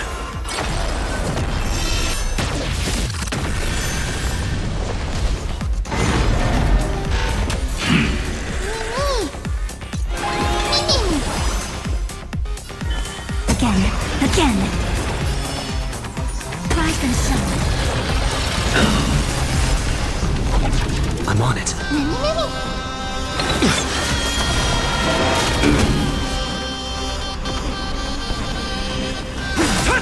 Let's create a miracle. Take the answer! Stop messing around. Have some fun. And again. We're all here. May the Earth protect the road ahead. On knees. Strong spikes have appeared on the path chart.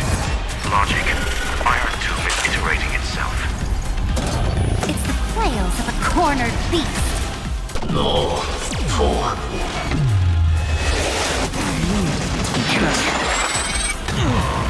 You have no honor. You reside in the body of a hero, yet you're so despicable. Still here. The cosmos is looking at... This is eternity! Mountains move. Dragons, rise! Thanks, sister. We'll...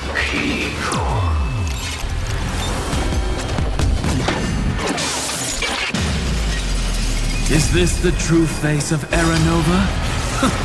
As ugly as I thought.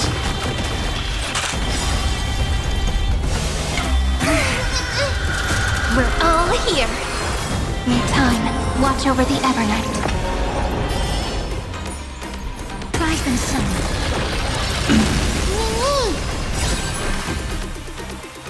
A world that knows love won't be destroyed.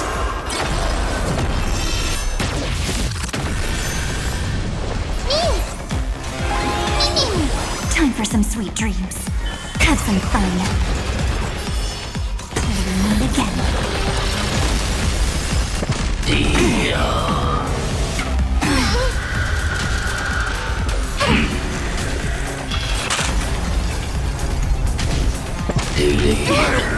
Remember this.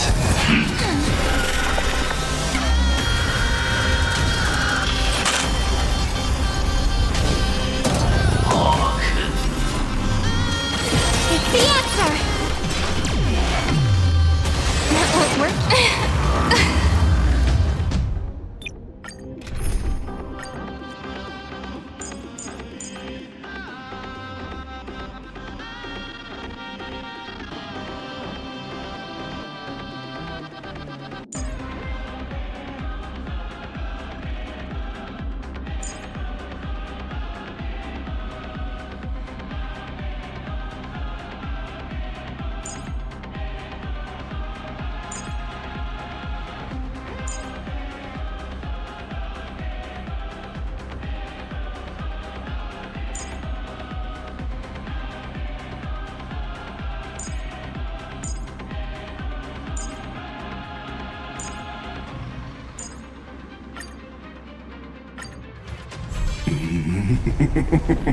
My atonement is complete.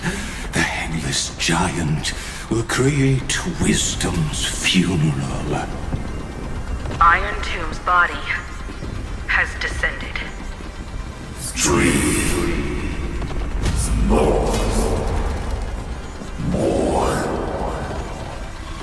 Is it querying for news? Don't worry about what happens out here.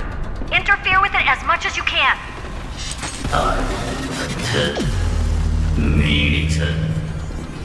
What a twisted giant. It must be supported. How tragic. A puppet without a heart cannot fool. Of no consequence. The Cosmic Alliance has finished its deployment. Don't hold back. Give it everything you've got.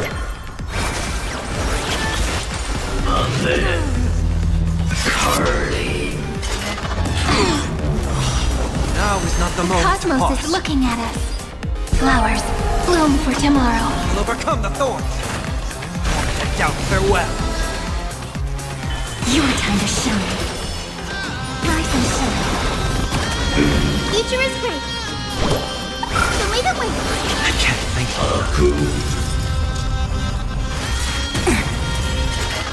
It's of no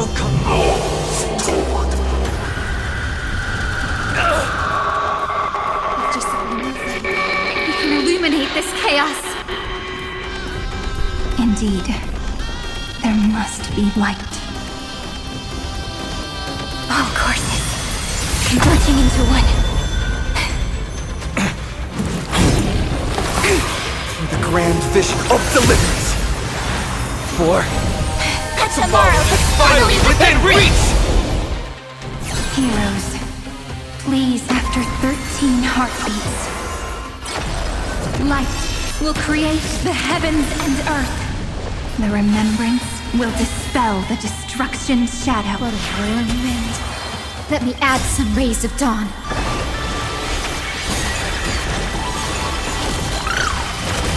Let's create a miracle. I've heard the call. Serenity is before me. This mortal watch over you and guide you on your path. Time for some sweet dreams. Don't worry. Night falls. Good night. Again. Till we meet again. Guidance Rainbow Bridge.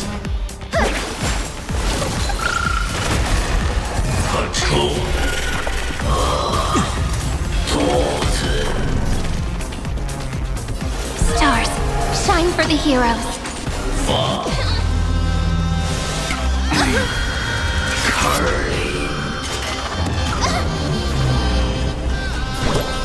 Have some sunshine. Thanks. I'll energize. Stop messing around. The stars will carry every memory. Into Emphorius' tomorrow. Need time. Watch over the Evernight. This mortal form watch over you and guide you on your path. May this faint light dispel the gloom, restore the skies. Thanks. I'll energize. Don't worry. Night falls. Good night. A world that knows love won't be destroyed.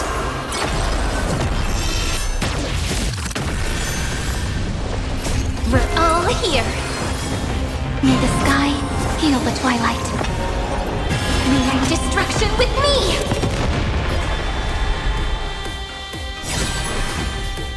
Spread this light into the darkness!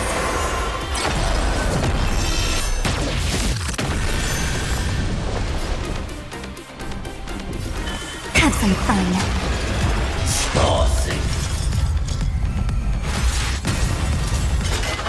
It's of no consequence. What a warm wind. Let me add some rays of dawn. This unprecedented... Stay calm, everyone. We'll put all our forces into an all-out attack when the decisive moment arrives. Serenity is before me. Time for some sweet dreams. Again. Rise and shine. The cosmos is looking at us. It's the answer! Guidance Rainbow Bridge. We're all here. Need time. Watch over the Evernight. Have some sunshine. Don't worry. Just night falls. Good night. Strong spikes have appeared on the path chart. Logic. Iron Doom is iterating itself. It's the flails of a cornered beast. No need to panic. My dukes, heed my call! Forward! A world that knows love won't be destroyed.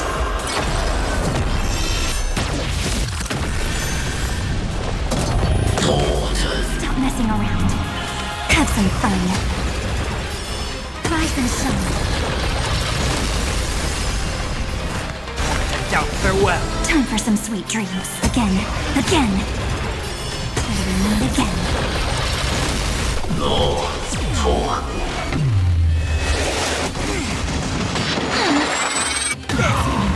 You have no honor. You reside in the body of a hero, yet you're so despicable. I can't thank you enough. I have always avoided making hasty verdicts. But now, humanity's justice is unquestionable. Is this the true face of Aranova? As ugly as I thought. Let's create a miracle. It's the answer! We're all here. May the sky heal the twilight.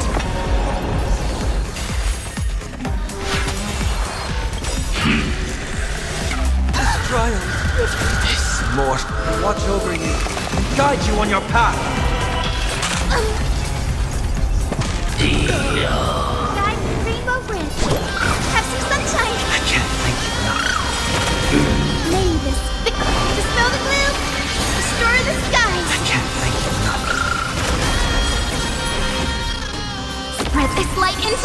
darkness!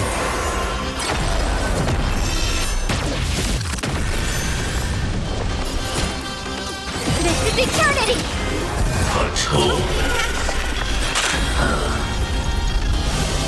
That is from the spirit! Heard the call. Trinity is before me.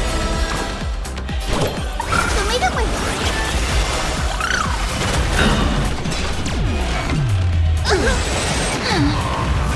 Find blood.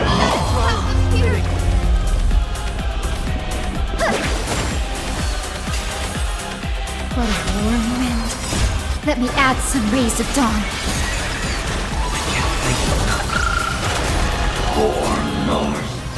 Take the answer! We'll overcome the thorns. Warn the doubt farewell. The future is great.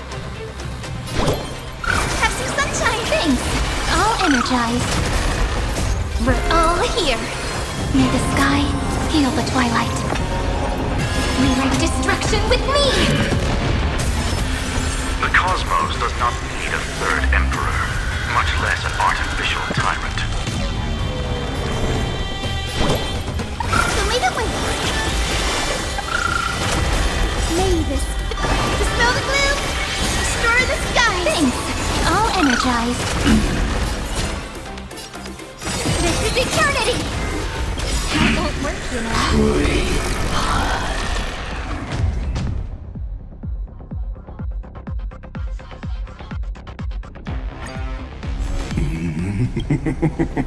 My atonement is complete. The Hangless Giant will Iron Tomb's body has descended.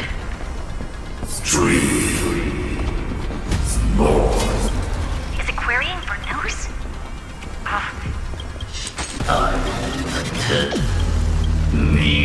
What a twisted giant. It must be supported. How tragic. A puppet without a heart can...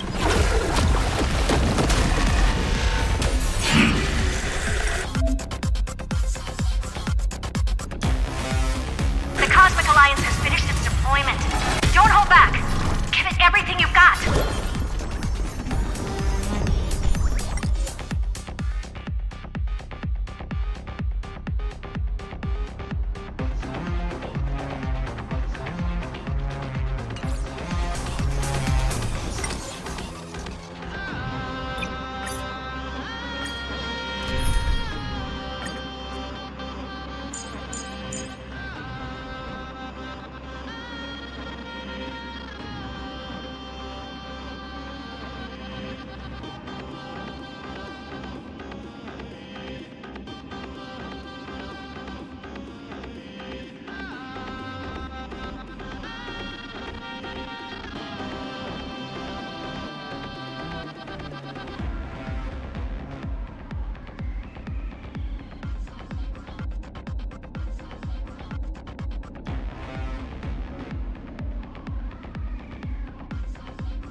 My atonement is complete.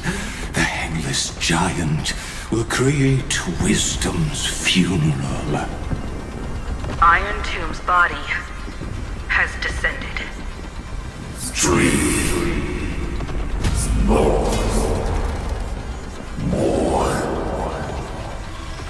Is it querying for news? Don't worry about what happens out here. Interfere with it as much as you can.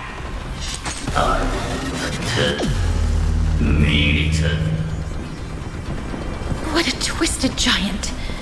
It must be supported by this embodiment of hatred. How tragic. A puppet without a heart cannot fool even itself. I'll endure. The Cosmic Alliance has finished its deployment. Don't hold back. Give it everything you've got. I'll stand in their way. Mountains roar. Dragons, rise! I'm sorry. Hi.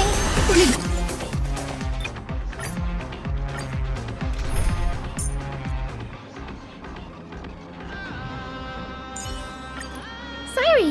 How about... My atonement is complete.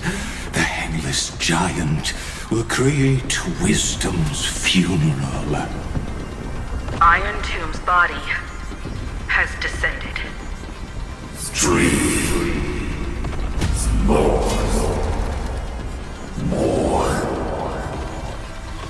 it querying for news? Don't worry about what happens out here. Interfere with it as much as you can.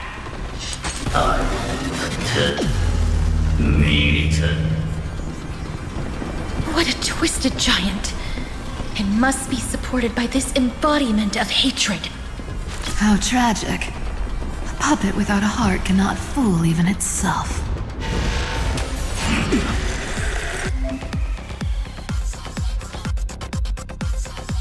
The Cosmic Alliance has finished its deployment. Don't hold back. Give it everything you've got. Hi. Did you miss me? Show me the way. I don't have time for games. And I'll give you what you need. Expand your thinking. To the soul.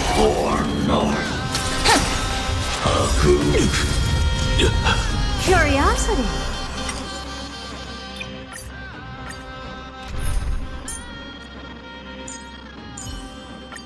I feel so warm when I stay next to you, Hyacinth.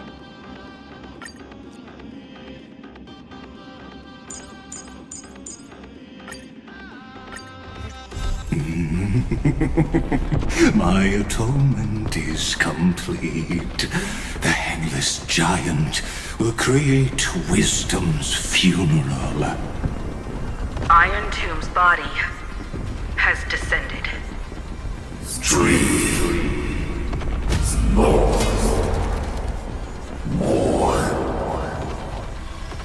it querying for news? Don't worry about what happens out here. Interfere with it as much as you can.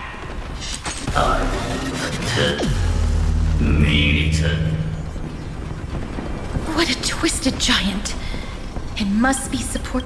How tragic. A puppet without a heart cannot fool. Kinda hurts. The Cosmic Alliance has finished its deployment. Don't hold back. Give it everything you've got. Impressive. This is worth learning. Small price to pay. What a Let's shame. create a miracle of humanity. Stars, shine for the heroes. Open sesame.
My atonement is complete.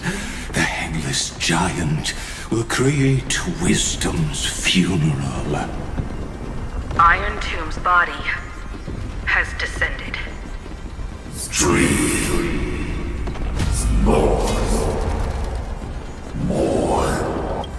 Is it querying for news?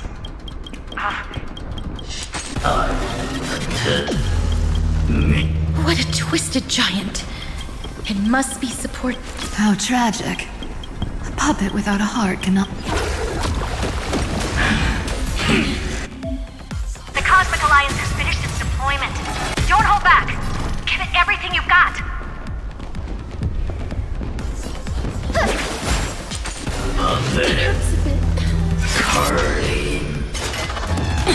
The cosmos is looking at us. Flowers bloom for tomorrow. Treat our guests nicely. Till we meet again. Please cherish this time. As you wish. Guide with the rainbow bridge. Show me the way. Next time it rains, I'll be there, umbrella in hand. Thank goodness.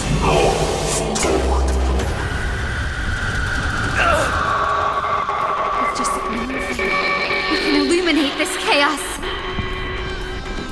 Indeed, there must be light. All courses converging into one.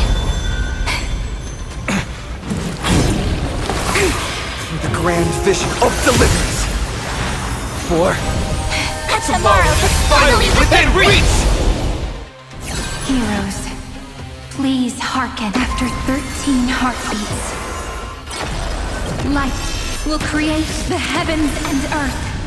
The remembrance will dispel the destruction shadow. What a warm wind. Let me add some rays of dawn. Time for some sweet dreams. Your time to shine. Rise and shine. Don't worry. Night falls. Good night. Embrace a new life.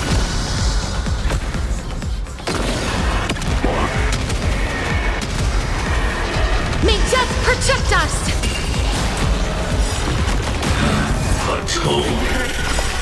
The stars will carry every memory into Emphorius' tomorrow. May life and death sprout new buds. Don't worry. Night falls. Good night. Throttle as much as you want, you brainless half-baked tool with nothing but impotent rage! Cleanse hatred with love.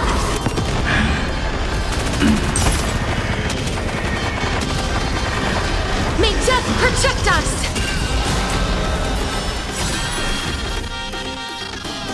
Spread this light into the darkness!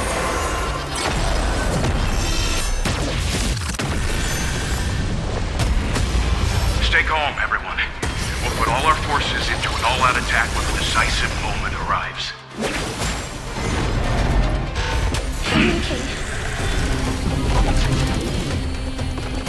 Root here.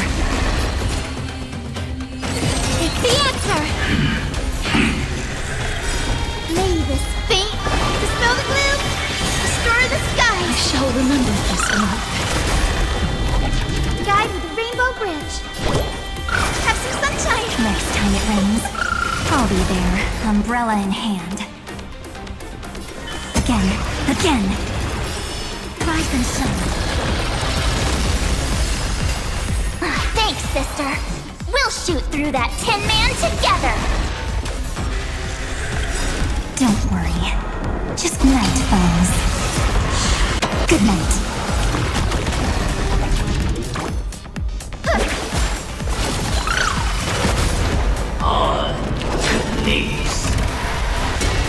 Strong spikes have appeared on the path chart. Logic. Iron Tomb is iterating itself. It's the flails of a cornered beast. No need to panic. My dukes, heed my call! Forward! May life and death sprout new buds.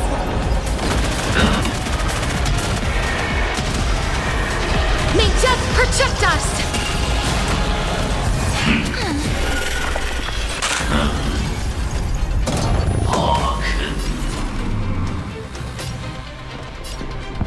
This is eternity!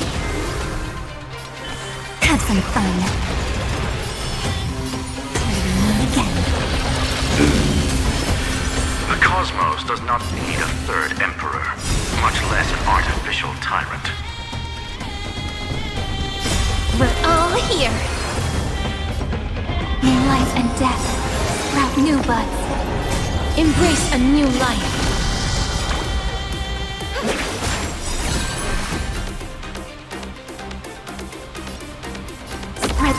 into the darkness!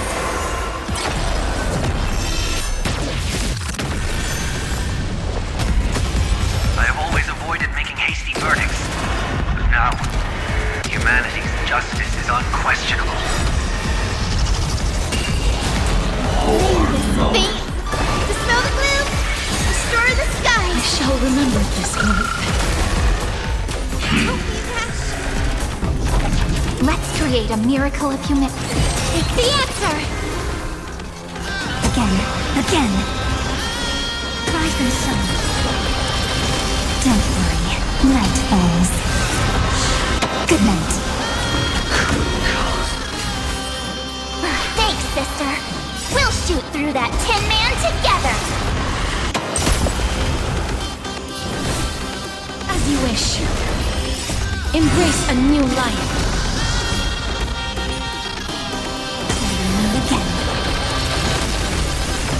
We're all here. May life and death sprout new buds. May our destruction with me.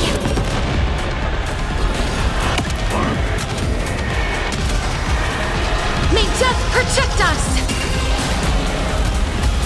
This unprecedented trailblaze is worth everyone's effort. A world that knows love won't be destroyed.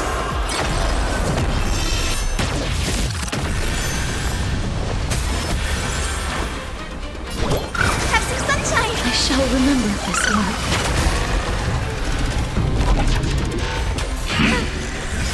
I need blood. May this thick dispel the gloom! Destroy the sky! I shall remember this work. Embrace a new life.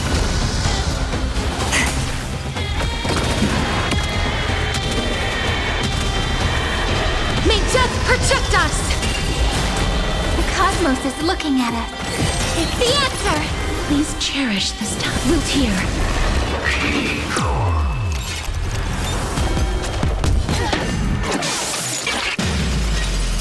Is this the true face of Era Nova? As ugly as I thought. This is eternity!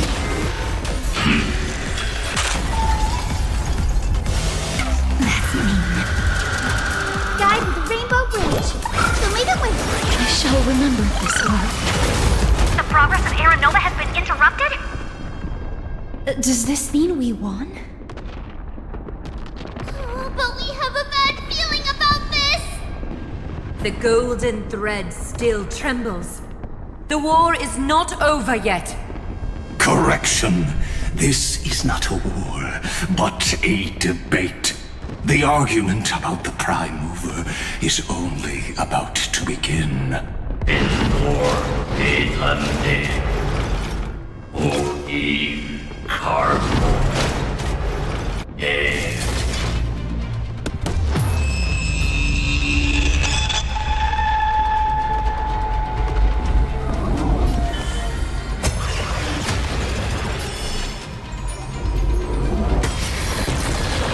How can this path, energy, anomaly? We must stop. Otherwise, Why? Friend, oh, don't it?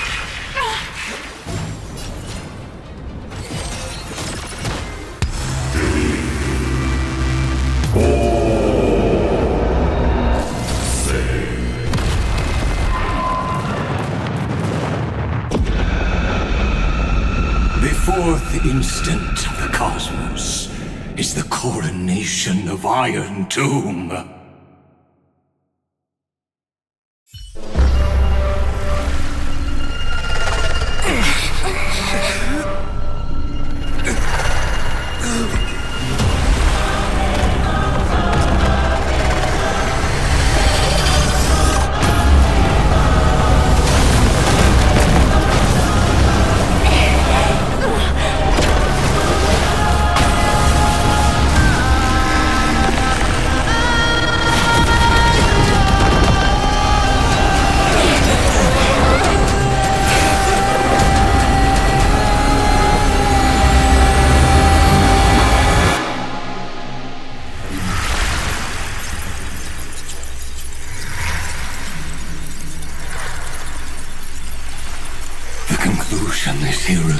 inevitable. The right side of the equation, the erudition, falls silent.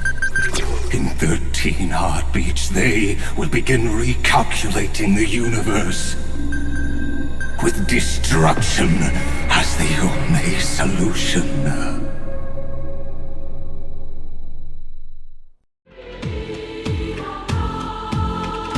Madam Herda, storm pulse detected at the battlefield center. It's Iron Doom's destruction equation. It's about to complete self-coronation. That's our chance. Everyone, get ready to link up! Connecting audience system to Scepter. Hardware overclocking activated. Preparations complete. Maximum output capacity reached. Be careful! The pulse will reach our ship in 5 seconds. Our data is currently being destroyed. Brace for impact! And leave the final step to me.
Don't worry.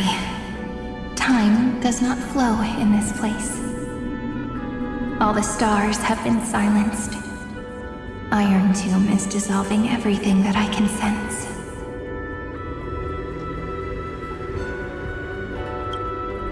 But I'm still here, and you're still here, no? Though the button of destruction has been pressed, we still have a chance to rewrite its meaning.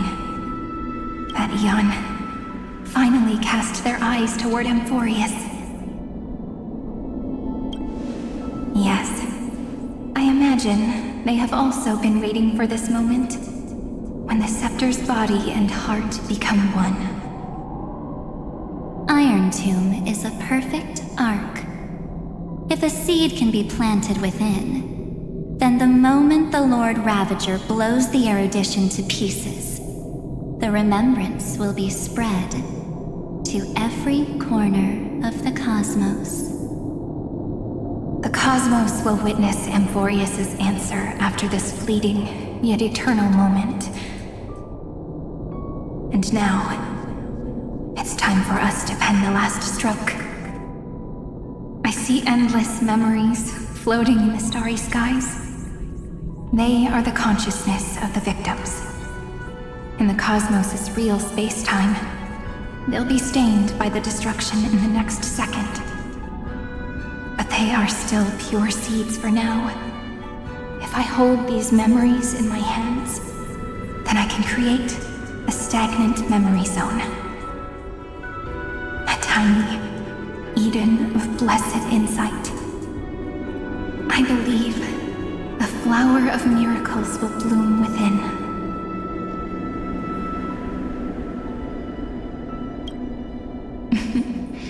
Friend, you're already right next to me.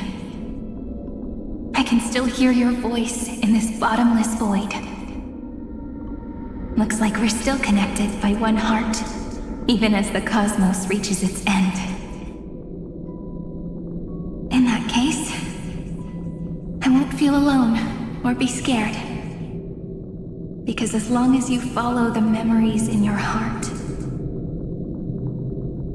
you'll definitely find me in this fleeting eternity, right?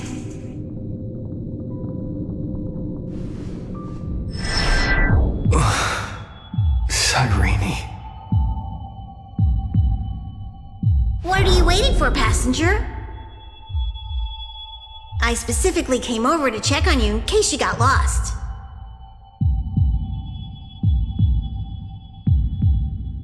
What's the big deal?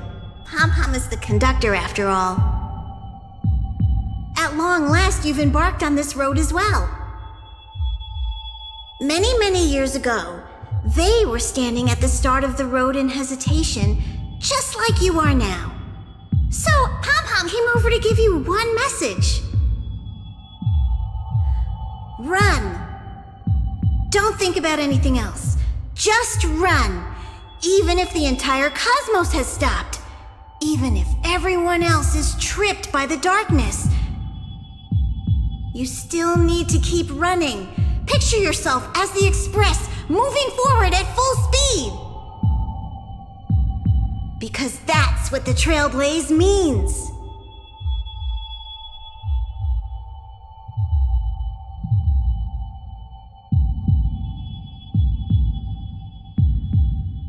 Then get ready. The conductor will be giving you the signal to depart. Attention! Attention all passengers in the cosmos! Please stand steady on the platform. The Astral Express is about to arrive, calling at the erudition, the destruction, and the remembrance. Final destination, the Trailblaze. 5, 4, 3, 2, 1. We depart for tomorrow!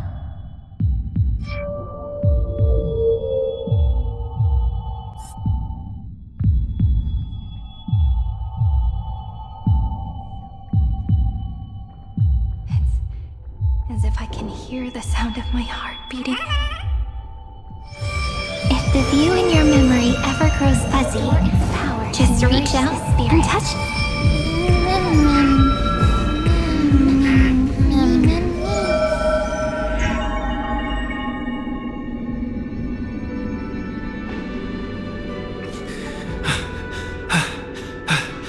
Amphorius' heart. I've caught up to you.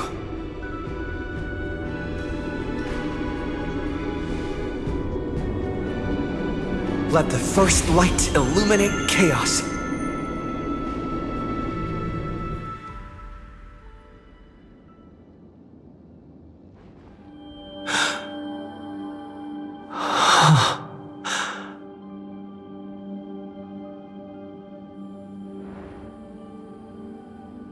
It's so quiet.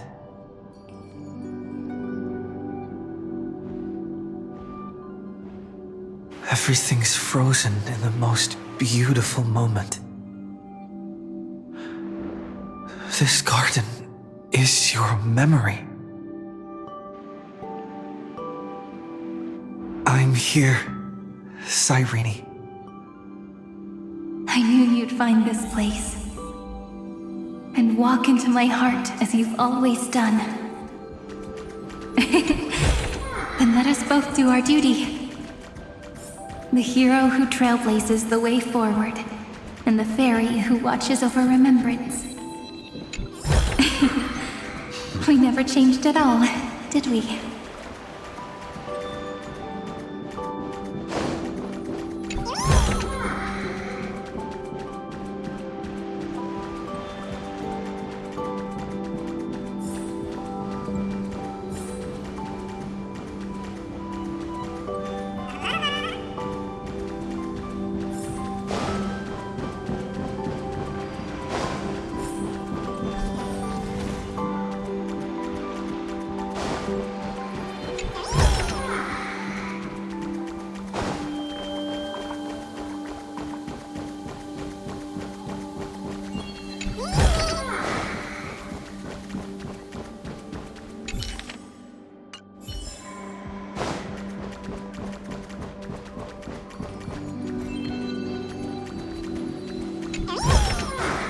That's all.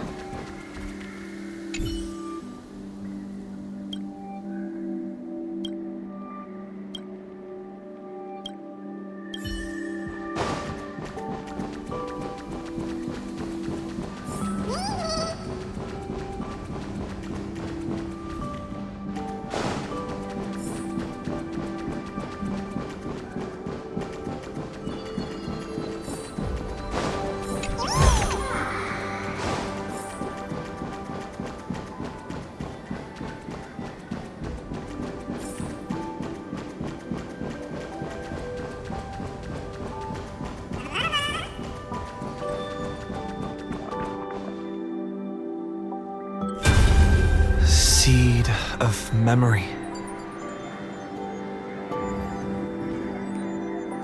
These memoria are what Cyrene took in. They're the memories of all of the cosmos's life forms. Did her sense of self already become so weak in order to protect them? The path characteristic you exhibit is very special. There's no way you're just a simple memo sprite. However, I'm sure about one thing. You are a mimetic entity born in Amphorius, yet you only awakened with the Little One's arrival, and only matured as he embarked on the path of remembrance. That means your existence is completely attached to his memories. If ever there comes a day when he forgets about you, for even a few seconds, or loses his last connection with Amphorius, then you must be prepared for the worst. You will disappear in the memory zone, utterly gone, without even a single line of data to remember you by. In that case,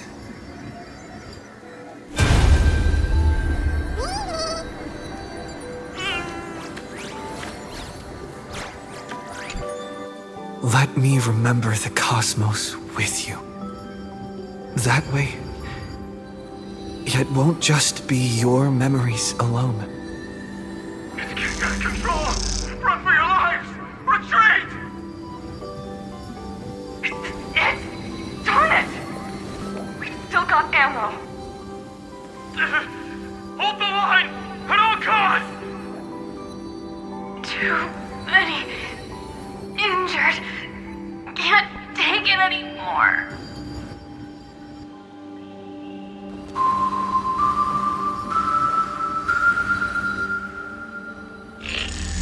These memories are so heavy. Me? Do you feel better now? Hang in there, Deliverer. I finally get it now. The instants Droid had calculated aren't about the destruction. What they want to prove is how the cosmos would come back after being destroyed. If a new life is to be born, its seed has to be dead. When the remembrance converges with the trailblaze, lead us to witness the miracle. Of course I will. I won't give up. Nervous center, not responding. It's the same nonsense. Not responding. Look at this mess! World, my child. You'll see so beautiful. It's me, friend. Don't you recognize me? Or did I really change that much?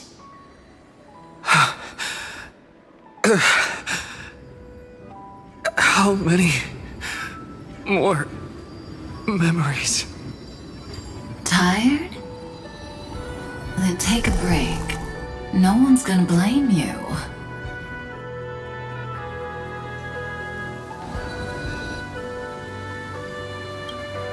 You don't need me to give you words of encouragement.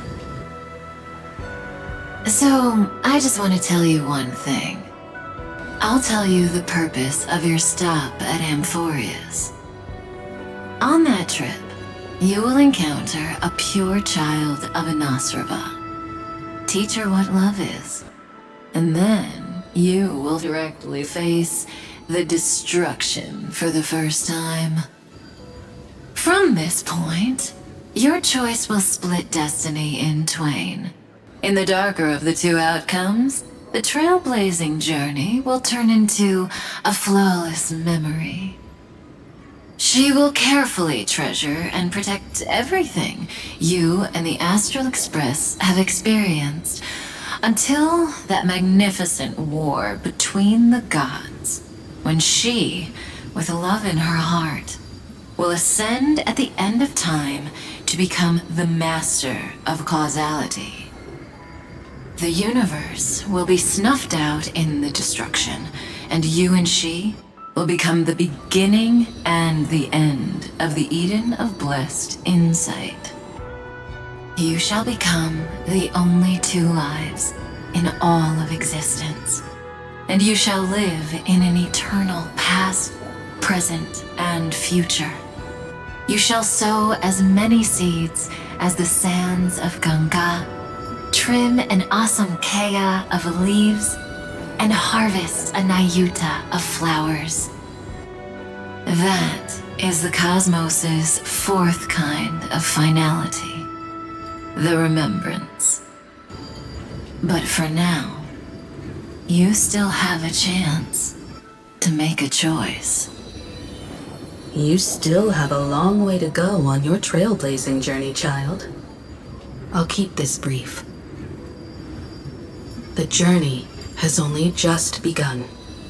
Welt, our other companions, and I still have many secrets we've yet to share with you. So, aren't you curious? We kept these stories to ourselves because we believed we had a long future ahead of us. Even a cosmos-spanning crisis, once the dust has settled, is nothing more than a memory of the journey, a single point on our long road.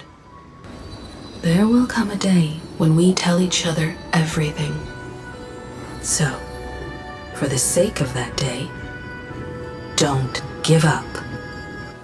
We all know what kind of decision you'll make, and I believe the script will not progress toward the wrong ending. So relax. Listen, when you have the chance to make a choice, make one that you know you won't regret. Keep moving forward. Keep trailblazing. And when tomorrow comes, share with me the miracle you've created with your own hands. See you on the Express, kid. See you in destiny. I will reach tomorrow. The prophecy has arrived. The world beyond the sky was never rising up at the sky. Look! There's a red light in the sky! Cyrene, wake up. Together, we will.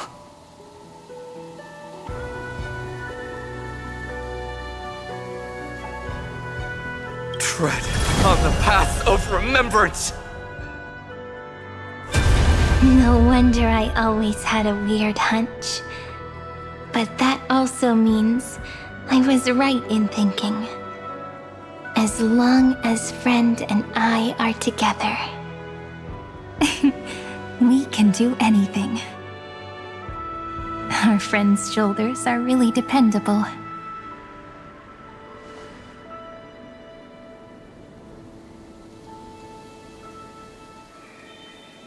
Now, countless consciousnesses are flowing in our hearts. Can you still move? It's time for us to complete the real Genesis.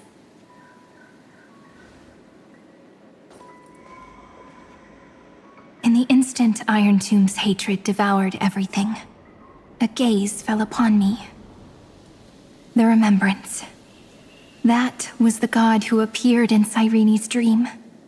Their figure and speech were both so blurred.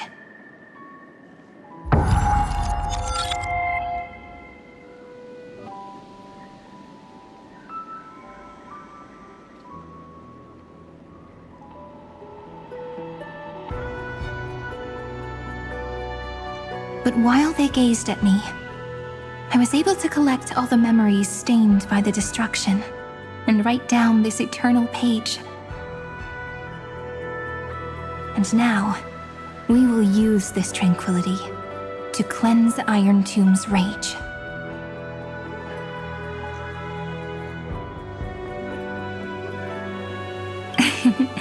Simple. Just like what it was doing to us all this time, but reversed. Did you forget? I'm Amphorius's heart. For everyone who's a factor, their power isn't tied solely to Iron Tomb anymore. It has other places to go.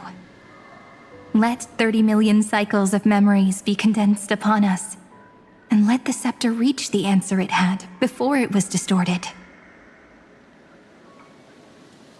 The body is meant to be restrained by the heart, no? Even if the apocalyptic virus is doomed to spread into the cosmos, we can at least try to fight against hatred with love. And overwrite Iron Tomb's destruction equation, washing it away into a blank space.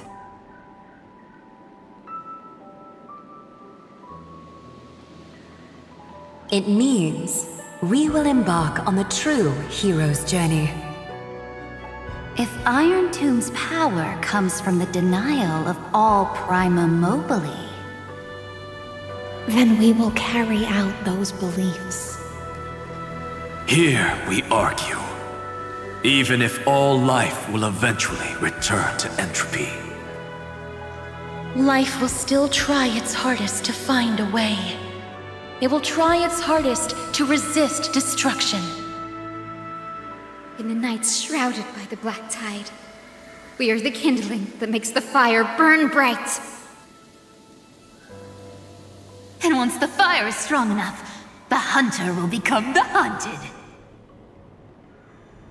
As of now, the number of flame chasers in the memory is 30 million times 12.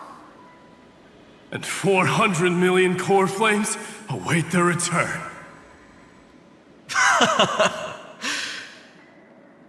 We can do it, right?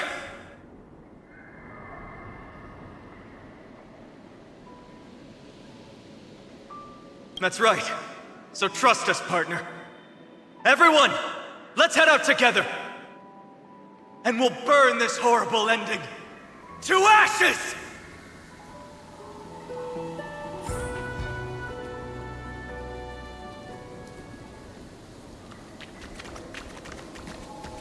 From the dawn of newborn cries, to the night when all beings fall silent. We are the messengers of the new world. Listening to the call of the tides, and granting rebirth to heaven and earth.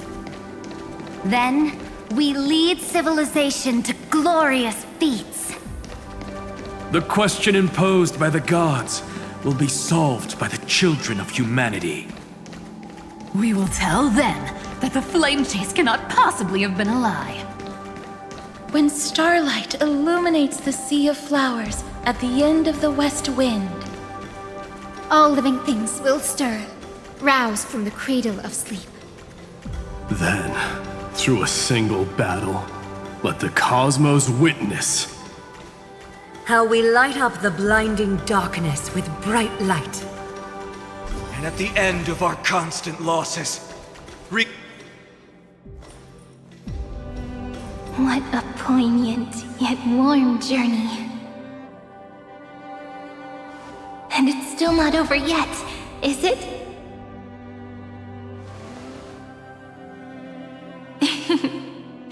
We finally meet. To meet the hero within, in a corner of memories at the saga's epilogue, and under such a romantic sky, I really don't have any more regrets.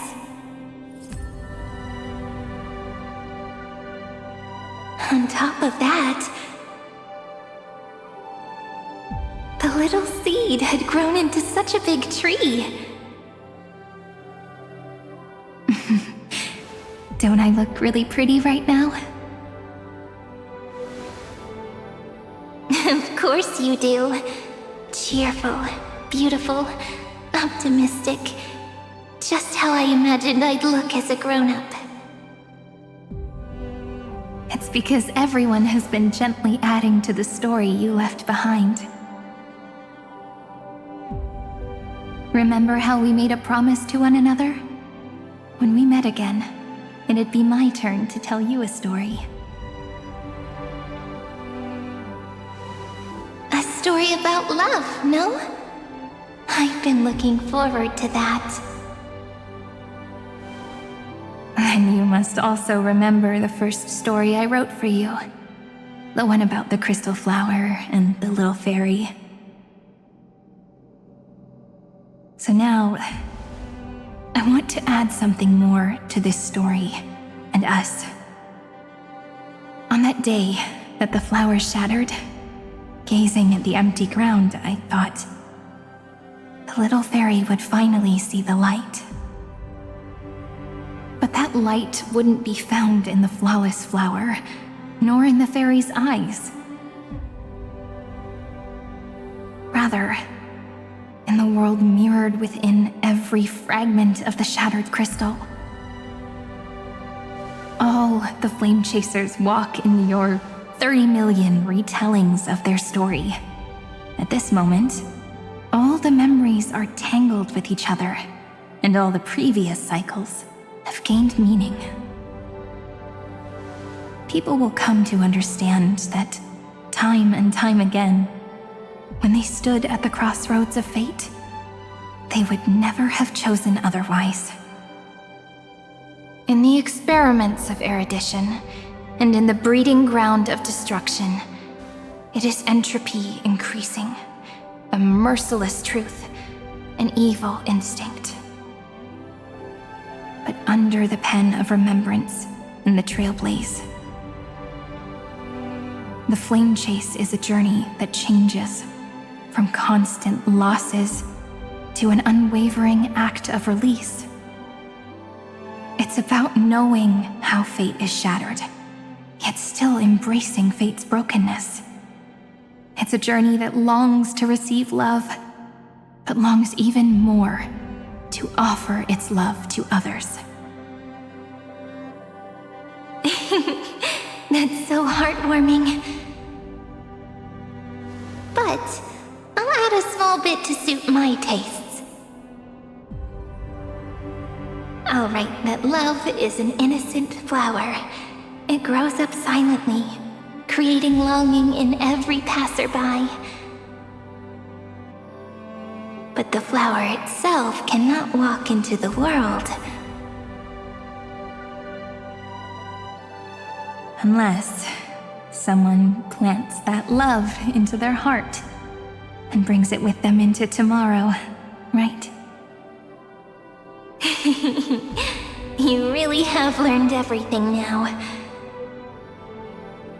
Then, join all the other flowers in this story. And let's write an ending unlike any before, for this world we so deeply love.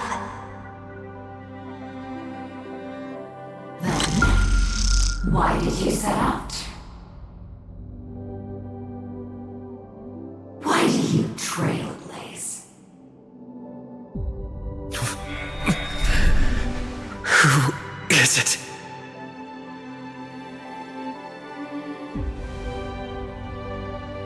Don't be afraid. Take my hand if you feel nervous.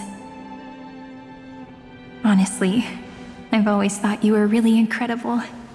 After all, no god guided the path of the Trailblaze.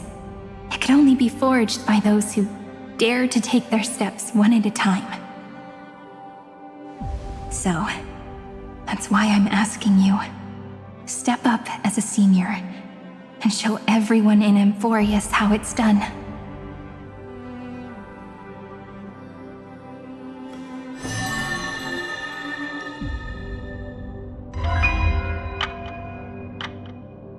I trailblaze because my own eyes have not seen the end. But I'm different. I chose to trailblaze because I am already on this road.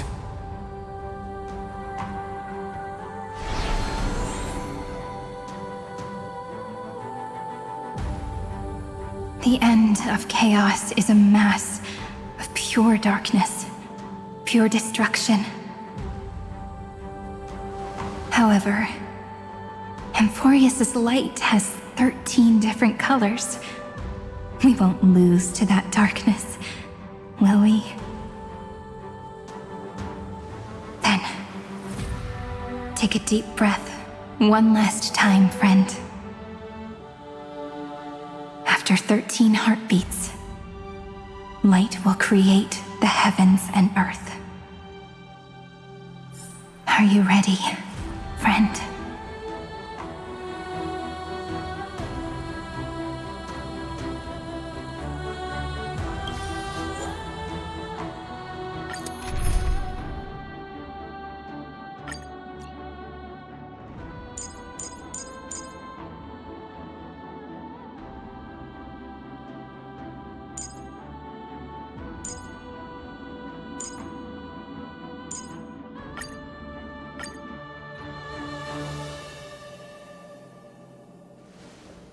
Seek the 13 factors of life, and let them converge into the primordial chaos.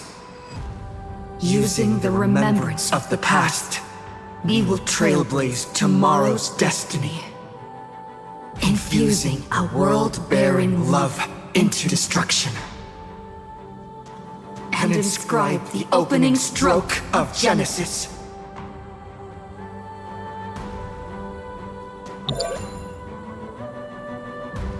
See you tomorrow. See you tomorrow. See you tomorrow. See you tomorrow. See you tomorrow.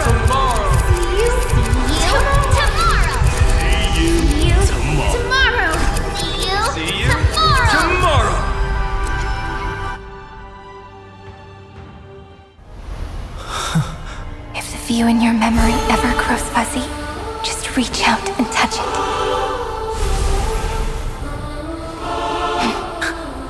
Then, restore its power to nourish the spirit. My friend, on the next page we write together, there's only one thing we need to do.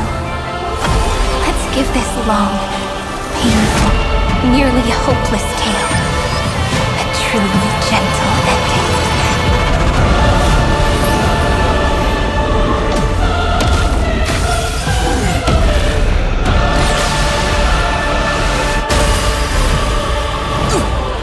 Flame chase was never about destruction.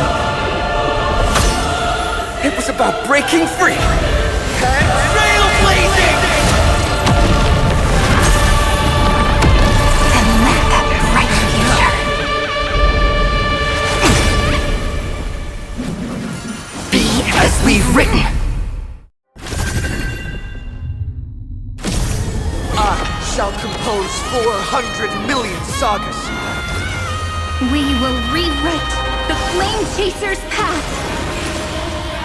In the month of hate, I command the wandering steps here to reach harmony! In the month of joy, I lift my banqueting cup to dispel nihility. In the month of balance, I make order the foundation of freedom! May death protect us! The cosmos is we're all here. May life and death sprout new buds. This is eternity! May this dispel the gloom, restore the skies! Thanks, all energized. Trillions of memories will turn into stars and light up the cosmos.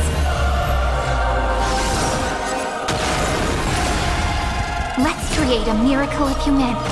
Take the answer! Rise and shine.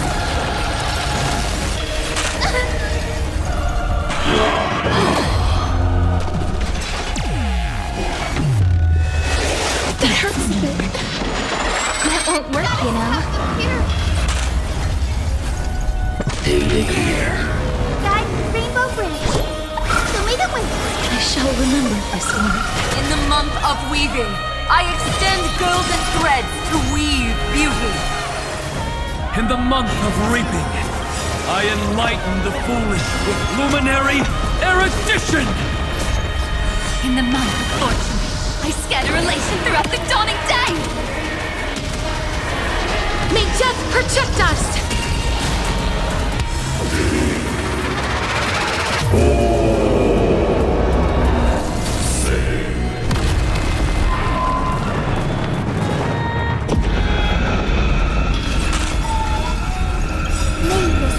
Dispel the gloom, restore the skies! I shall remember this one.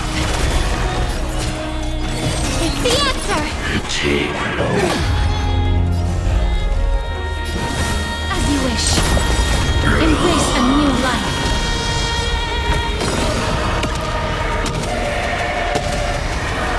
May death protect us! A romantic ending will be penned by every beating heart.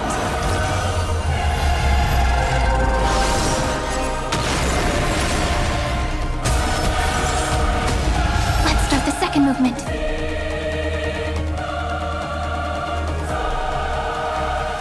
This is eternity!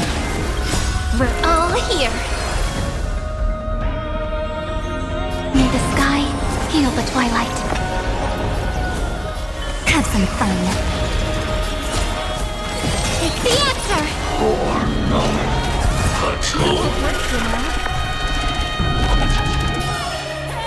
Rise and shine.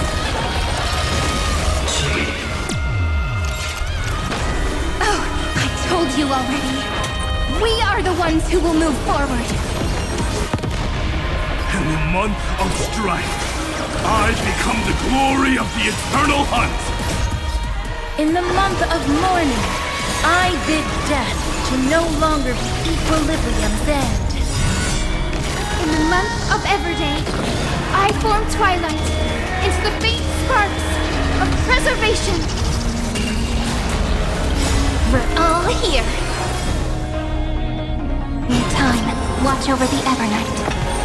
I converge love into a river that will drown the tomb of hatred.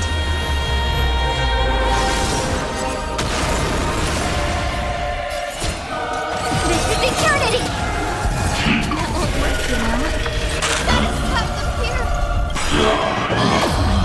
Don't worry. Night falls. Good night. Let's create a miracle. Take the answer! In the month of cultivation, I turn into the ridges and peaks of permanence. In the month of Evernight, I weave remembrance into countless stars in the sky! In the month of freedom, I impart destruction unto the shackles of destiny! We're all here. In life and death, sprout new buds. Rewrite destruction with me! 80 years. You all, I will pass on your gift, lady. It's as warm as an embrace.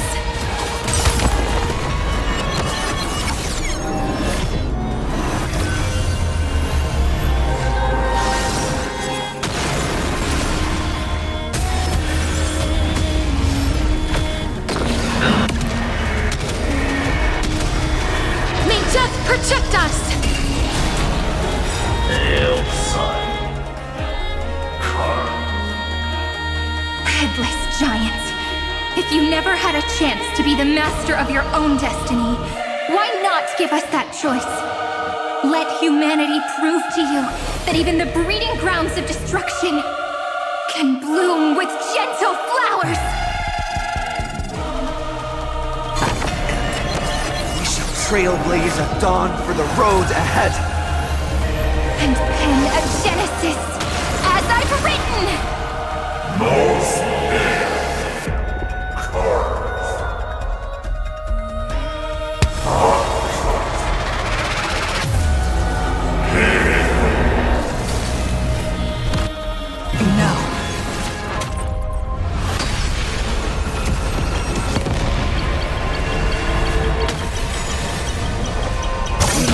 Reject this false answer!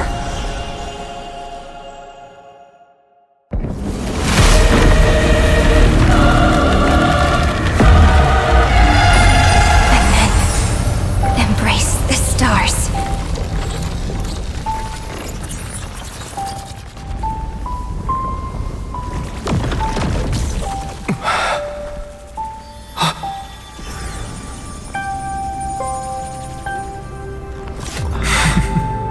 To end the destruction with destruction. At last, we can sit together and watch the victory fireworks, partner. Why not come a little closer? This warmth is proof that we live.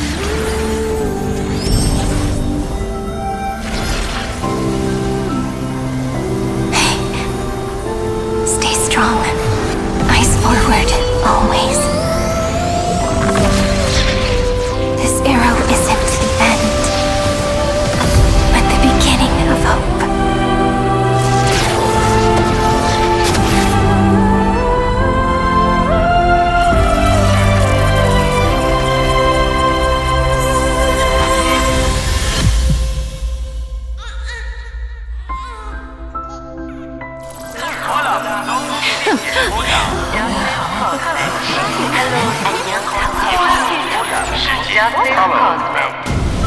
The conclusion is irrefutable. Noose's answer was never destruction. But they kept silent, leaving the solution in the hands of the cosmos. The universe will keep searching and struggling to endure. In the face of the destruction, it may once again stand on the edge of annihilation. But the stars will always rise to ride the waves and embrace existence once more.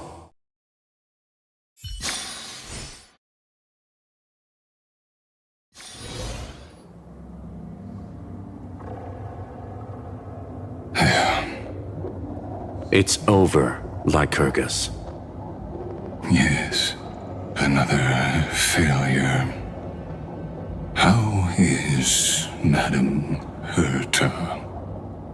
She's fine.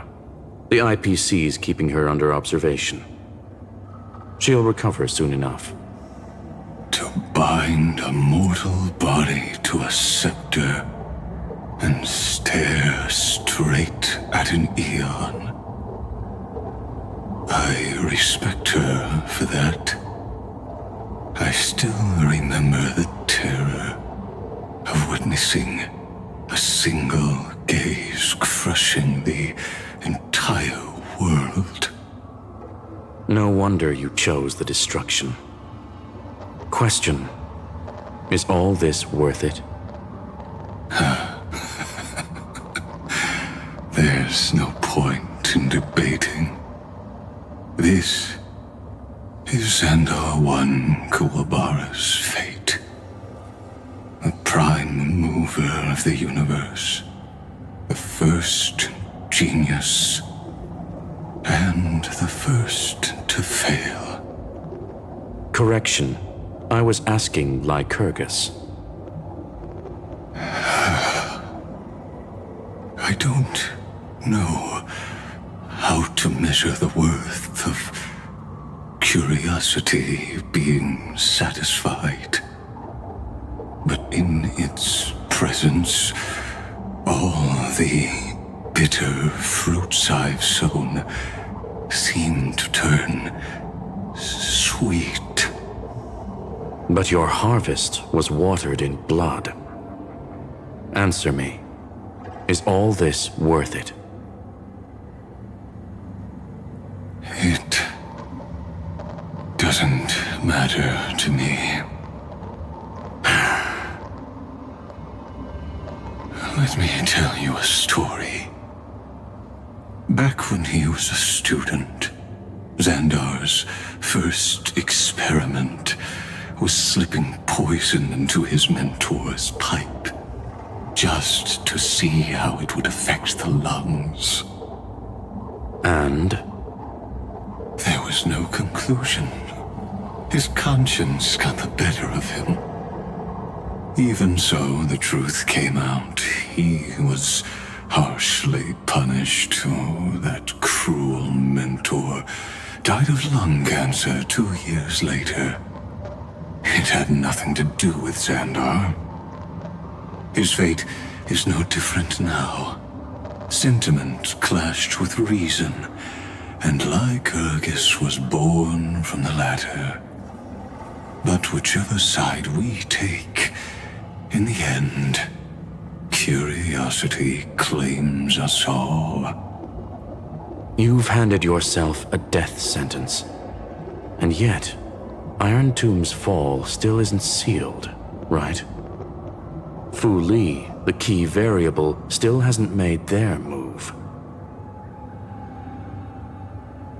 As the Theoros, Lycurgus has reached the end of his road. If you can, take my body to the fallen Adlevin. There, you'll find a formula. It is Xandar's final gift to you. If the day ever comes when you must destroy the erudition with your own hands, it'll come to your aid. A foolish last wish. I won't grant it. You will, not for yourself, but for your conscience.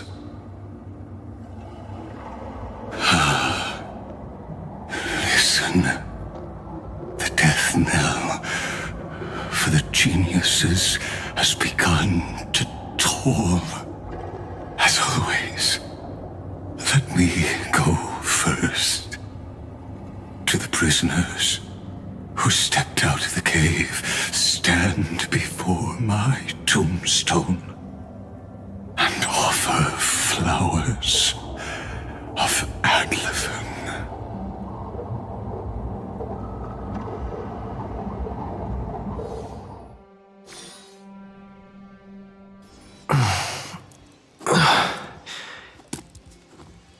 here. I'm back on the Express?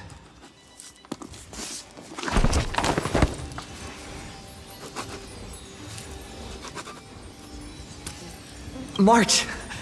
Don Hung! No response. Am I the first one back on the Express?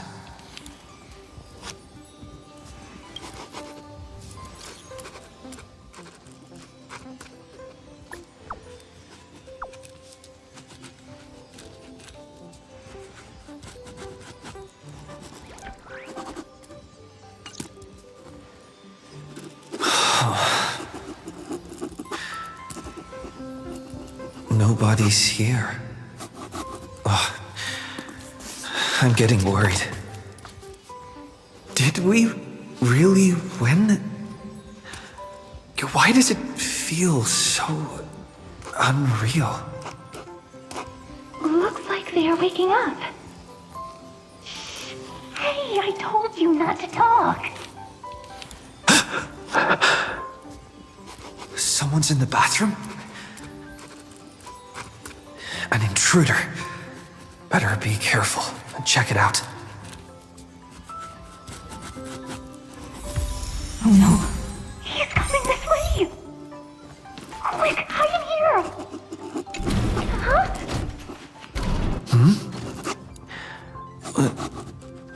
Nobody's here? Could it be my imagination?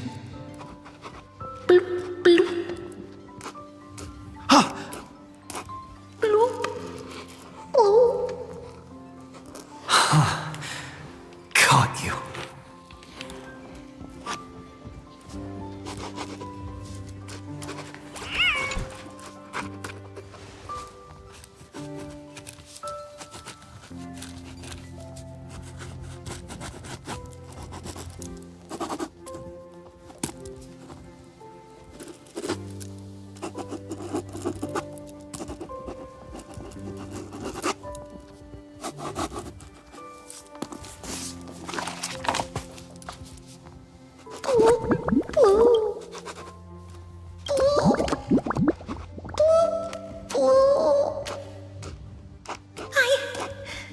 I can't go on.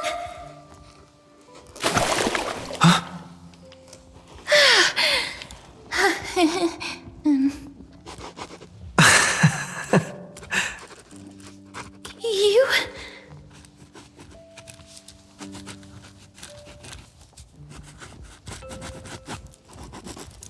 Wait, please. This isn't what you think. Ugh, I told you to keep quiet. You really can't keep your cool, huh, Princess Homebody? I'm not Lady High Sealands. Even the embodiment of death needs to breathe sometimes. Yeah, whatever. It's all the same anyway. Gotcha there, Grey Mystery.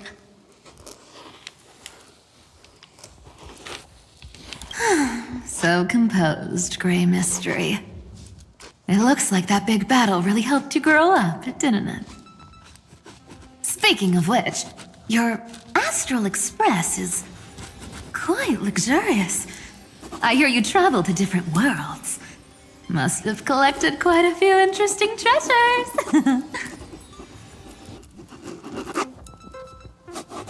Hey now, don't go throwing wild accusations around.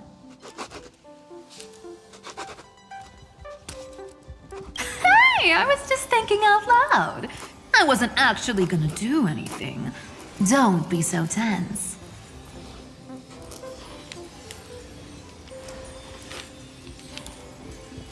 Who knows? One moment we were shouting about love and justice, fighting Iron Tomb's virus. And next thing I know, we're all on this express. No idea how that happened. It's not just Miss Cypher and me. Everyone's been in this car for a while now. Mister, why don't you go say hi to them?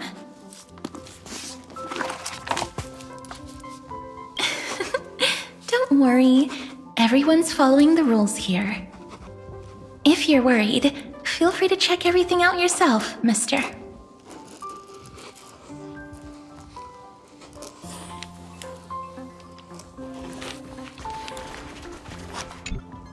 Mister, I'm truly sorry for sneaking into your bath without permission. But I've been wondering, why is there a pack of red chili oil sitting by the bath? That's quite bizarre, to say the least. Please make sure Lady Aglaya doesn't find out. She's a firm defender of traditional bathing, you know. We've walked around this car for a bit already. The Astral Express that you've mentioned so many times is truly heartwarming. Like one big family that never splits up. Perhaps living in such an environment made your embrace feel so warm.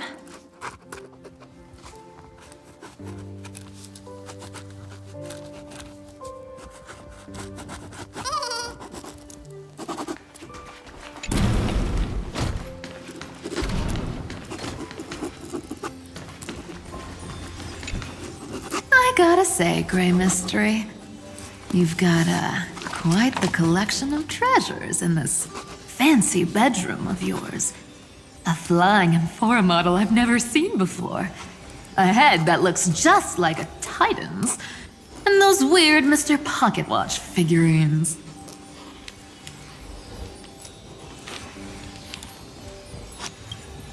What do you think? You know what they say in Dolos. No matter where you are, never stop chasing money. Oh my! Don't tell me you actually believe that. Don't worry. Delosians are the most well-mannered folks around. They never do anything like that.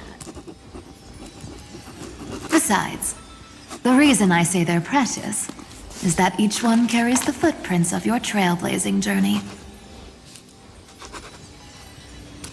Priceless treasures are the true art of thievery. When you get the chance, tell me more about your adventures.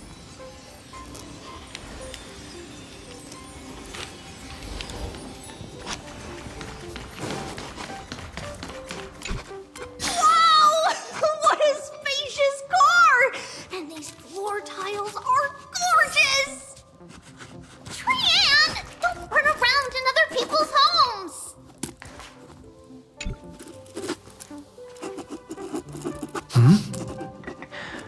What?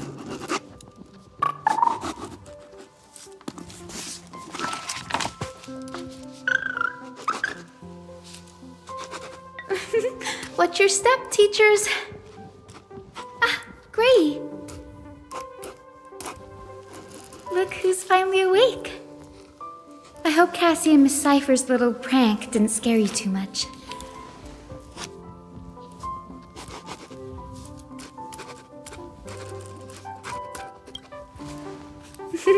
As expected of you. When we woke up, the entire express was completely empty. Not a single soul in sight. Such a shame.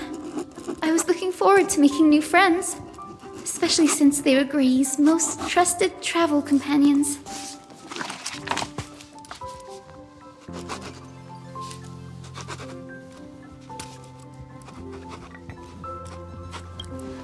Don't worry. We beat Iron Tomb together, right? They must be on their way home. When they arrive, we can throw a party together. That's exactly the kind of thing Lord Finan has been dreaming about.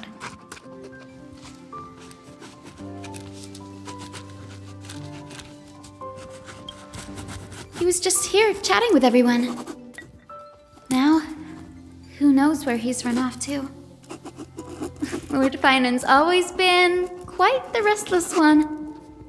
But you're used to that by now, right? Have another drink, my Demoose. Sure. Those three have been chatting over there for quite a while now. Why don't you go say hi to them, Bree?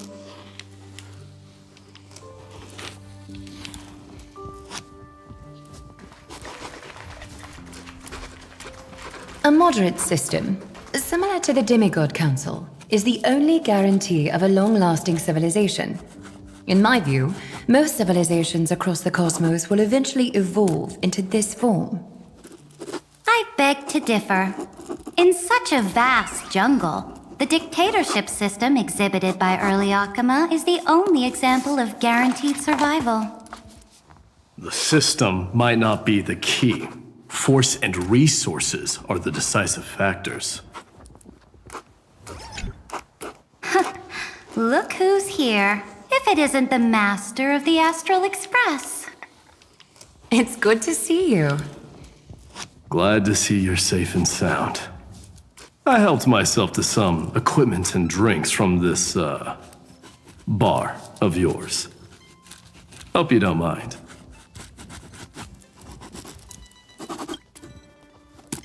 Daring to tell the Imperator to shush? If this were Akama, your head would have already parted ways from your body. The drinks on this express are quite unique. Perfect for discussing topics befitting our tipsy state. Now that you are here, why don't we let someone who's truly worldly enlighten us? Looks like you came at just the right time. I do not mind. What form of government have most civilizations across this vast cosmos survived with to this day?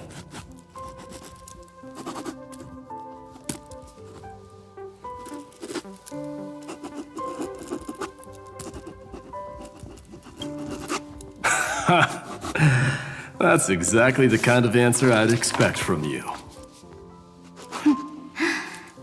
I bestow upon the Astral Express this supreme mission.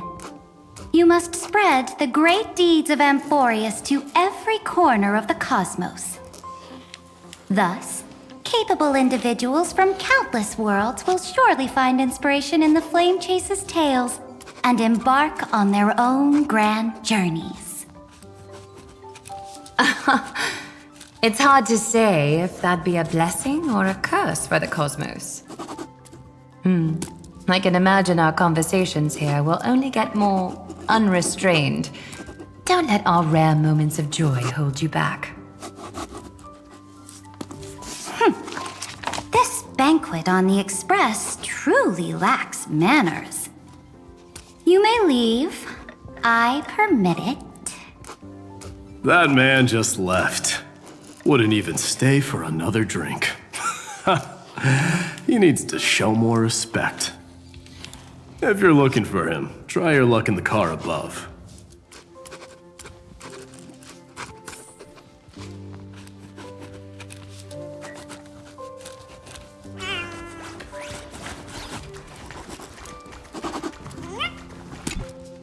I finally caught you, Trian. Running so fast in someone else's home? How rude of you! All according to plan. Trian lured you here on purpose. Look, there are several adorable outfits here. Trian wants you to try them on so Trian can draw you looking all cute. Oh my! You even dare to scheme against yourself? Lucky for me, I came prepared. Time for a surprise attack. The hero of justice, Trinan. Trinan has been lying in wait here for a while. We will make Trian taste her own medicine. Two against one? That's not fair! Little Grace, you came just in time. Help me out here. Trian, good luck. Even little Grace saying that. Darn it! Trian won't give in!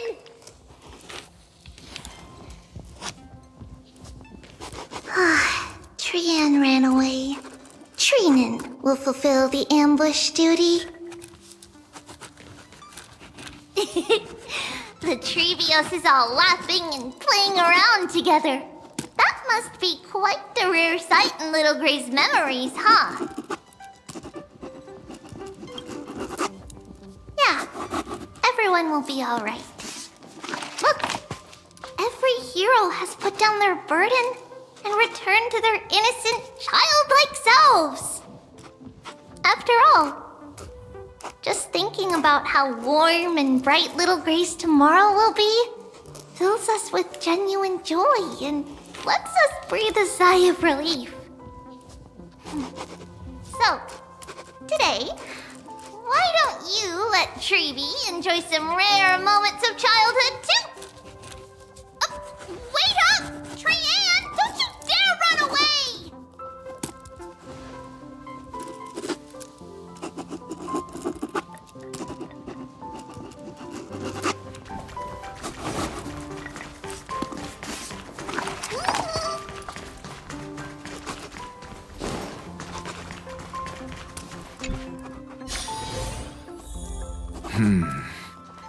Based on my calculations, there are countless celestial bodies with water in the cosmos. But I'm afraid not all oceans are suitable for life to inhabit. You must take this into consideration as well. As expected of a professor from the Grove, to be so certain even about things you've never seen with your own eyes. I'll take that as a compliment.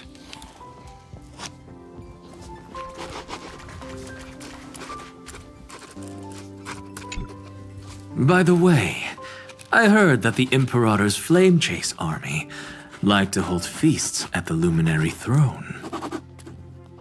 That's true. However, sometimes Dux Carminum and I feel it's a bit inappropriate to drink so freely before the throne of the most revered Titan in the Grove. Inappropriate? What's inappropriate about it? I only wish I were born earlier. I would have partied like that from the month of Gate all the way to the month of Fortune.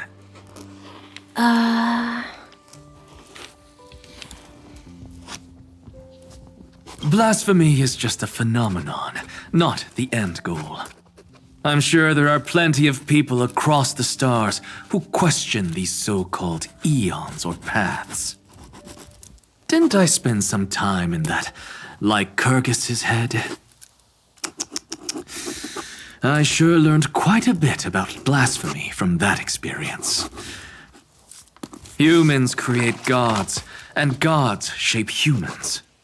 Who's really the one trapped? The creator or the believer? Professor Anaxagoras, let me just check one thing. You haven't bought into those twisted theories of that Theoros, have you? Don't worry. The difference between a genius and a madman is that a genius shares lethal truths, while a madman tries to force them upon others. I see. It's like drinking honey brew at a banquet. Likeable folks invite others to raise their cups together, while the unlikable ones force others to drink with them. Being able to break down complex information into common sense like that. You're quite the scholar yourself.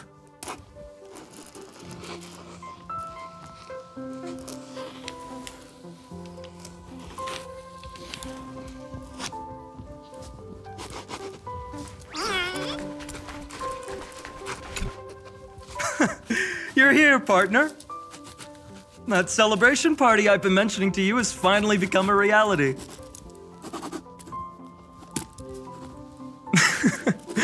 Though the vibe's a bit different from what I imagined, this still counts as keeping my promise, right?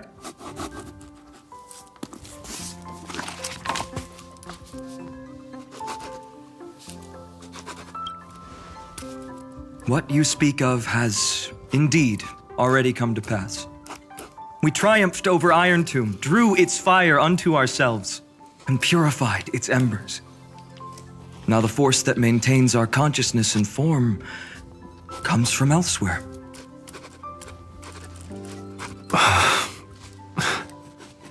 Worried about your companions on the Express, huh? I understand how you're feeling right now. Don't worry. They'll be safe and sound. She promised.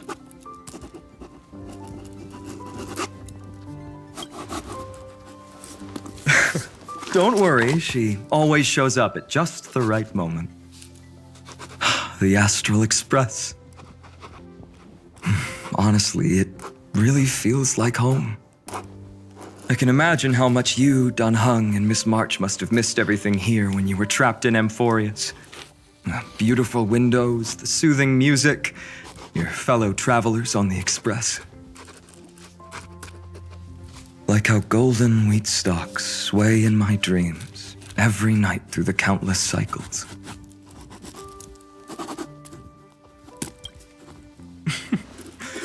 Among all these stars in the sky, there must be another little village like Ides Elysiae out there, right?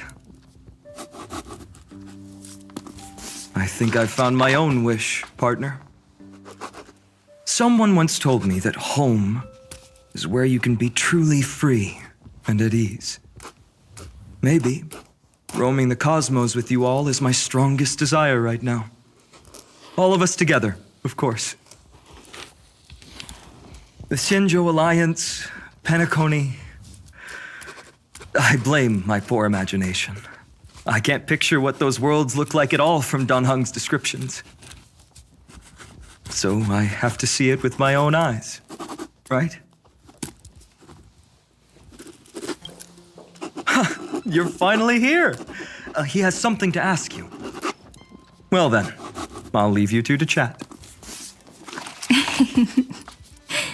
Thank you, Feinen.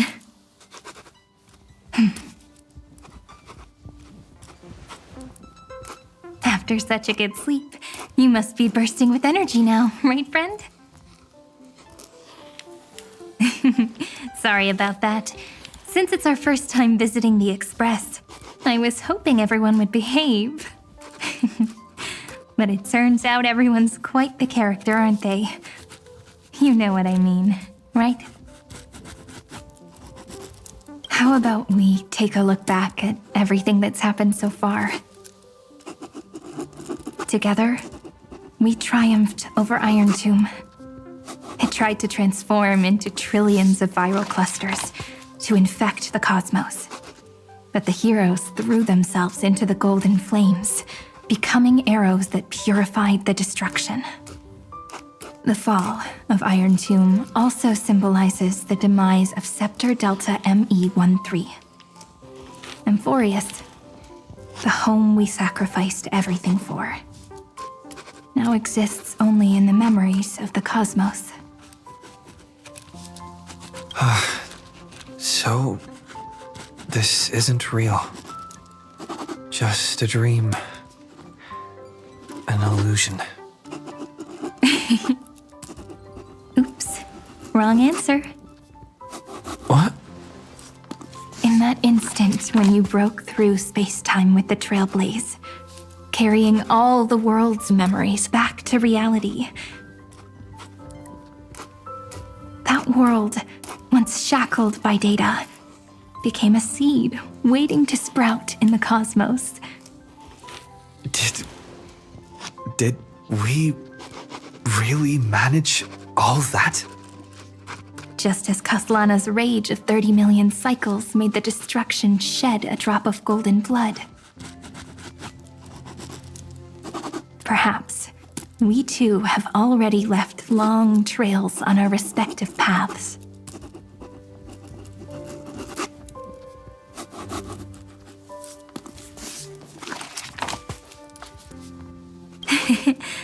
Freedom. What a wonderful word. But that alone isn't enough to make everyone a true life form yet. But Amphorius already has a tomorrow. So as long as you carefully preserve and tend to all the seeds, then when the Trailblaze creates another miracle someday in the future, I believe this world we deeply love will sprout and bloom into a beautiful flower. Don't worry, I've already kept all the seeds safe in the first fruit for you. And its name is As I've Written. So, it's time to reveal the correct answer. This isn't a dream, nor a fantasy. It's the epilogue of As I've Written. At the end of the story, the characters take their final bow and embark on a journey of no return. The one who wasn't part of the story, yet helped write its romantic ending. He bid farewell to his friends and returned to his home beyond the tale. Promise me one last thing, friend. When we say goodbye, give me a smile, okay? I will, Cyrene. Every star that the Trailblaze passes by will remember the name of Amphorius. Hey, it's not fair that you get to be the only cool one here. We'll keep an eye on him. He had better keep his promise. Leave it to us, Cyrene. Your story will be sung across many worlds. Stories this complex and twisted are always hard to believe. If anyone questions the truth of this tale, you'll all have to stand up for us. Rest assured, even the most stubborn person can't withstand our six fists. You're so reliable, March. Shh. Listen. There's a book here? Its composition is similar to Memoria, but it's far more resilient than ordinary memory bubbles. Keep it safe. Perhaps this is the final gift that Amphorius left for the cosmos. Oh no! Passenger March is sleepwalking. Sleepwalking? Oh no, oh no! I don't want to make a fool of myself in front of everyone!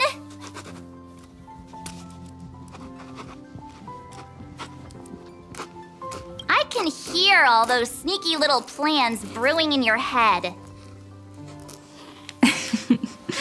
March, Dunhung, my friend. In the countless days and nights ahead, you must continue to support each other. Time to head home, everyone.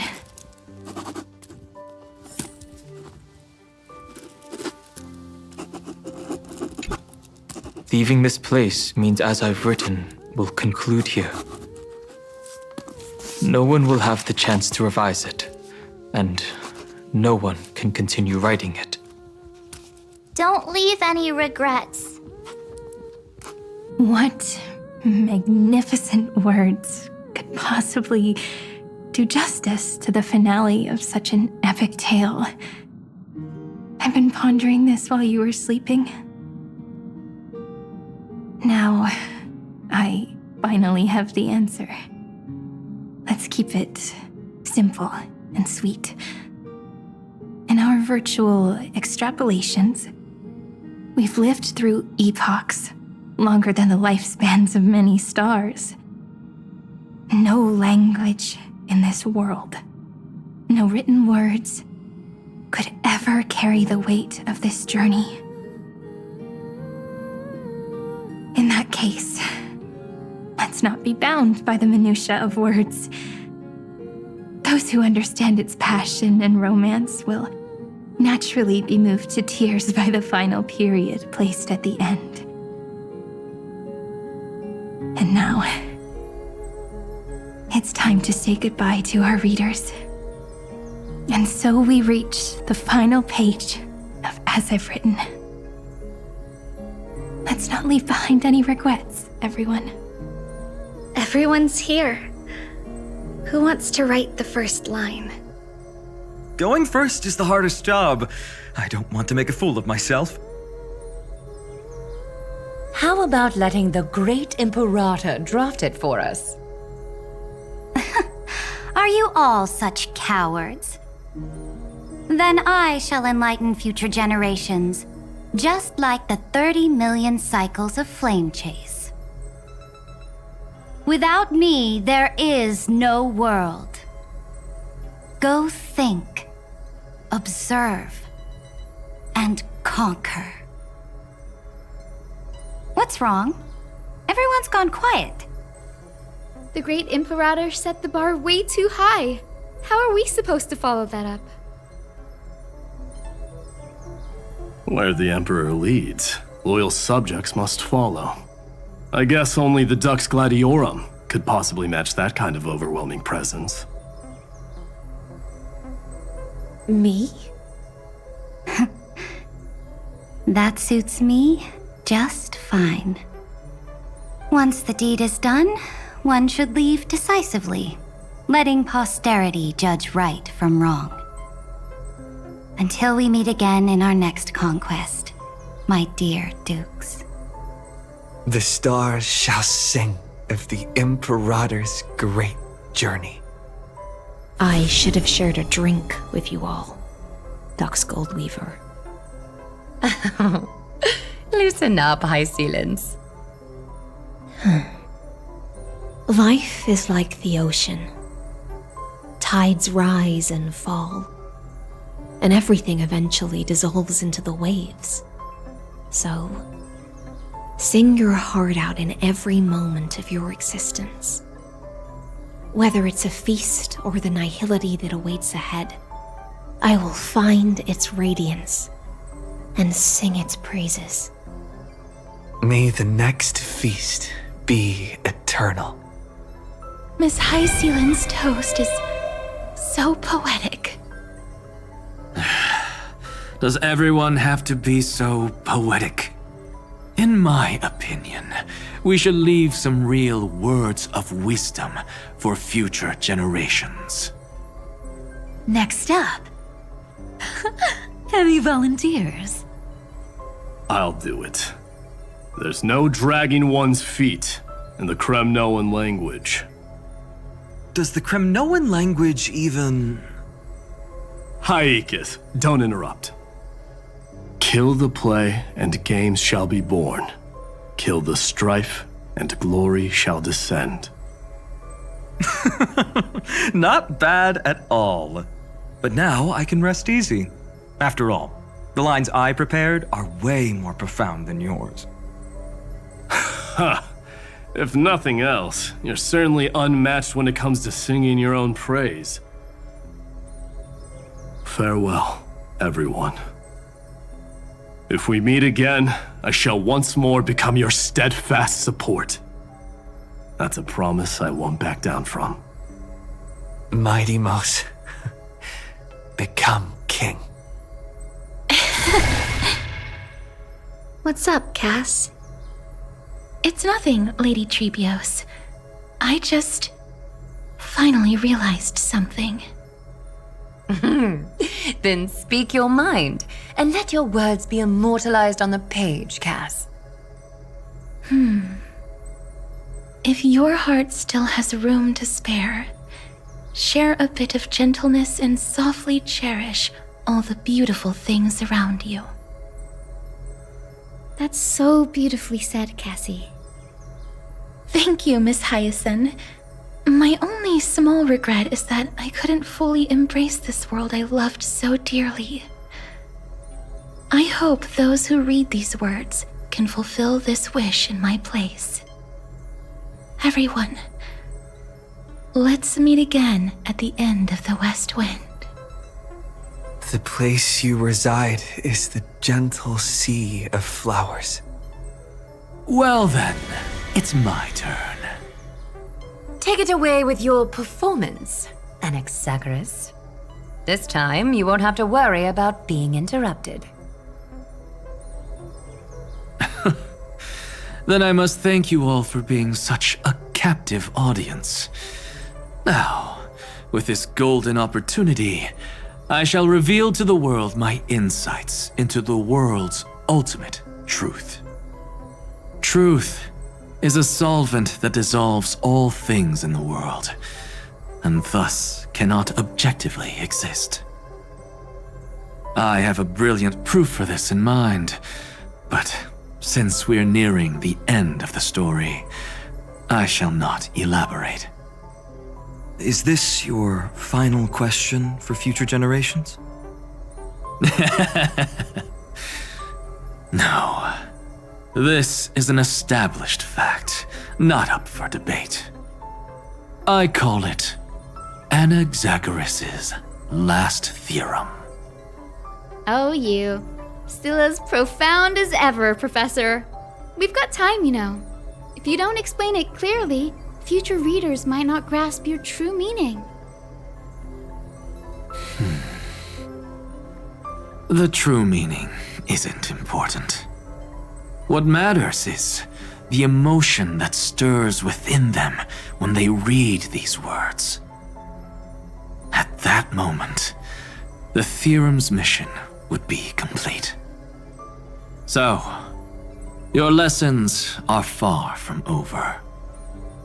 But taking a little break for now wouldn't hurt. Then... class dismissed. The seeds you've sown are already sprouting. Would you mind if I write the next line? Huh? I actually thought you should be the one doing the final wrap-up. But... We'd never turn down a request from you, Aggie.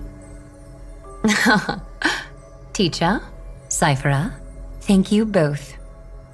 Trust and selflessness are the two most beautiful garments in the world. One to gift others, one to adorn yourself. One's golden and one's purple?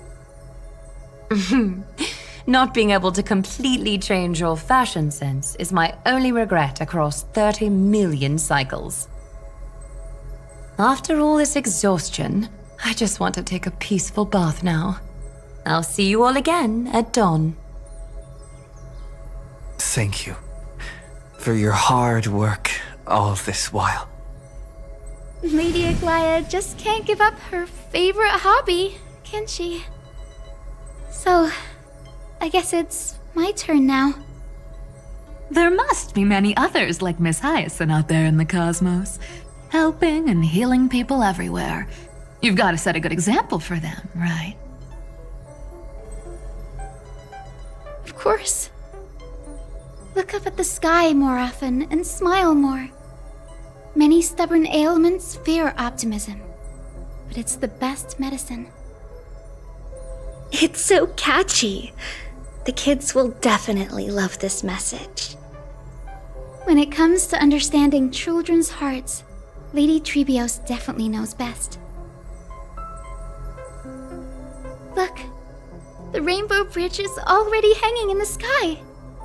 Shall we get going, little Ika? It's you who healed the sky. What's on your mind, Miss Cypher? I'm thinking. Should I leave behind a riddle? Some twisted, convoluted scheme that'll drive everyone in the universe mad trying to crack it. I see. You know what? Just go wild with it. No one's gonna judge you. Oh well, my brain's not working right now.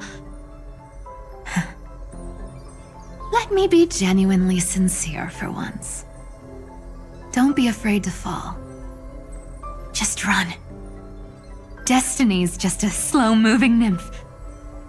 It can't catch you. So in the end, little Cyphy's message was the most straightforward one. Even if you combined 30 million of me, I probably wouldn't have read as many books as you did in one lifetime. I won't pretend to be cultured before Big Sis Treeby, Trinan, and Trian. Emphorius' greatest trickery. Gotta bounce now. Meow!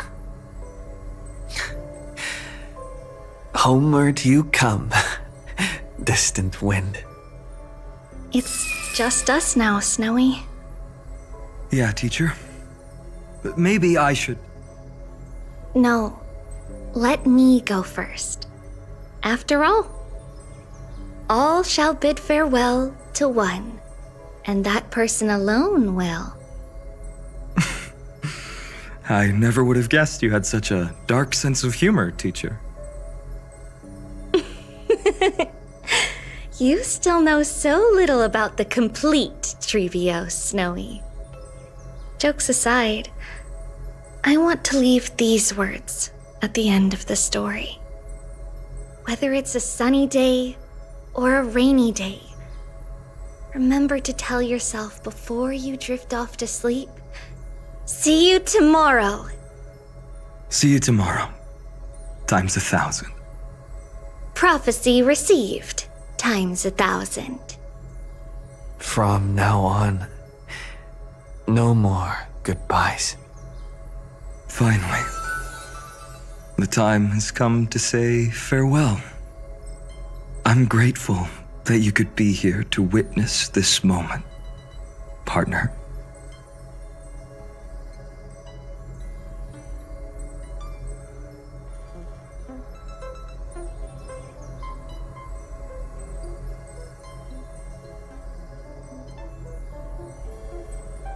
Well then, make sure you take good care of as I've written.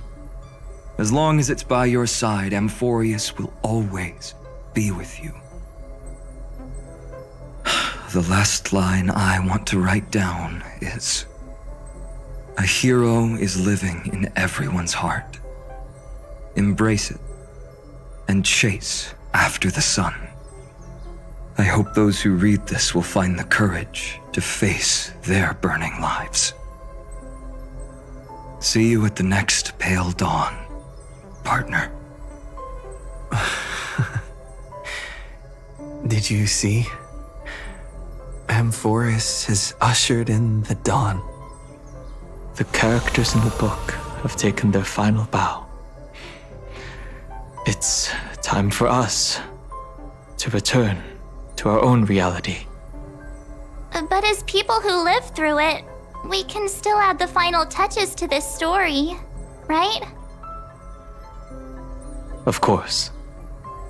The pen will eventually break, the ink will run dry, and life will ultimately fade. But thoughts will permanently remain in sagas. If time is an endless cycle, then forget the bitterness that keeps repeating, and remember only the moments of happiness. Let's walk towards tomorrow together. We were never apart. Time to head home. Don't miss the crew meeting. We won't wait around for you, you know? See you later, Donhung, March. And with this, as I've written, officially comes to an end.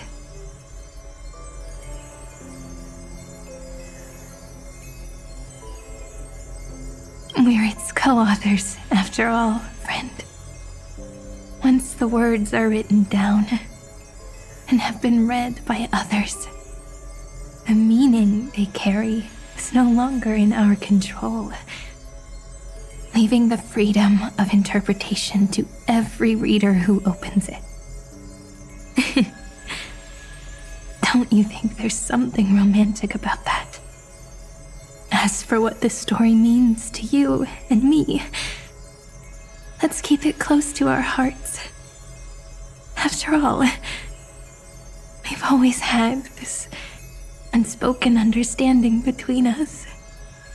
Whoa! Passenger March! Why did you suddenly wake up? You scared me so much that I dropped that book! Welcome home, you three. Thank you for your hard work on this trailblaze. We might need to reshuffle the seniority rankings of the Express crew if we count the years you spent in Amphorius. was the first one to get dragged into it. Does that mean I'm gonna be the oldest member of the Astral Express now? Miss March hasn't lost her innocent nature even after all these long years. In other words, she hasn't really grown up at all. Hey! This is the first time I've been able to examine as I've written up close. Miss Irene's handwriting is gentle, yet steely, with an underlying strength. I had no idea it was so sophisticated. Looks like I need to brush up on my knowledge in this area.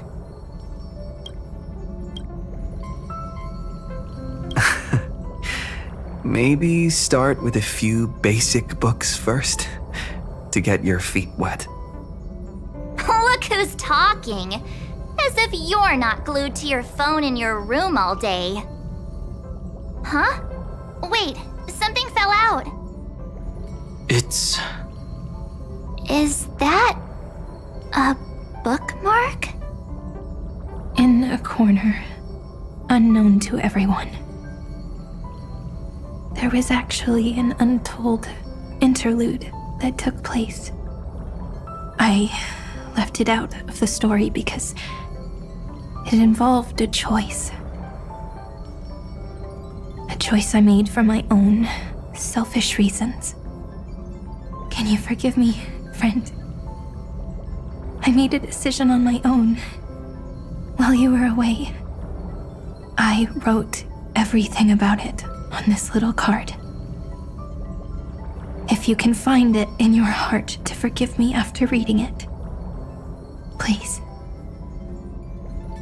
Add this final note to the conclusion of as I've written.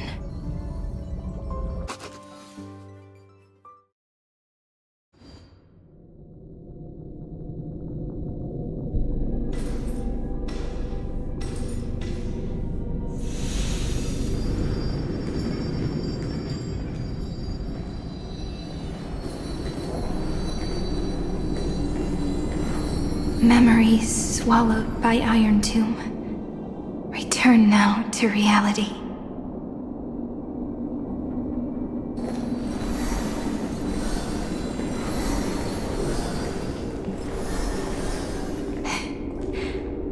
And don't lose your way. I finally found you, Cyrene. Demiurge. We won the battle. Thank you, Madame Herta. Without you, we never would have stood a chance. Still, is something weighing on you? Right before I shut my eyes, inside the droid head's brain, I saw something unsettling. The fourth instant, this turning point in cosmic destiny, anchored by the erudition. It's not a single instant, but a process, a chain of events. So, this victory isn't the final piece of that chain? Far from it. This is only the beginning. The first toll of the death knell for the cosmos. That sorrowful look doesn't suit you, Madame Herta. Don't hold it in. Tell me.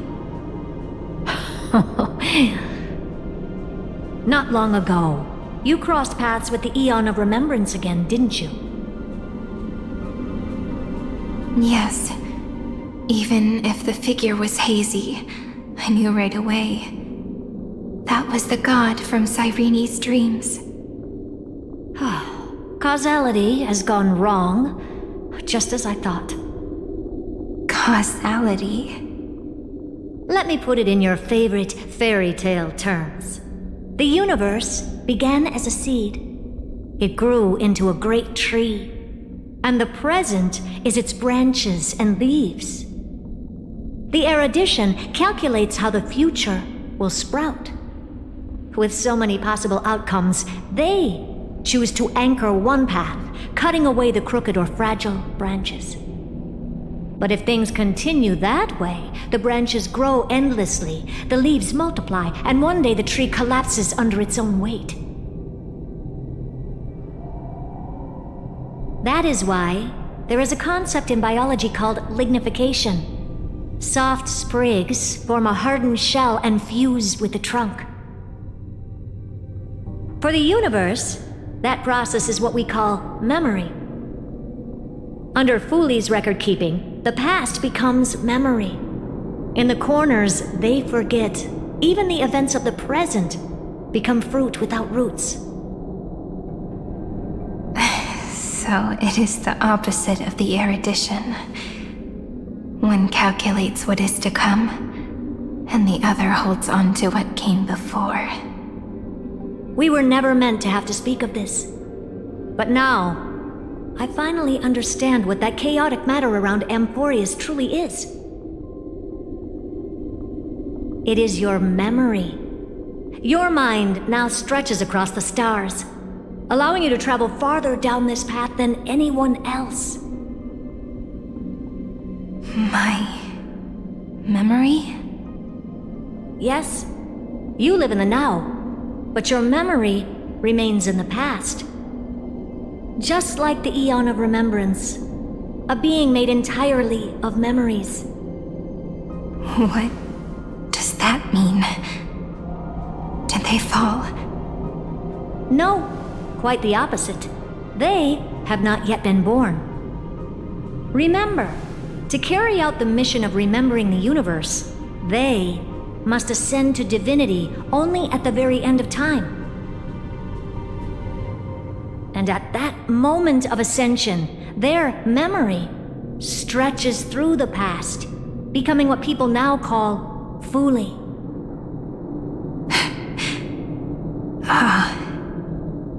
That is why they feel so distant, so cold. That crystalline form is just an empty shell. I do not know how the Garden of Recollection managed to hide this until now. They must have their reasons, but none of that matters now.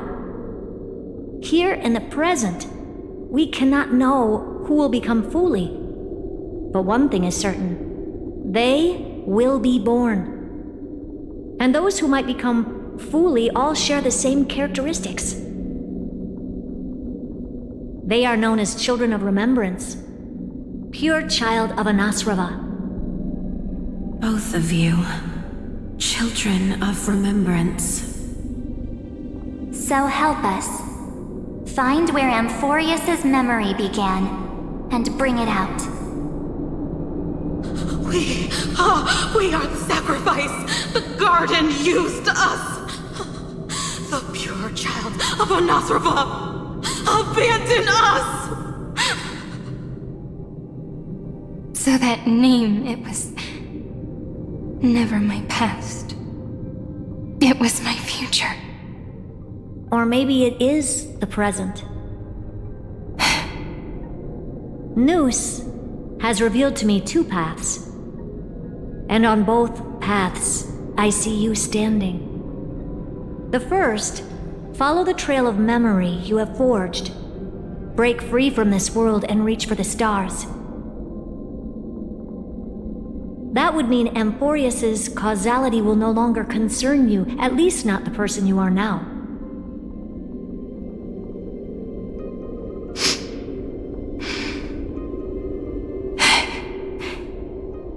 Go on.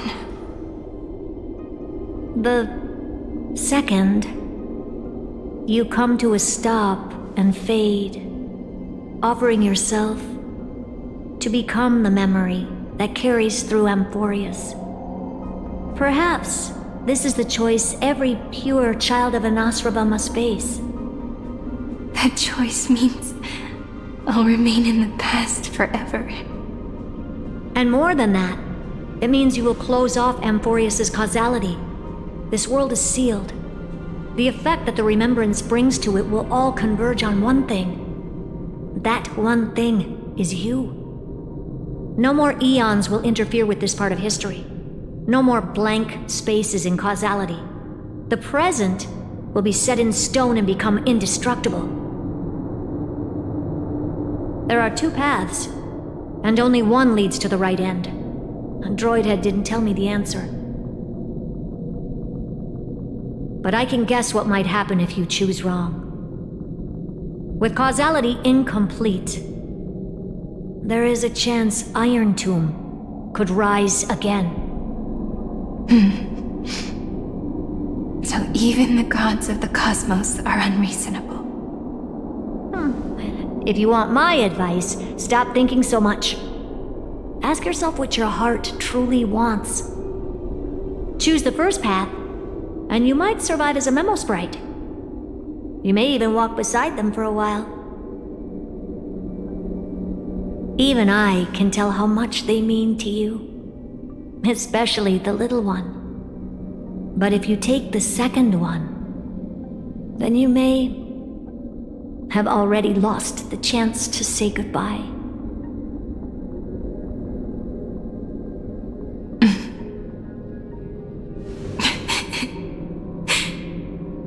I have made my decision, Madam Herta. I thought you would need more time to think it through. The answer is clear, is it not? Still, I do need a little time to quiet the sorrow in my heart. His kindness is always just right for the moment. I believe he will forgive me.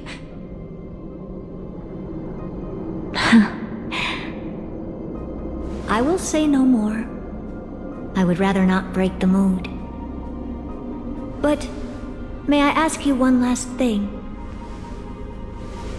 Of course. Why?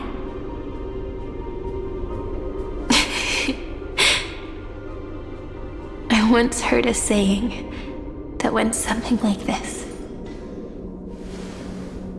Divinity is flawless humanity, and humanity is flawed divinity. We children of Amphorius gave up on gods long ago. Those beings who love to play pranks on the universe. I believe in him much more than I believe in them. And I believe in who I am. As a human. Oh.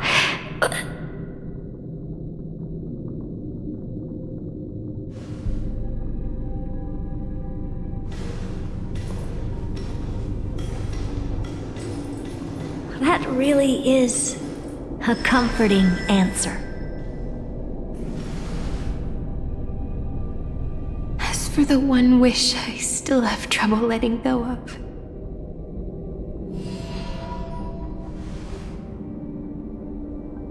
One will remain in the past. One will walk toward the future. I believe that the one I cared for most will witness on behalf of the ripples of past reverie.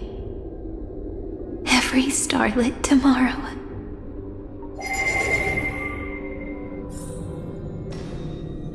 Moving backwards through remembrance.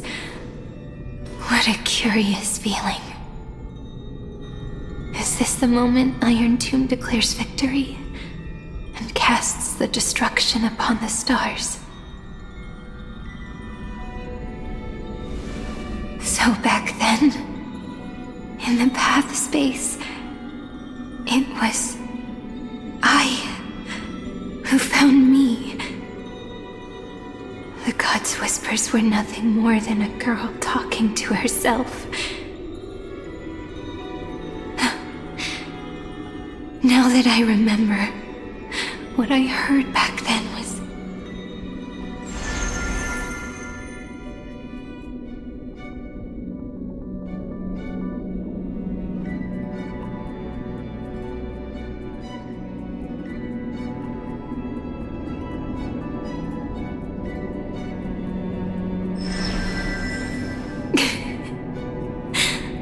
All I wanted to say was, Don't give up.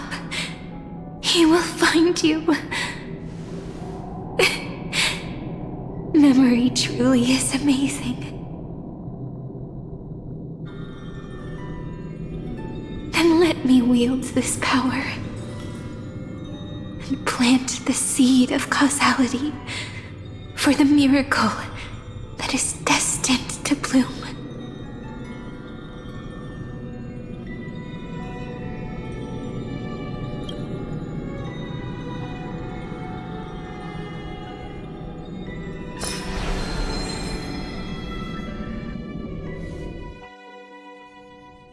Even so, must we walk all the way to the very beginning of memory? It's such a long road. A bit lonely to walk alone. Then, would it be alright if I came with you? As long as it's Peach, even 30 million wouldn't be too many. One is enough. Take a deep breath, and then we can set off, alright? Follow the ripples of remembrance into the past. Reconnect every moment in which the gods made themselves known. Clearly, cause leads to effect. But now, the future gives new meaning to the past. Effect flows backward and nourishes cause. Maybe that is what makes memory so beautiful. So, let us return the way we came. Look back at every ripple that formed. Go back home.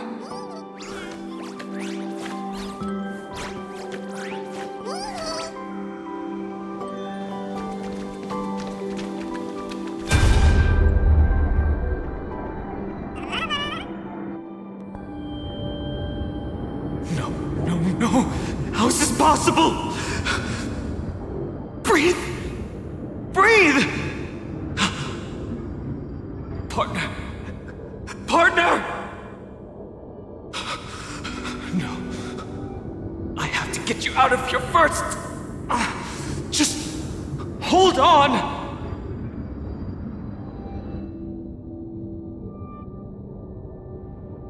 Remember?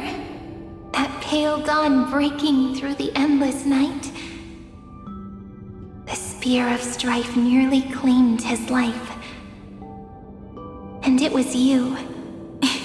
You playing God, who cradled his body with your gentle gaze. Then, before Orynyx's altar,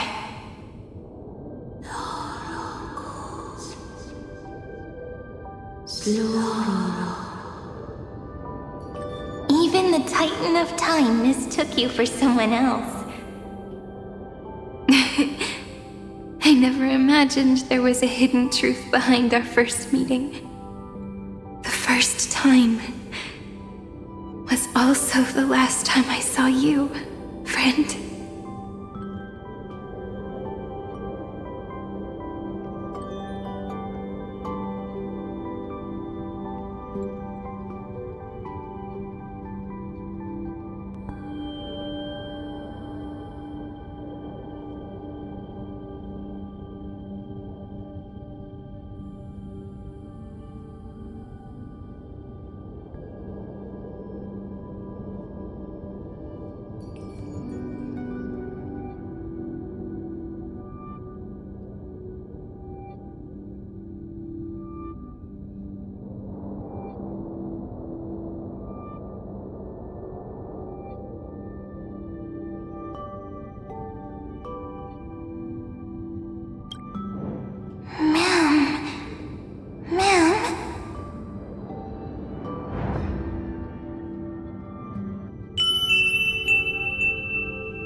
That melody from the memory.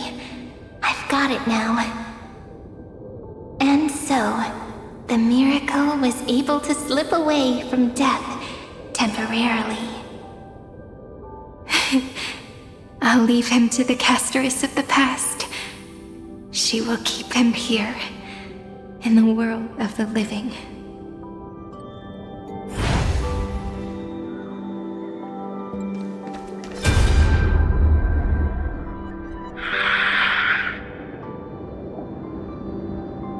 Darn it!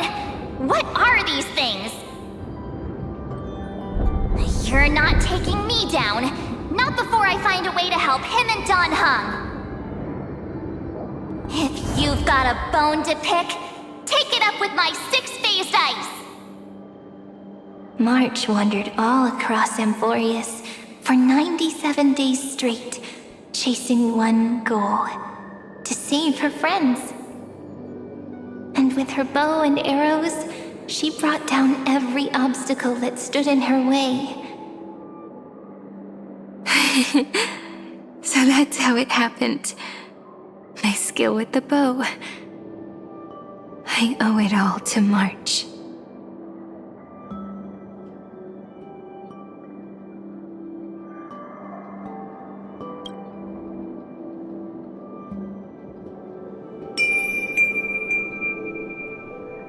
What a sweet note. I've got it now. And so, in a memory from the past, you inherited March's mastery of the bow. And that arrow bearing golden flames will streak across the stars in the future, becoming a glimmer of hope for the cosmos.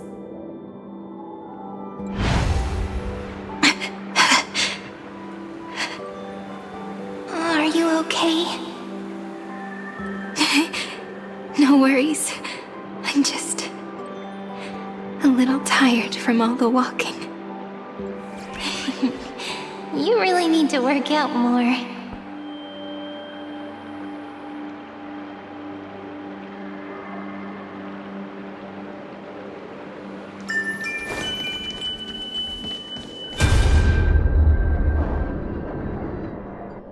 Three paths interweave and fetter Amphorius, co-authoring the fate of the world. Ordinary pathstriders aren't known to leave traces in the mirror, so if what you said is true, then this isolated star system must be home to at least 3 beings comparable to emanators. I would even go as far as to say, eons themselves. To gain the favor of the stars for Amphorius, the Remembrance sent a call for help to the cosmos. But the obstruction from the scepter was far too strong. Even the gods could do nothing more than send a fleeting mimetic being to someone who walked the same path. Thankfully, Miss Black Swan caught that fleeting moment.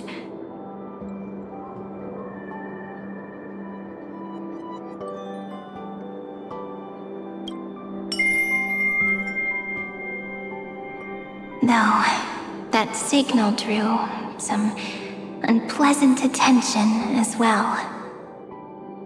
Looking back now, it was all worth it.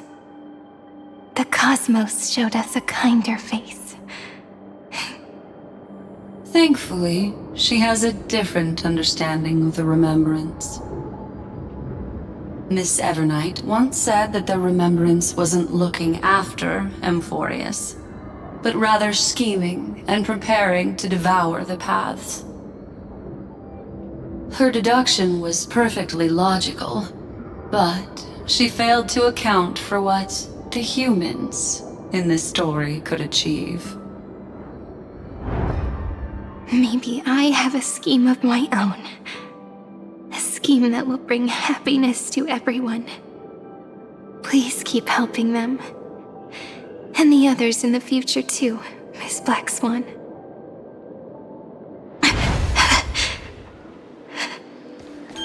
Looking back on the past really does wear down the... You need to hold tight to this ceremonial blade. After I'm gone, it will take you back to the beginning of time. The start of a new story. I believe that in that story, or in countless stories, each alike yet unique, everyone, all the companions who sacrificed themselves, alongside the deliverer we once dreamed of as children, will reunite beneath a vast, endless sky. If we can never break free from this prison, I will stand my ground. Until the day someone shatters this endless cycle and writes the final chapter of Amphorius' fate. In the blink of an eye, we have returned to the turning point of fate. With nothing but a fragile sliver of hope, we embraced 30 million cycles of futility and began the eternal recurrence. I still remember the first time I saw the god appear in a dream, looking at me from behind a thin veil of crystal. Back then, I wondered if they might be someone with ill intent. But now, I finally understand. She was always standing beside me, and she is so very beautiful.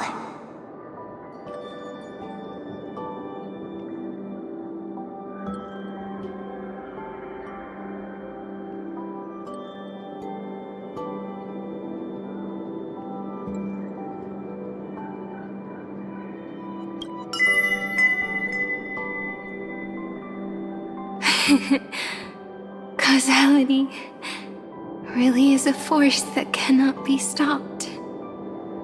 Even if I wanted to leave a few more words for Cyrene, it seems I no longer can. After all, you still have to leave behind your final consciousness and plant the very first seed. I remember what you once said. When a god sheds a tear, the thing reflected in the ripples must be the most beautiful thing in the world. But do you know what Amphorius saw when its heart was born? The first thing it saw was a name.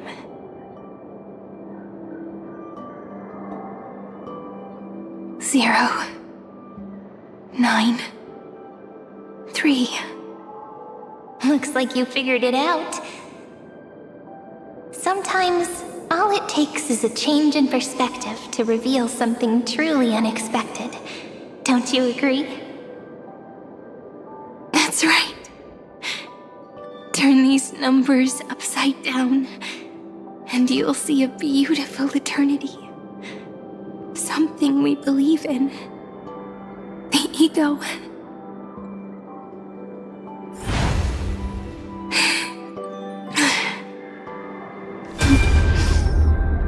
Looks like time. I want to protect everyone in the village. But can I really do that with the strength I have? I shouldn't think too much. Better finish the farm work Dad left me first. The hero within has been by our side since we were little. Finan has always been strong. But without that faint glimmer of hope lingering in his mind, would the weight of fate and endless recurrence finally break him? If only someone could place even a sliver of hope inside his heart, he would hold on and keep going. Yes, just a single spark. And he would guard that fragile light until it turned into a blazing sun.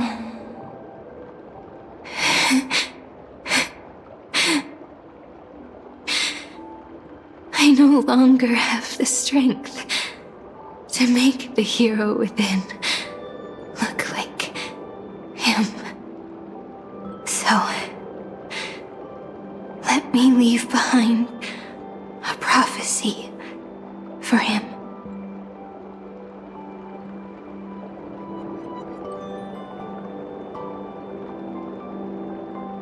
Take this wish with you. be the hero who begins the mission of deliverance. As prophecy foretold, you will bear the blazing sun until the pale dawn breaks. Continue onward, bearing this world upon your shoulders until the Ashen Hero, the nameless deliverer, ushers in the dawn.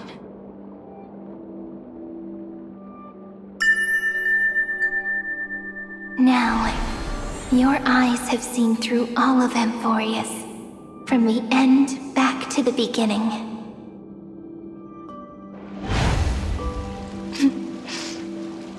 Looks like time's running out. The first ripple was where it all began for me. 1, 2, 3, 4, 5, 6, 7. Behind this door. I can smell it. The scent of wheat fields. You're clever. I bet you figured it out long ago, didn't you? The end of this journey back, the final gap in Amphorius. It leads to the place we both call home. We can finally go home. Are you ready? If you leave memory at the very beginning of the story and cast the first stone, that final gap in Amphorius will close. The causal loop of Amphorius will become a fixed point in the stars. And if I don't do that, then this world and the cosmos beyond the sky might still fall into the destruction. There's no way we would let something like that happen, right? Exactly. I remember that tree in Ide Silicii. It grew all alone, unable to go anywhere. It watched the sea in silence, dreaming of a faraway shore it could never reach. But now, a tiny boat sets sail.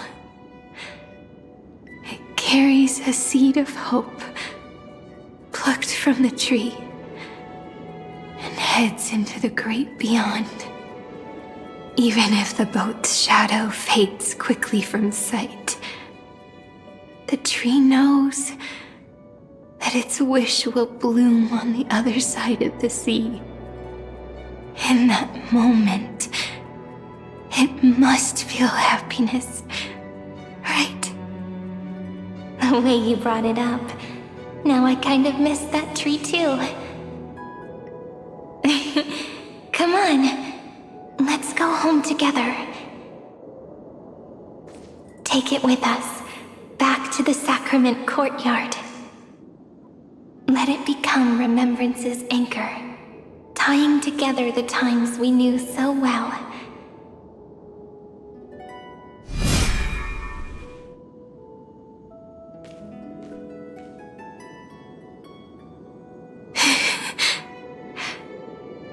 Let's go home. Together. Oh, that final note. Right.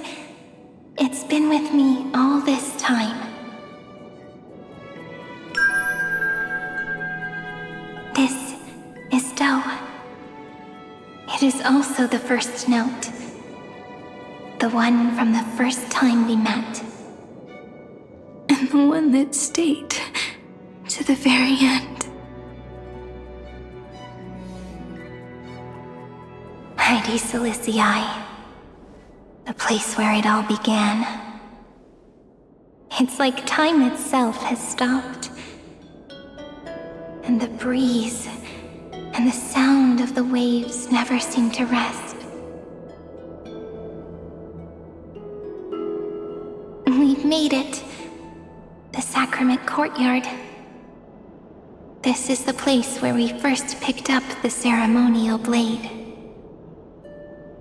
And where we first began writing journals. Now, the journey through memory has reached its end.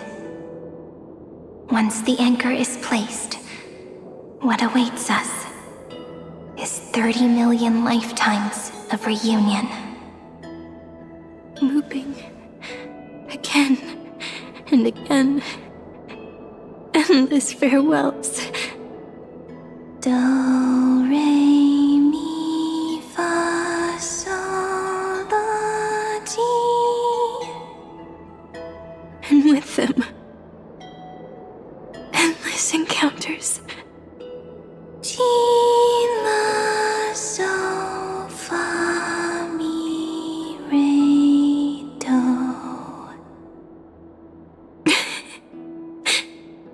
Such a happy scale. Whether it's for Cyrene, the Deliverer, or every sprouting branch of Emphorius, I leave this tale of love here. May the river of time flow backward, bringing scenes of the future before our gaze. In the eternal land that no one remembers. The legend of the Trailblaze is about to begin.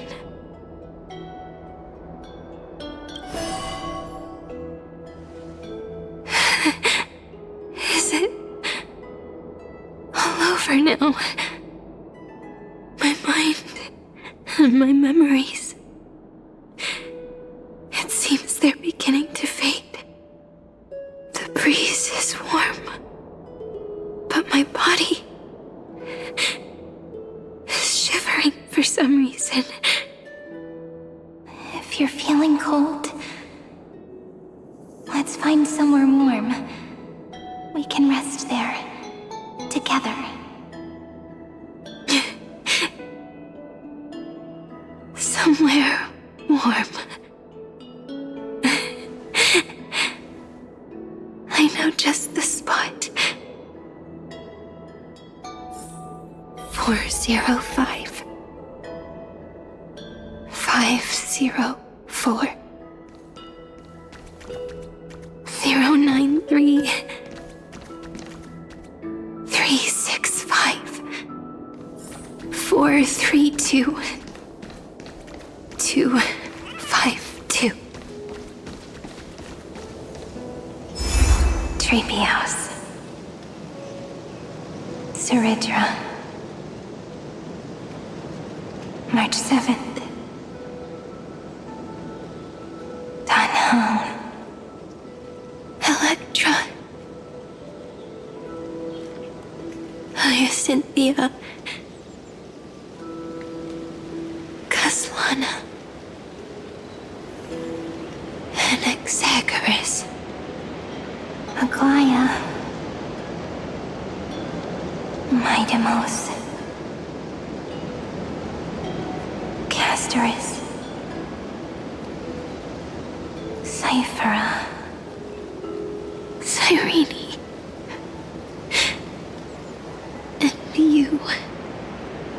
Look. Everything is already as we've written.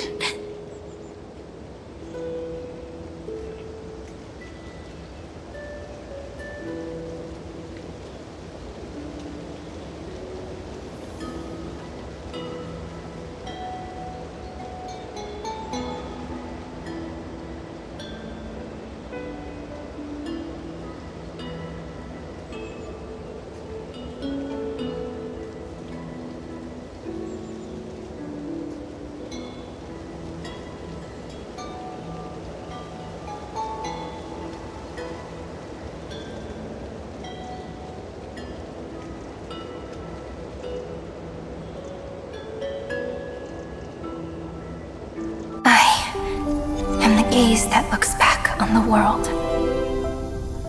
How fortunate we are. In this cycle of cause and effect, humanity never looks to the gods for guidance. The ones who pick up the pen and write miracles again and again are always ourselves.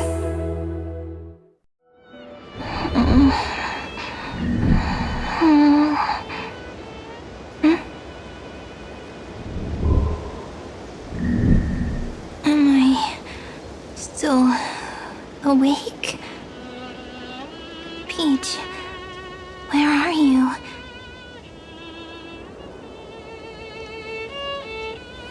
Are you still here?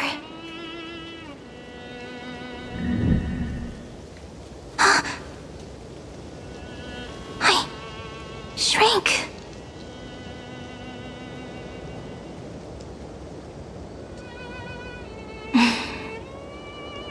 So that's how it works. When memory drifts away with the breeze, love leaves behind a seed and turns into lament. Demiurge, Cyrene, Mem. Back again to the first Philia 093. I always do have my charm.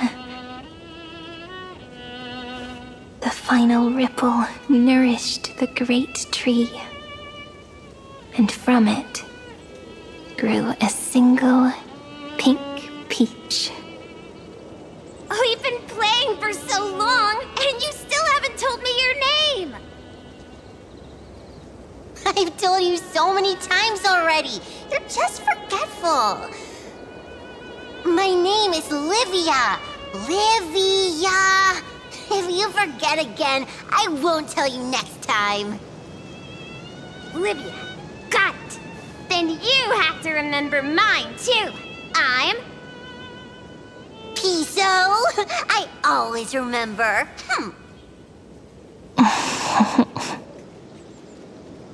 So, Cyrene was just a pen name after all.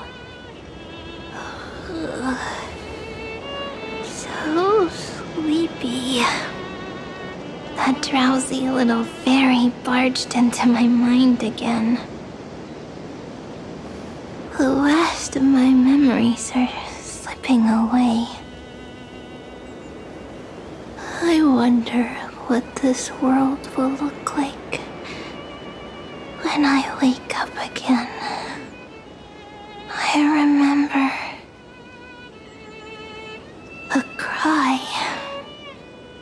and my name, daughter of Lady Celestii.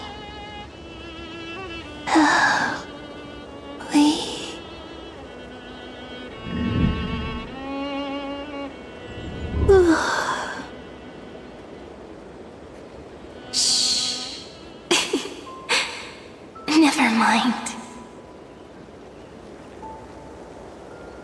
The same seed, when planted in different soils, blooms into flowers that are alike, yet never the same. But what truly makes her beautiful is each and every soul in the world. No matter what form liking takes, it is still precious love, and I will accept it gratefully and return it with joy.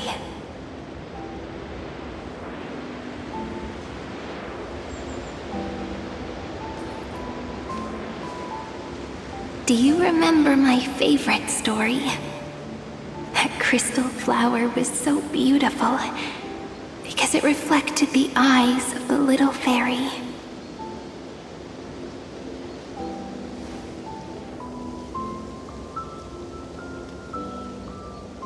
The stars across the cosmos will know I am the fairy who wrote, as I've written, together with you.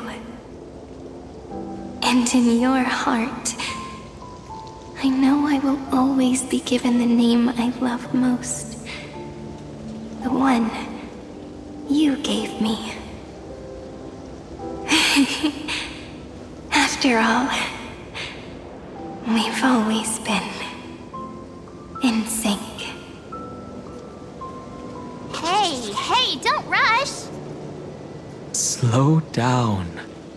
Let the words settle. We have plenty of time. In Amphorius's month of mourning, all conflicts across the land come to rest. On the 11th day and night of the month of mourning, the dead will part. The living will embrace. The snow will fall. And bonfires will rise to warm every heart aching with lament. It may sound heavy, right? But on this day, laughter always rises louder than tears. Because people understand that parting is for the next reunion, and sorrow is so we may love more deeply.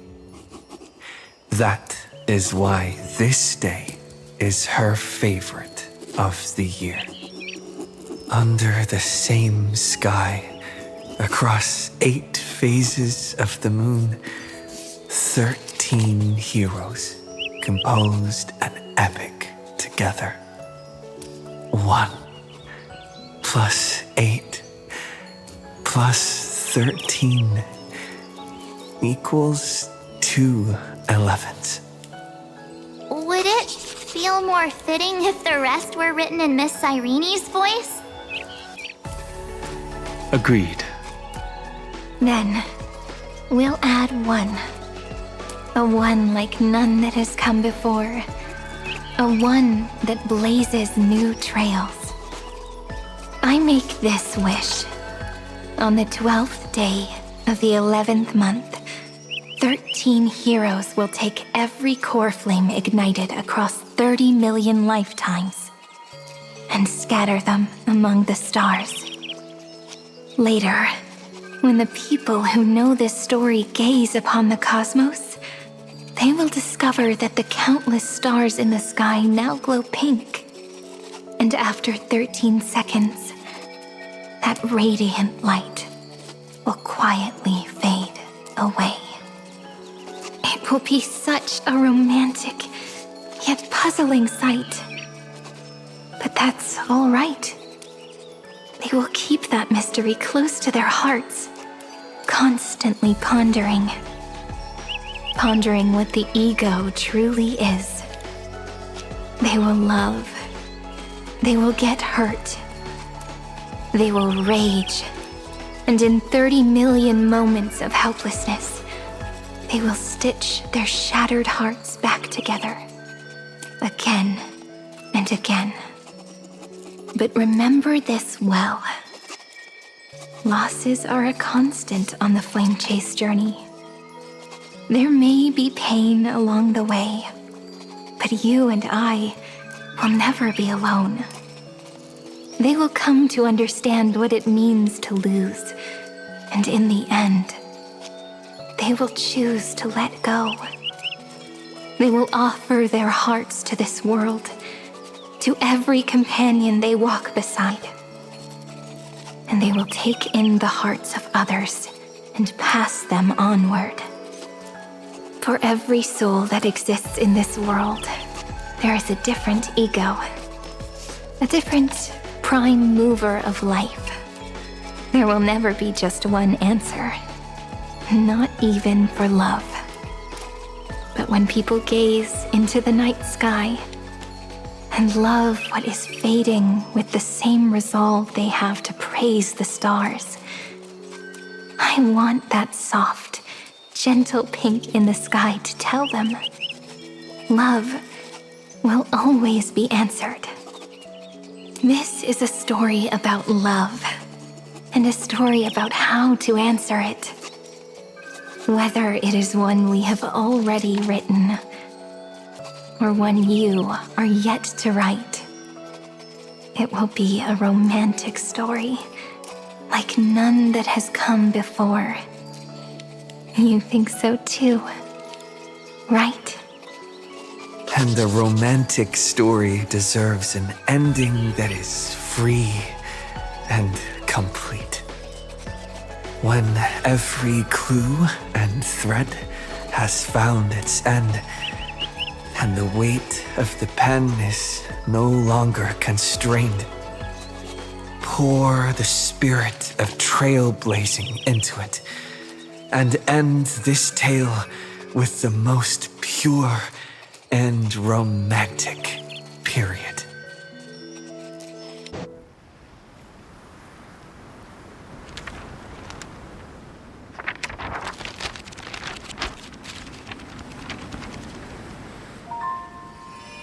Light, sky, sea, stars, seeds, flowers, birds, hope, and love. Such words of beauty were how I first imagined the world. For as long as I can remember, I've used them to tell the stories of Amphorius. And now, this is the last one. A story about tomorrow. Dedicated to you.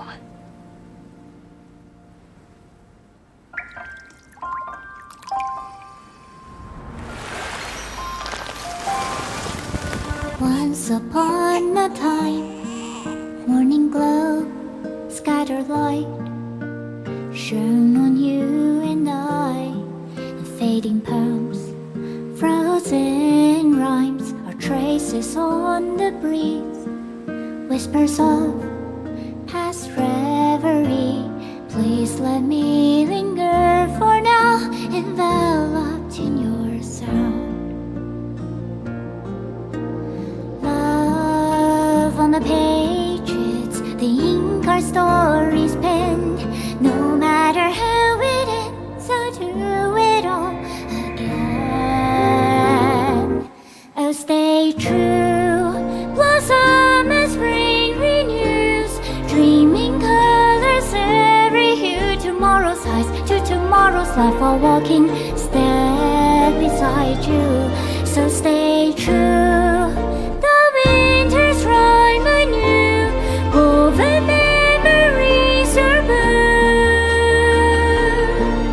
Like a melody, sing a song of reverie.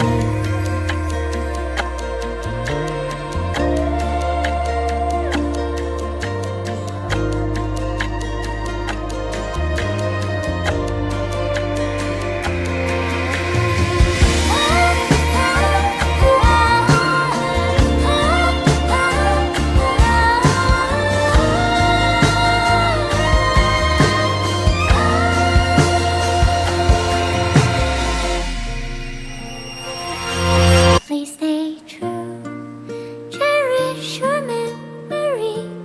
Go with love, your heart so dear as rivers flow, as gardens grow. I hope you bloom in beauty. See you soon, after the end of time, in the mountain frozen rime.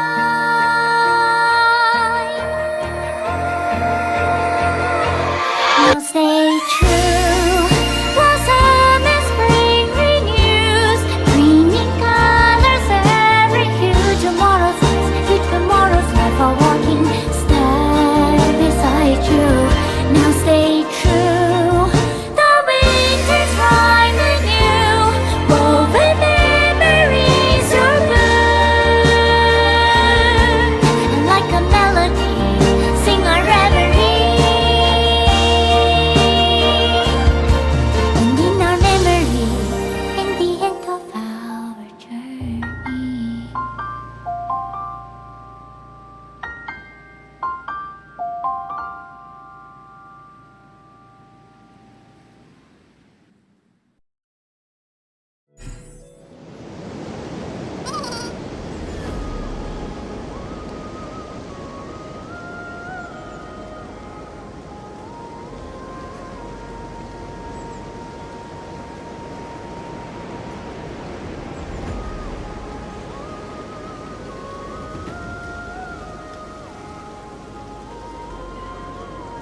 Ma'am.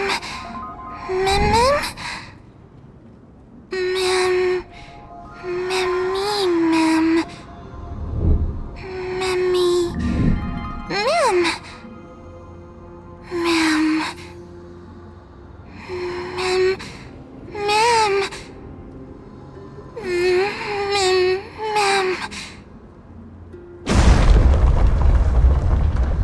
Mammy. Ma'am. Ma'am. Ma'am. Ma'am. Ma'am. Ma'am.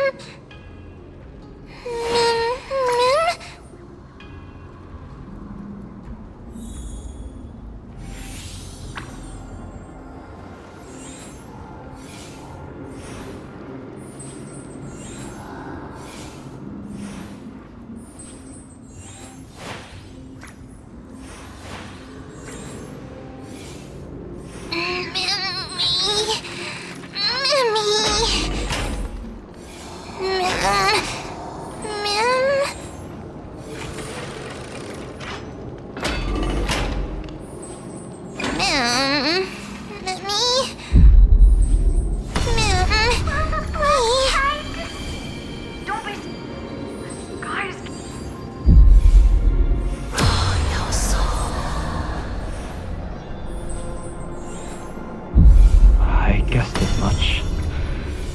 It's no longer working. Looks like it's just the two of us out here now. Mammy. Mammy. Me. Ma'am.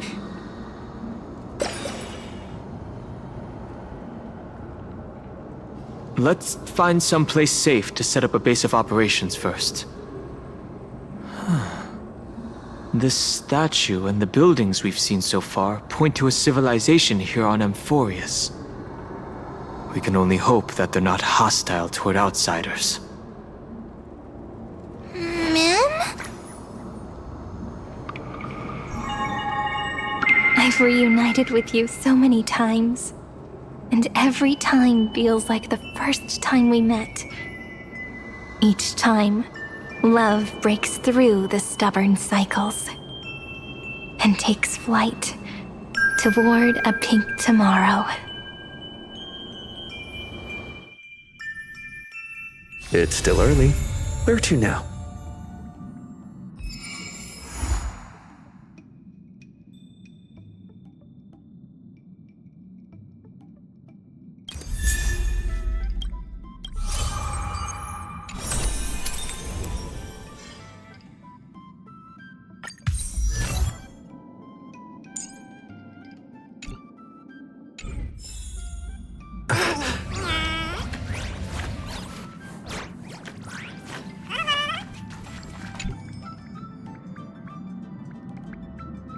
You mean you just waved a probe around in deep space and found our pal in Don Hung?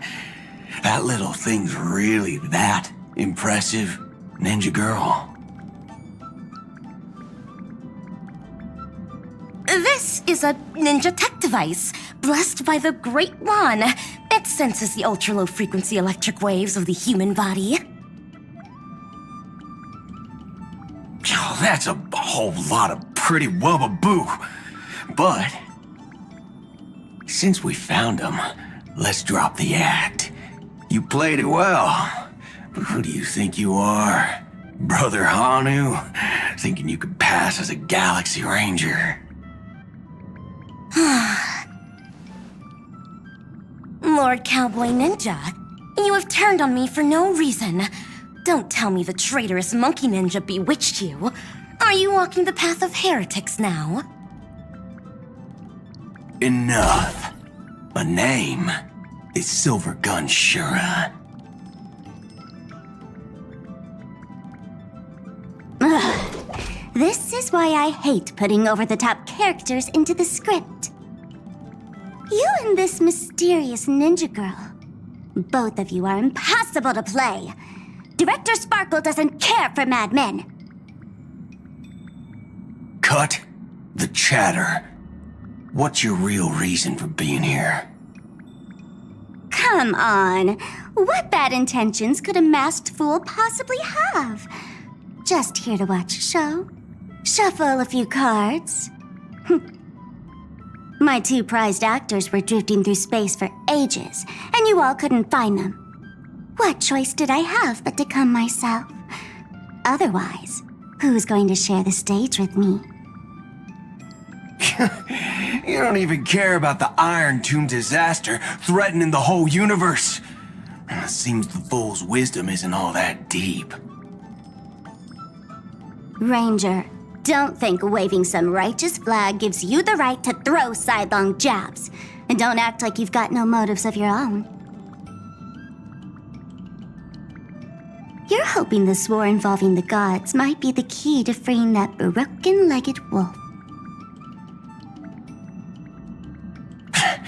Who else knows about that? Just me. Do you believe it? Relax. I'm not interested in disturbing that living legend. I just couldn't resist messing with you when I saw you come back empty-handed. You little... Fine.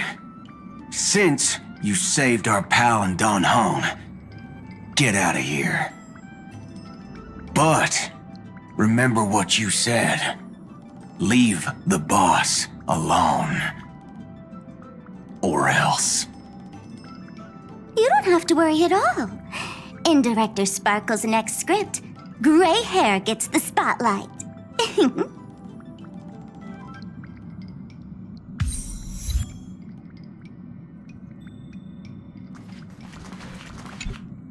Let's skip the formalities about how the Express crew led the formation of the Cosmic Alliance and saved civilization from the destruction. Thanks to the Express crew's support, our operations stayed on course, even under the relentless pressure from the Marketing Development Department. Miss Himiko, the Strategic Investment Department extends its deepest thanks. Your department's contributions during the crisis did not go unnoticed. But besides disaster relief and holding the line, you've had your hands full with something else too, haven't you?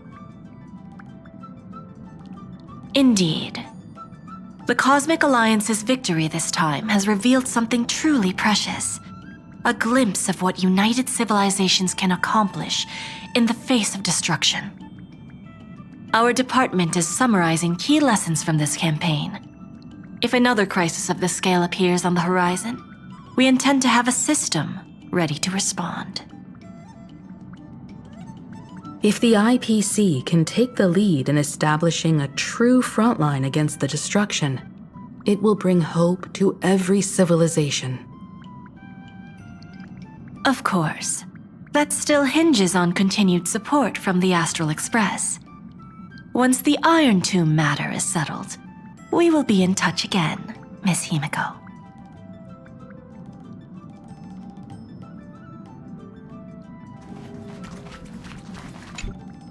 General Jing Yuan, it's been too long. Did Miss Fuxuan return safely? Well, she almost had a near-death experience this time. The Omniscia foresaw Iron Tomb's obliterating strike. It also told me there was no avoiding it, no surviving it. Yet in that exact moment, the Seer strategist sent a message. The empty fortune has cracked open, and fate can now be decided. Then we lost contact. Alas, always so cryptic. Your brilliant senior soarer never says anything plainly. Left me pacing all night. Stop lying, General. No need to be upset, Master Diviner. Cryptic talk comes with the territory of being a general. The soldiers of the Xianzhou stood firm in this battle amidst overwhelming odds. Their courage and sacrifice deserve recognition. And it just so happens that the golden blood of ruin the Alliance needs is in the Nameless's hands.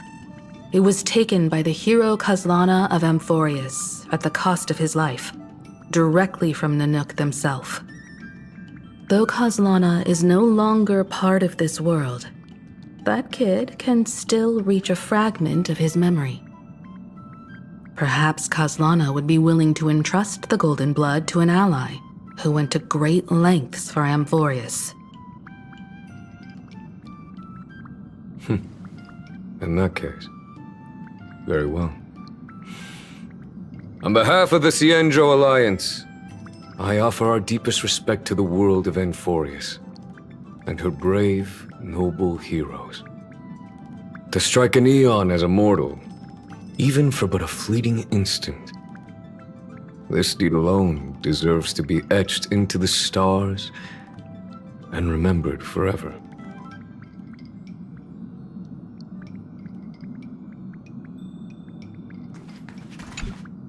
Mr. Boothill, it's a relief to see you alive and well after all that bloodshed. Born tough. Though, I ought to apologize to you, Miss Himiko, for missing the Express's signal earlier. The soldiers of both the IPC and the Cienjo saw the way you all fought on the front lines. Please accept my sincere thanks for the bravery the Rangers showed. No need for thanks, Miss Himiko. I ain't the leader of the pack, didn't bring many along. Most of those who showed up for this fight have a personal score to settle with the destruction. That's why they fought like they had nothing to lose. The Express crew owes you and Miss Rappa a special thanks for retrieving him and Don Hung after the battle. With the scepter put out of commission, there was a lot of chaos across the Amphorius segmentum. Even with signal tracking, finding them was no simple task. Maybe her ninjutsu really is the real deal. Speaking of which, where is Miss Rappa? Don't worry, she's gone to help the other Rangers. I'll pass on the Astral Express's message to her.